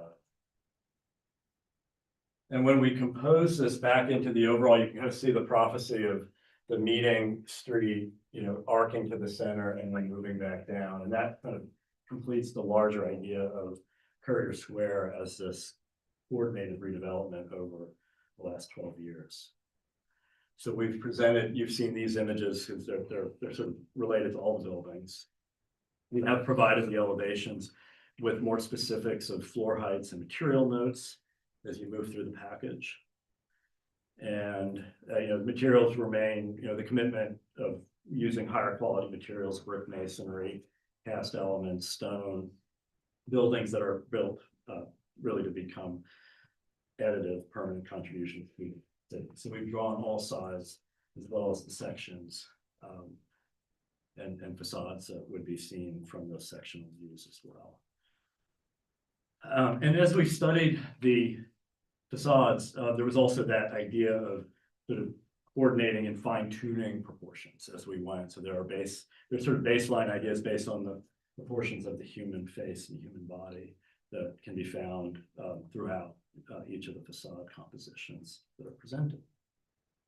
We prepared a series of sample enlargements of the elevations to provide texture for each of these experiences, and to further study materials and key features. So here on King Street, that simple, elegant upper architecture, And then this highly transparent base with instead storefronts and sheltered entrances. This is that exuberant central entrance to the market hall. And here really mixing masonry with steel and glazed details. The quieter architecture and the setback building above is meant to be simple and elegant, but this is the residential fabric, not to draw attention away from the street fronting facades. This is a wing of that setback building. And then the low-line landmark building, again, elegant vertical portions, which we are hoping to accomplish throughout as sort of a unifying rhythm. And you can see the side of the loggia along the low line on the left side there. And as we move up to the upper architecture, the top of the landmark building here, you can see added detailing here and pinnacles in the skyline. And then moving to Courier Tower, here, this is where we have this civic loggia, hopefully a beautiful space. And really this element that invites you to Courier Square, extending that space and having quite a bit of transparency at the street level of the square. The top of this building combines the top 2 floors to create a unified cap, more transparency at the center to create some delicacy to that, and articulating a header and a highly detailed cornice. This is important. This offers a roof that comes to a central point, and it's meant to be more delicate and more detailed and sort of have its own character, sort of in concert with the architectural strategies that the clock tower presents inside the same space. So that's building 3. I appreciate this long night. I appreciate the opportunity to walk you through that design thinking. And there are many years of thought here. So thanks for getting the highly compressed version. Certainly it's been an honor to be a part of this team and to help to bring this forward. So we look forward to any thoughts or questions that you might have. Thanks. Board questions?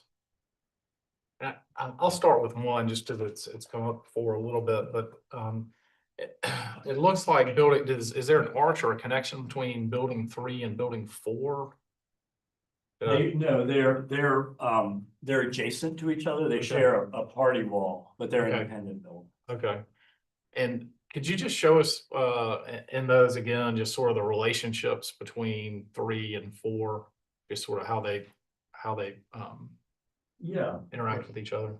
So building 3, the elements we just talked about were that classic King Street retail down at Courier Tower and the low-line landmark. This building 4 is the office building, and it really has a short frontage on King Street. It has its side facade on Line Street and its primary corner, which we'll talk about in the final agenda item. On that fold in King Street that you see, you actually have about, I think Christopher Morgan in the planning department helped us measure, it's about a mile that you can see down King Street to that very corner. So it's a really special moment for that. But building 4 is this footprint here. It's rectangular footprint. Building 3 sort of is an L shape if you took it in total. Okay. Does that answer the question? It And then does. Watson's Alley actually helps to separate them as well. The shared party wall is here, but Watson's Alley gives us a way to sort of aerate this and allow the office building to have an entrance off of the alley, off of the corner here at King Street, and then allowing the residential entrance deeper into this garden experience here. Okay. Thank you. Sure.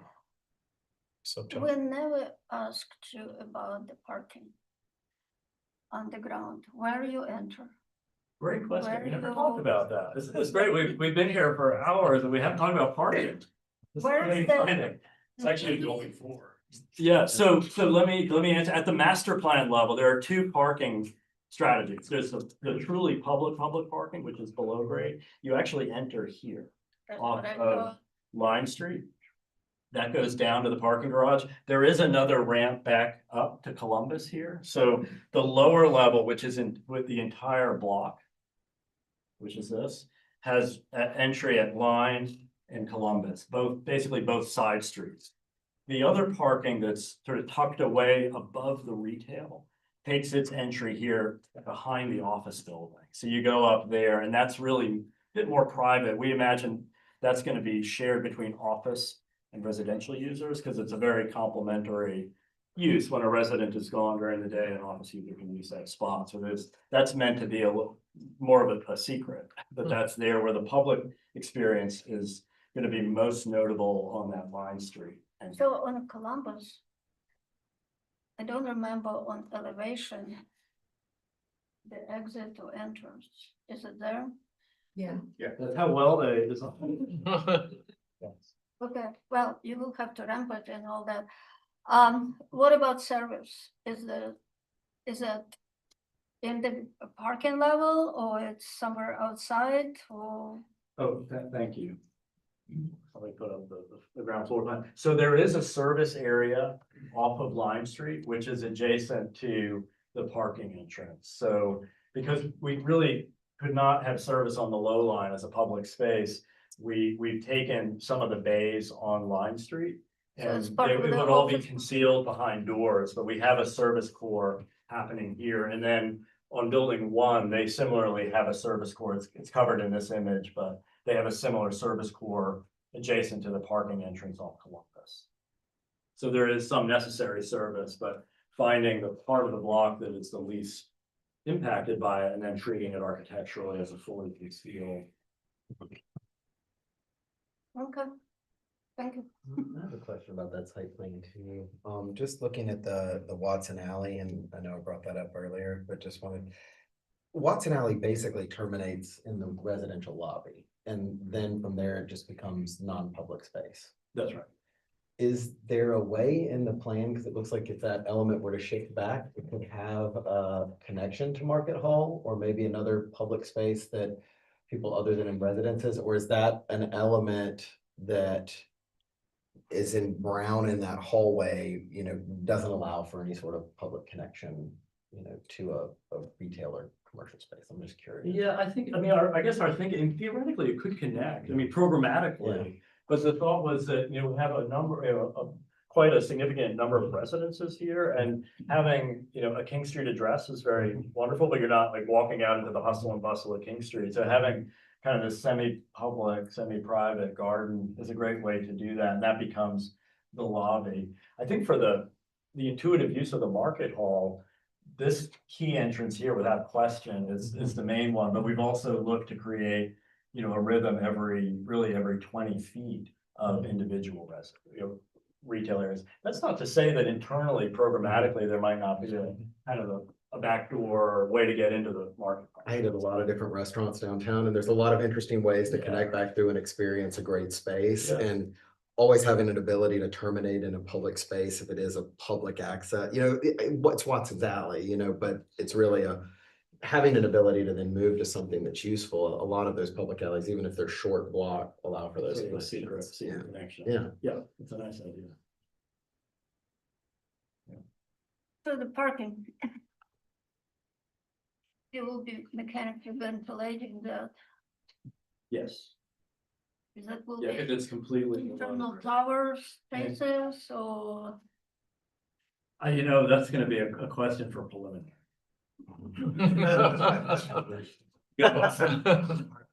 Yeah, it will certainly. We're working LS3P. We actually have the great fortune of working with LS3P, the Hart team, our team. We've been working with LS3P the entire time, so all the buildings will have coordinated solutions for things like mechanical. David? Brianna, David, we've got the dream team here. You're coming in. Done. Any other questions at this time, guys? All right. Great, thanks so much. Appreciate that. Public comment, please.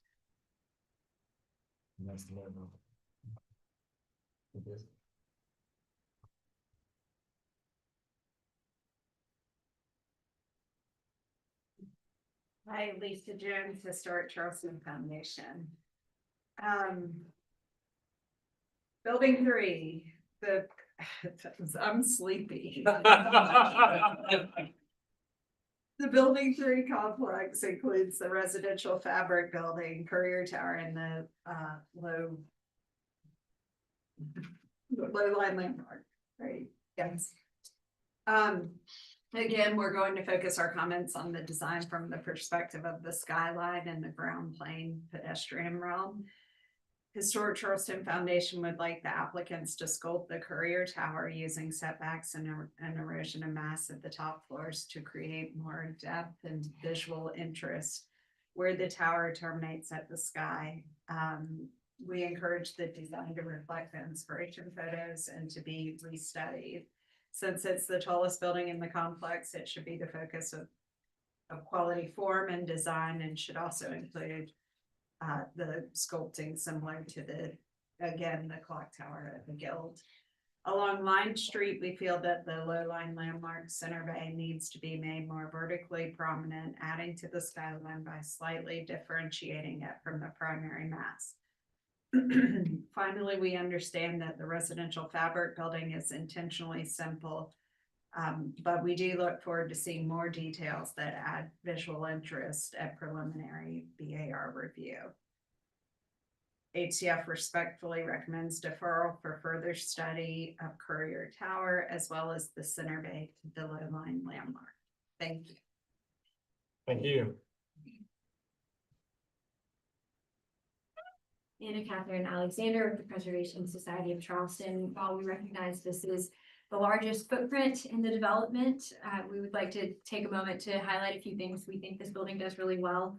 At a conceptual level, we're generally supportive of the approach to Building 3 with 3 unique but related expressions that correspond to their respective uses and break down the massing of the King and Line Street elevations. On Market Hall, it is positive that the setback of the upper residential portion increases as it moves north, as this is a particularly long and tall elevation. And lastly, as mentioned in our site plan comments, the loggia leading into Courier Square at the low-line landmark building is a successful ground floor activation technique that should be replicated at other key points of entry on the site. Thank you. All right, any other public comments? Great. City staff comments and recommendations, please. Similarly to the previous 3 agenda items, we'd like to offer kudos to Sotil and their team for their process, their engagement, their thoroughness, and their professionalism. Building 3 proposal also meets the requirements of the Courier Square PUD, and staff support the height, scale, and mass of this proposal. We all are. Staff particularly appreciate that while large in footprint to accommodate interior parking decks, the building experientially appears as multiple buildings, which support the perception of a public realm developed over time, and with each diverse height, scale, and massing moment supporting the specifics of the context from King Street to Courier Square. The architectural direction of the King Street portion of the proposal definitely provides a symmetrical Market Hall elevation applied to an asymmetrical plan condition, understanding that the street life composition can be independent of the internal plan requirements. The architectural direction of the residential tower that sits behind the Market Hall elevation serves as an appropriate, albeit tall, background building, allowing the elevations closest to pedestrians to develop more architectural interest and human scaled elements. Both the Courier Tower and the low-line landmark portions of the building are well proportioned and have a clearly defined base, middle, and top, and deploy loggias which set the stage for a lively interior block adjacent to the low line. The architectural direction of both buildings is distinct from one another, as well as the aforementioned portions of the structure, yet they support each other's architectural language to provide the illusion of multiple complementary buildings rather than the single building that it is. Staff commend the various elevation details and look forward to further development during preliminary review. Staff have no conditions and recommend conceptual approval with board and staff comments. All right, thank you. All right, board discussion.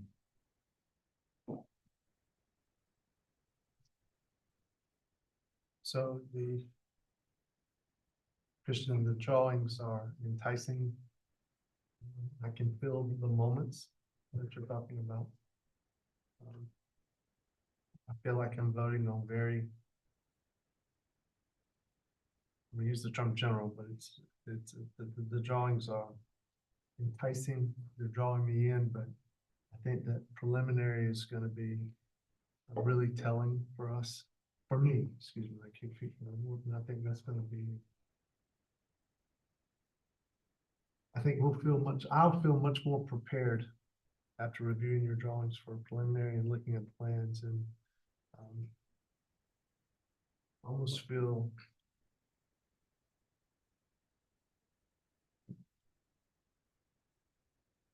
Like I don't have what I need to do the work that you put into this justice.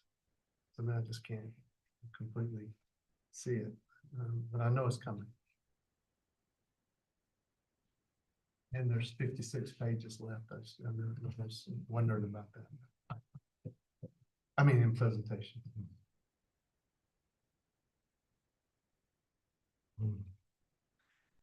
I think that the elevation along King Street is particularly successful. Especially at the street level, the floor level element that's there. I think there really is a coherent architectural identity to the streetscape as you presented and as you've studied through this series of items that are here, especially how, you know, the King Street retail and residential building turns the corner. Its architectural language moves down the building, the way that double arches step up to form the base of the tower, and then the way that kind of picks up on elements of the low-line landmark, like the streetscape level of this, I think is very well done. I think it's an enhancement and it will be a great experience as you kind of walk through this area. But there are kind of two areas, you know, that I've mentioned, and I guess too, I could also speak a little bit about the low-line landmark, the depth of the facade that you presented there. And it's not typical to Charleston to have that ratio of glazing to solid, but the depth, the detail, the character, even at this preliminary level, I think is quite successful and compelling. And it really treats that as a frontage, and I think its character is well done.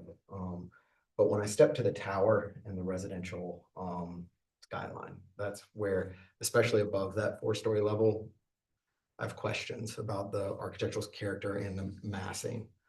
At the residential skyline, I can understand the elevation as it sits on King Street, but it's very close to King Street. It's going to tower over the 4-story element that's there, and as it turns to go down, you know, the Courier Passage, it's almost like there's a facadectomy on that element as it then extends back, which I think enhances the kind of the height and the feeling of that. So I do think there are some areas. Sorry, what sheet you looking at? Oh, and I'm sorry, the sheet, I would probably say go to, start with 4-49.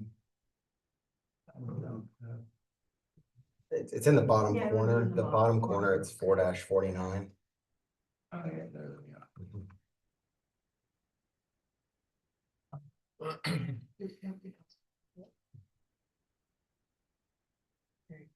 And so it's monumental elements with glazing assemblies inside of it. And then as you turn down Courier Passage, which is the prominent corner, which is the next page, it's punch windows for a small section of that element. And then that assembly picks back up. And so it's almost like there was a facade here that then was cut off and then extended back. And the way that those items relate to each other, I don't think at this level have been resolved given their prominence in the design.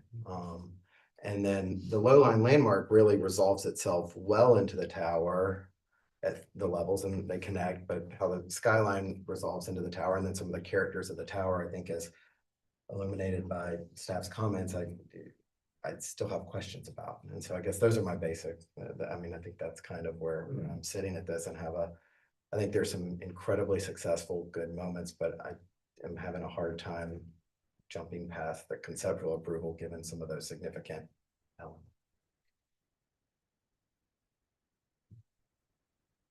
The Line Street elevation, as it would be seen from coming down 26 or Septima Clark, it is concerning both on the single elevation, but then also the tower in the background. Mr. Brown, is there a specific sheet you're looking at, just so we can see what it is? 52, I'm sorry. 452. in knowing that, the guild is such a massive structure at this point, it's hard for me to, imagine what, a larger massing is going to be like, right next to it, in the context of that part of town.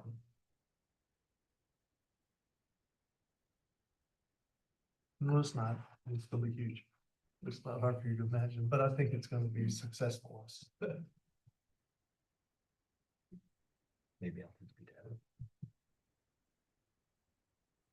Any other comments or thoughts? 449. Yes. 440. 449, I guess.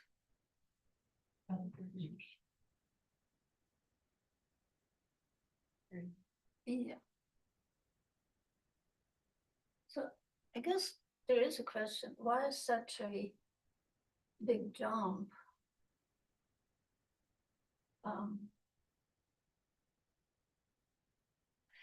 I think this part has a relationship. But that, the podium and all that, it does. It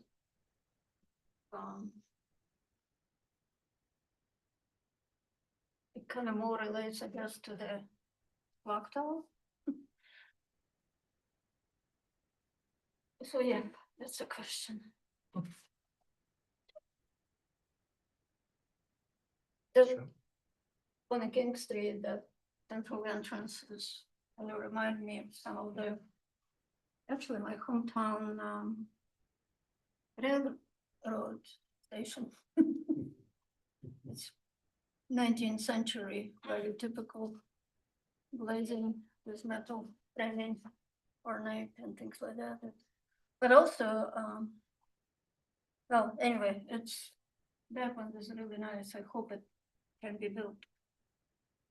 Thank you. Mr. Matter? So what are we doing? Make a motion to conceptual approval with comments made by the board and notes to the staff. All right, so conceptual approval with, board can. Board and staff comments. Yep, board and staff comments. For a second, I will second that. I know that they will. okay, we have a second. Comments. Yep. Mr. Anthem, how do you vote? No. Mr. Brown, how do you vote? No.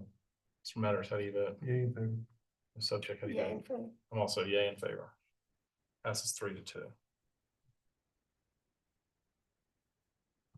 All right. Chair, do we need a short oxygen to? Let's the- do it. the We'll- brain break, like just 5 minutes. 9 o'clock, just give us 5 minutes. No, and I then think we'll- it's warm in here, so just 5 minutes, just so people can refresh.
There you go. All right. All right. Okay, agenda item 9 is requesting conceptual approval for building 4 of the Courier Square Phase 3 PUD.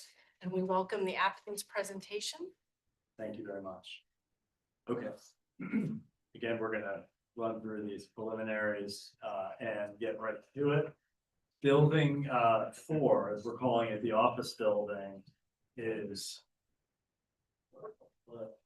just the corner, as we talked about before. So it's a fairly, rectilinear footprint. It does conform, of course, to the angle of King Street, the angle of Line Street. It's not an exact rectangle. It's doing what an urban building ought to do.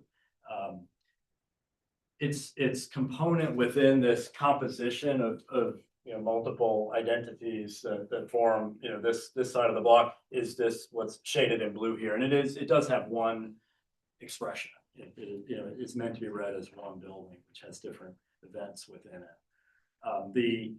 The precedence here that struck us was how to do a modern office building, but that still felt like it belonged in Charleston. That's a struggle today, because it is. And I guess I would just say this precedent here may be one of the most important ones for us, because it has this really beautiful sort of decisive sense of classicism, but yet it presents like really beautiful broad glazing that you would expect in a modern office building. So that was a key inspiration. Also, the old arched loggia of the old Post and Courier building, so sort of a memory of an office building that once on this site, something I can say also was important as we were thinking about this building. It does share its entry, its corner with Watson's Alley. So we have a double height space that takes you into the office lobby. And we're doing that here to enjoy some of that outdoor space, but also to save the corner for retail, because this is a key corner for the project. We felt like it's going to serve better for retail. As we move down Line Street, this is where we have more of the service for buildings 3 and 4. And then as we move up, we have good open plants that are suitable for multiple tenant scenarios that you would expect in an office building. Very exciting to actually be working on an office building for King Street, in Charleston. This is the kind of use that speaks to a real living city, uses that serve the community and provide places of employment within the community. So we were very excited to have a chance to work on this part of the program because of what it really means for the city. This is a building that as we move up on upper floors, it actually starts to pull back from the street edges. We actually imposed that in the planning for the height districts. The old height zones in this area would have allowed a 8 or 9 story building all the way out to Line Street, hard to the street. And we said, that's kind of a terrible idea because you want to keep the primacy of King. So we developed setbacks into the PUD so that it would be a requirement for us later on to honor that. So this building is conforming to all those goals that were studied during that planning process. But again, experientially, this is all these buildings are really designed for how will they look from the street at a moment from a pedestrian's point of view. So this is that corner. If I jump back to our locator here, we're standing here. We've just come through a new alley that's being created as part of phase 2 between buildings 1 and building 2 and phase 2. So if you walk through that alley, what are you going to see at that moment? And you're looking down Watson's Alley, but you're also getting a corner glimpse of the office building. What we've done here is we have this sort of rhythm of an arcade arched entrance to kind of soften the street level for the pedestrian, but we've actually borrowed the floor above it to create sort of a grand, a little bit more of a monumental entrance to signify the entry to the office, also to reveal an interior stair that allows you, if you're ambulatory, to move from the ground level to the 2nd or 3rd floor. That's a trend in modern office spaces, encourage people to take the stairs and not the elevator. So we're kind of showcasing a little bit of that interior use through this double height loggia here, and then that spills out into Watson's Alley, and then we pick up from there. And that's really the main story here is that street level experience. The main story, if you were coming down King Street, so in our view here, we're looking at the corner of King and Line at that Chamford corner. And that's that long view that you get. And we worked on the PUD. we reserved a little bit of additional height on that corner so that something could be developed there that would become a focal point at that threshold to Upper King. And this is something you will see certainly from that King Street arrival, but you'll also see as you go up the Septim McClark Parkway. And in a way, it's a replacement for the clock tower, which will not be visible anymore. You see that today if you're going up the Septim McClark, you'll see the clock tower. This becomes sort of that civic feature that becomes more of a pinpoint element up in the sky there. And then the final sort of experiential view is this one here. We're on Line Street, just sort of looking up the quiet side of the building here. But this actually also gives you, so we're looking at that quiet side of the building here. It gives you a view of what the public parking entrance would be. We were talking about that before. So you have a double height steel arch that allows kind of a focal point, a beautiful lantern, and then down into the deck there. So we want that to feel, inviting as a space that you'd be arriving at. And then this is a building that really kind of holds the line at 5 stories as you look down Line Street, and its upper architecture is set back. So those were the objectives to how we develop the elevations, and then compositionally, as we discussed before, we worked from those 3-dimensional objectives and then came back to the 2D elevations. So here's your King Street facade, thin side of the building on King, that double height entrance for the office. And then this is all your retail front here. And then you're picking up with your office space above, and then that signature corner element looking up King Street. And then this is the long side on Line Street, which you really would never see because Line Street's a fairly narrow street, but you can see the retail turning the corner, then transitioning into some of the service access points and the parking, and then the lower parking there. That's the 5-story line that kind of holds the skyline on Line Street, the corner feature, then the quieter architecture setback above. This puts it back into the overall context.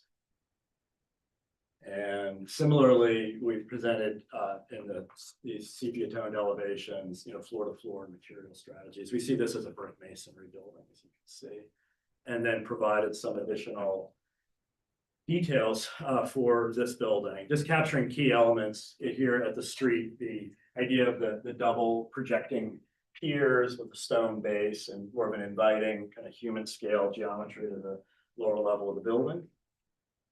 If we go to the corner, this is where we have that vaulted space at the corner, which has that anchoring view with that shaped roof, elegant glazing, sort of in the King Street tradition. And then finally, the quieter architecture at the upper levels, continuing the lines of the building, but using piers that just sort of dissolve into the skyline so it doesn't have a heavy lid. So there we are. Once again, we appreciate your endurance and the opportunity to walk through that thinking with you. Questions? Great, thanks so much. Building 4 questions from the board. 2 quick questions. For the drives that are located on this elevation, are they 2-way drives up and down on each one? Okay, Yes. so they're sized to allow for, okay. That's right. Yeah, so this would be a 2-way and this would be as well. This one's meant to be more public. It has like extra height. In that, in our college of building arts, and then this one sort of if you're in the know, you would use that if you're working in the office.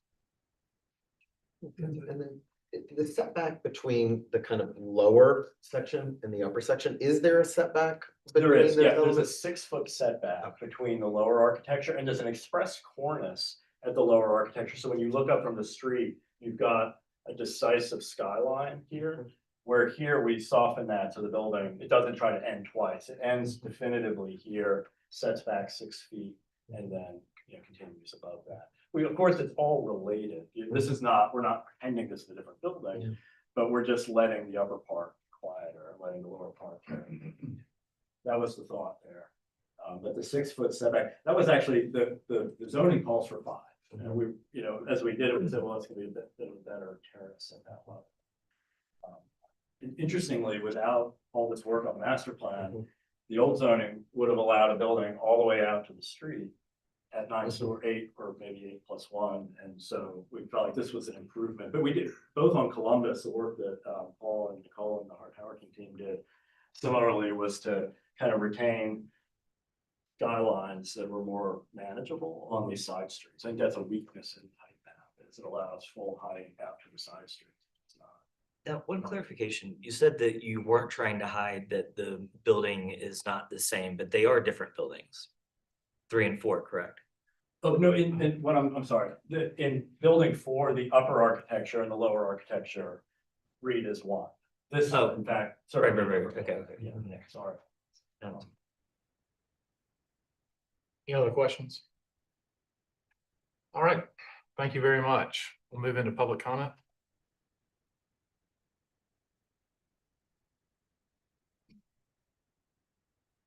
Anna Catherine Alexander with the Preservation Society of Charleston. We are supportive of the architectural direction of this proposal, and in particular, the corner treatment at King and Line Street is strong and well detailed. But the height in this location does give us pause, given its relationship to the adjacent 2.5-story corner building on the north side of Line Street. Regardless of what this site is zoned for, past or present, context is critical. And if there's any historic building to give deference to as part of this project, it's this one. The impact of the 6-story corner element on the small scale neighboring property is exacerbated by the 9-story portion that's directly behind it with a fairly minimal setback. Given the sensitivity of this context, we would ask the height of the corner to be reduced and the upper floors be set back further on both King and Line Street. On Line Street in particular, the depth of the continuous terrace should be greater than 6 feet to avoid creating a cavernous effect in this location. So given our concerns with the height and its relationship with the 2.5-story building directly across the street, we would ask for deferral for continued study of that portion. Thank you. Thank you. Any other public comment? All right, having none, city staff comments and recommendations, please. I'll extend my final thanks and appreciation, not only to Sotil and Sotil, but all of your partners that have worked with care and thoughtfulness. There will always be comments, but we appreciate the time and effort that have gone into getting us to this particular moment. As stated with the other agenda items, this one also does meet the requirements of the PUD height district, and staff support the height, scale, and mass of this proposal. Staff particularly appreciate the massing celebrating the corner of King and Line Street, as well as other setbacks and roofline massings at a variety of levels, which aid in breaking down the visual presence of the building on both streets. The architectural direction of the proposal emphasizes a dematerializing glass wall articulated by metal spandrels and brick piers that sits atop a ground floor series of brick arches supporting sidewalk street life. The proportions and rhythm of the facade support both the existing and proposed Charleston architectural context well. At preliminary, staff recommend elevation studies with the precision of the drawings that are shown, it should say starting on 5/31, to better understand the development of the facade details and intention. Staff have no conditions and recommend conceptual approval with board and staff comments. Thank you so much. Any response to that? No. Great, thank you very much. All right. Moving into board discussion then. Conceptual? Is that a motion? We see if there's any other comment for we'll entertain a motion. I'm glad that the Preservation Society pointed out what they shared because, and we don't need to go to it, but on slide 114, it says to maintain a constraint and consideration is to maintain the visual connection to historic context. And it points to the building at King and Line specifically. And while I think that the architecture falls in line with the neighbor across King Street, it simply does not connect to the historic context of that area. But that's my only comment. Kind of echo that too. I think that there are actually a lot of the building. I have 2 comments, but I guess I'm trying to sort out which one to go with first. But I don't know that the corner needed to be accentuated, that the architecture itself speaks for itself. There's a language that's established at the ground level with the large arch that can call attention to the corner. And when that element was introduced, especially within a thin facade of King Street, why you wouldn't use that element to the entry, it seems. And the second comment is that I'm having a little hard time understanding the drawings, because when I look at 5-22, if you want to bring it up, and again, we might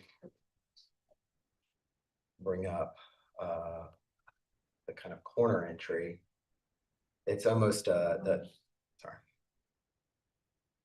Yeah, 5-22 or 5-21 might even be better. This one's 22. Do you want? At 21 might be better. That where you enter the street and then where the large arch appears is it's half to half. You know, it's basically the first set of arches is kind of a half level, and then the second level is twice the size. And then whenever I go to the perspective, which is 5-17, there's almost a 2/3, 1/3 proportion, which gives a different feel. You know, as you look at those arches and then as you look at the arch at the backside, the way they raise up and the way they treat the corner, like that perspective, I'm much more supportive of. And so I think in the level of the drawings here, they are pointing to different things. And I would expect that, and you know, with that larger arch and looking at this perspective, that the top element might not necessarily need to be added and the architecture could be more cohesive in terms of the height and the scale and the character.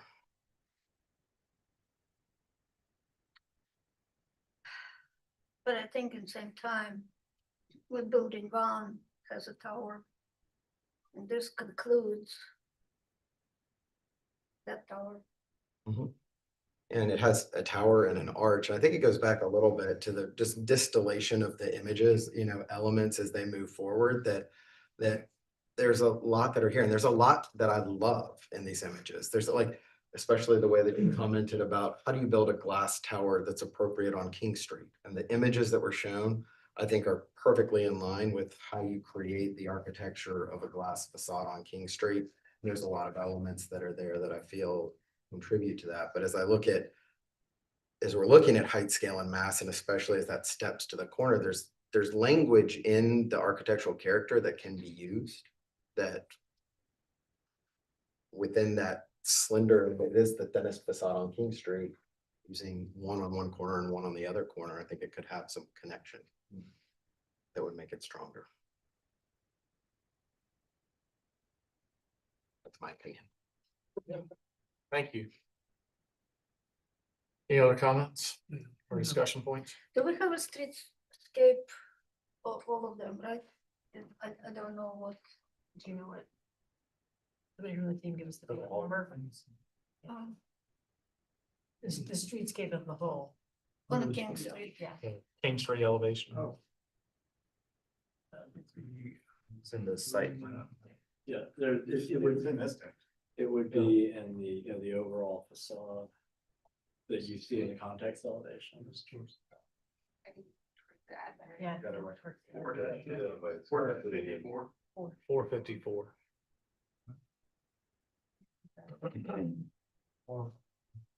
Looks like 5.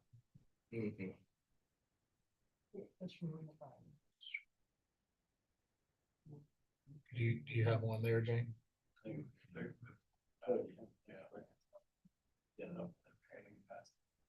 Be like 525. Yeah, 454, I have that. About 525. Yeah. We passed it, so just move forward. It's not a 4, it's a 5. 5, yeah. 525. This is 520. Go on. No, other one. Christian, can you grab we're there. We're there. Yeah. Is this what? No, is it the? 23. So the King Street elevation for the entire project, is that what? Yes. Yeah, so go back. We could go back to that. If you have why don't you do it with the clicker? Okay. Because you know your package better. Okay. All right, there we go. So It worked. What you're seeing here, this is King Street from end to end. So you have building 1, 2, 3, 4. You have the passage into Courier Square, you have the passage into Courier Square, you have the passage into Market Hall, Watson's Alley, Office Entrance. So you sort of perforated that way. And then when we built the height map, we wanted to be absolutely sure that you would not end up with a single skyline on King. So it actually requires 5, 4, 3, 4, 5, 4, 5, 6. But So that's kind of the distillation of all the massing strategies. but that's, for me, that's a value of this tower. To balance that. Yeah, And the valley is in the middle of the block where the jewel box is. Right. So you so, anchor the corners, valley in the mid block, and then you hold the corners back at Courier Square as you enter the space. So that's sort of the broader idea that was built into it. so it concludes this cohesiveness. With all the many expressions, there's still sort of this Right. hopefully a pleasing composition. So Exactly. So if you're looking at that elevation, when you go to the northeast intersection of Line and King, where you see that 2.5-story building, and then the new building right across the street. How, as you were thinking about it, whether it was at the PUD planning or, yesterday, how did you deal with that conflict? Or the lower historic building, using a very old fashioned strategy, which is you honor the height of its skyline and you carry that into the horizontal articulation. So there's a real focus on this band. We have the loggia, you might say, of the ground floor, but then this second line here is meant to kind of carry your eye across. So these buildings will always be different heights, but it's a respect for the lower building that we're aiming to do. And there's so many beautiful examples, like you can see the People's Building on Broad Street that has this great base. It lines up with the low building. It's 3 times higher than the building. So I get That's I get it, and the conflict that we've had from project 1 to this project is if you go back to the one we were just on, whatever it was, 525, those lines don't go across and do what you're talking about, and or maybe they do, and I just can't see it. I guess I'm at page 3. I have 3% battery. It's 526. 524. 523. 523. So you're almost there, one more, yeah. And if if I zoom in on mine, then, that eve height is almost directly in the middle of, I mean, I'm looking at it zoomed in here and it's almost directly in the middle of here. So I mean, I understand what you're talking about. Yeah. And I get it, but it's just hard because when I look at the drawing you were using, it's got that alignment. I look at this one and it doesn't. I mean, it's in the middle of. That's right. Yeah, exactly. So that's what gives me, that's what you're talking about, is what you're talking about, is what we've been talking about. How do you balance these things? And it's hard. And so, I guess I'm asking. But okay, Yeah. See that line there? It's right in the middle of the. So you want it in the middle of the floors and not. That's right, because it gets to be taller than that, and shorter than that. That's how you capture that visually. I mean, that's the thought. You let it be bigger and smaller at the same time, and you hold that horizontal line cap across it. That's indeed across the side. That isn't. It feels good. Thank you. All right. Thank you very much. Any other questions from the board, other comments? I'll entertain a motion.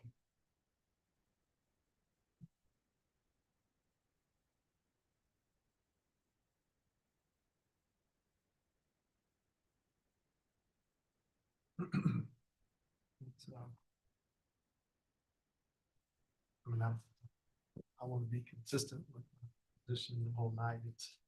It's going to be the way that we've done this, and I don't know, I have an opinion about a different way we may have done it, but But I think the preliminary is gonna be very challenging for us all.